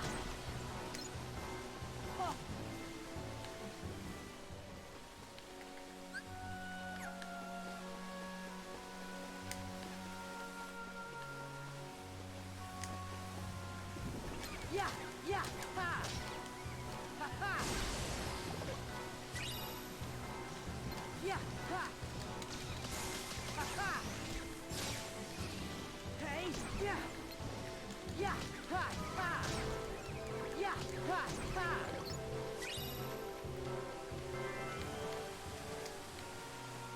Ha, ha, ha! Yeah! Where are we going? Yeah! It is 6:30, so I think the next time I find a save point, we'll call it. I just need to find the next save point. I'm sure it's around here somewhere.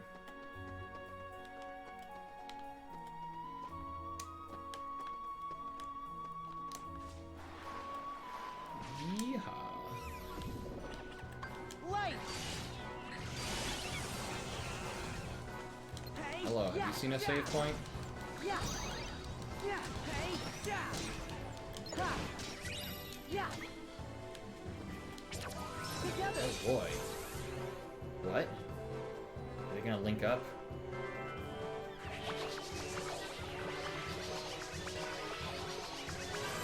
Okay. Oh my.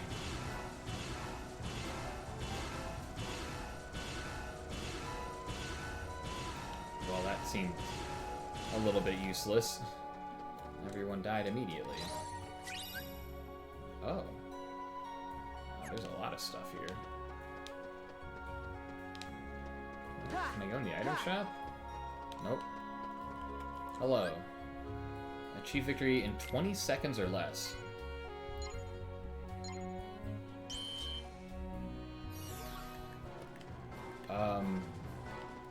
Wait, is he hiding? Yeah! Yeah!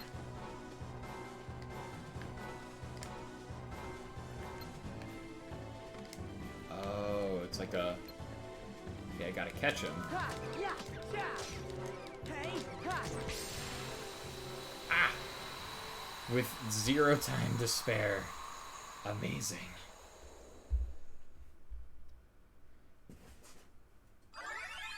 We did it.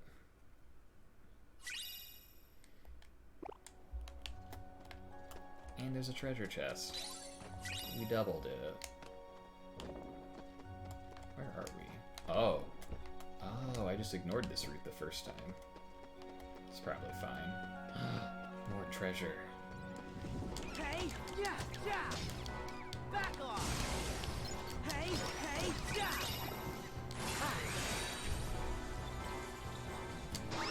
I'll attack you. I don't think that... Oh, no, I killed him. Yeah! Yeah! Ha! Ha! Oh, nope. You're a friend. Not food.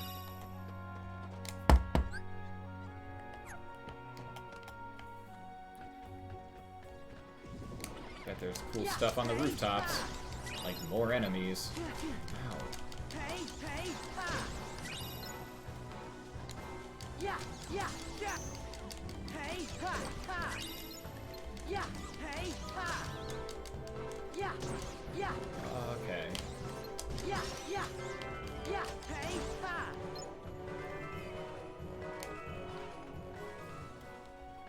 So many enemies.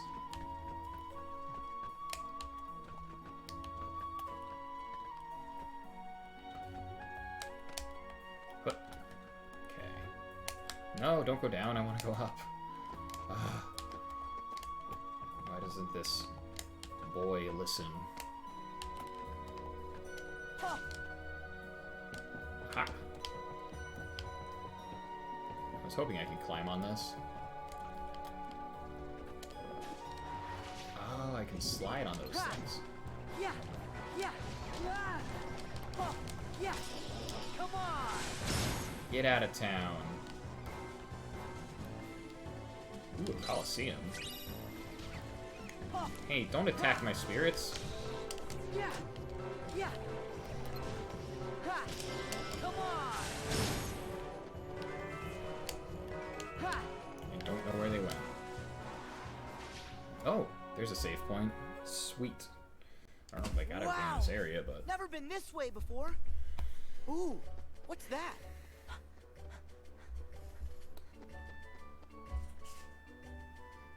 Oh, hey. Hey, We're looking any for chance you. you're Neku's partner? Huh? I'm not really sure. All I know is that my name is Rhyme. You mean you've lost your memory? Yep. Oh, sorry. It's no big deal. You know what they always say. Sometimes memories just need a little help getting out. Who says that? Yeah, that's true. Mhm. Huh, a little help. I know. Maybe Neku can jog your memory. Come on, Rhyme, let's go find him. Right. Flick Rush. You can now play Flick Rush, a fun card game where spirits battle spirits. Okay. Talk to the Moogle in charge to play. Win at Flick Rush, earn medals. Use medals when you trade in for commands, recipes, and more at the medal shop. Hooray! We'll do that later. Okay. Saw a chest over here. Ah, yes. More chocolate. But, we're gonna save for now. We had a good first run at it. Alright, well, thanks for hanging out, everyone. It's been real. We will be back on Monday. We're gonna stream Resident Evil Village for a while and then swap over to Hollow Knight before I poop my pants out of fear. That'll be a good time. Alright, well, I hope everyone has a fantastic weekend, and I'll catch you all later. Bye.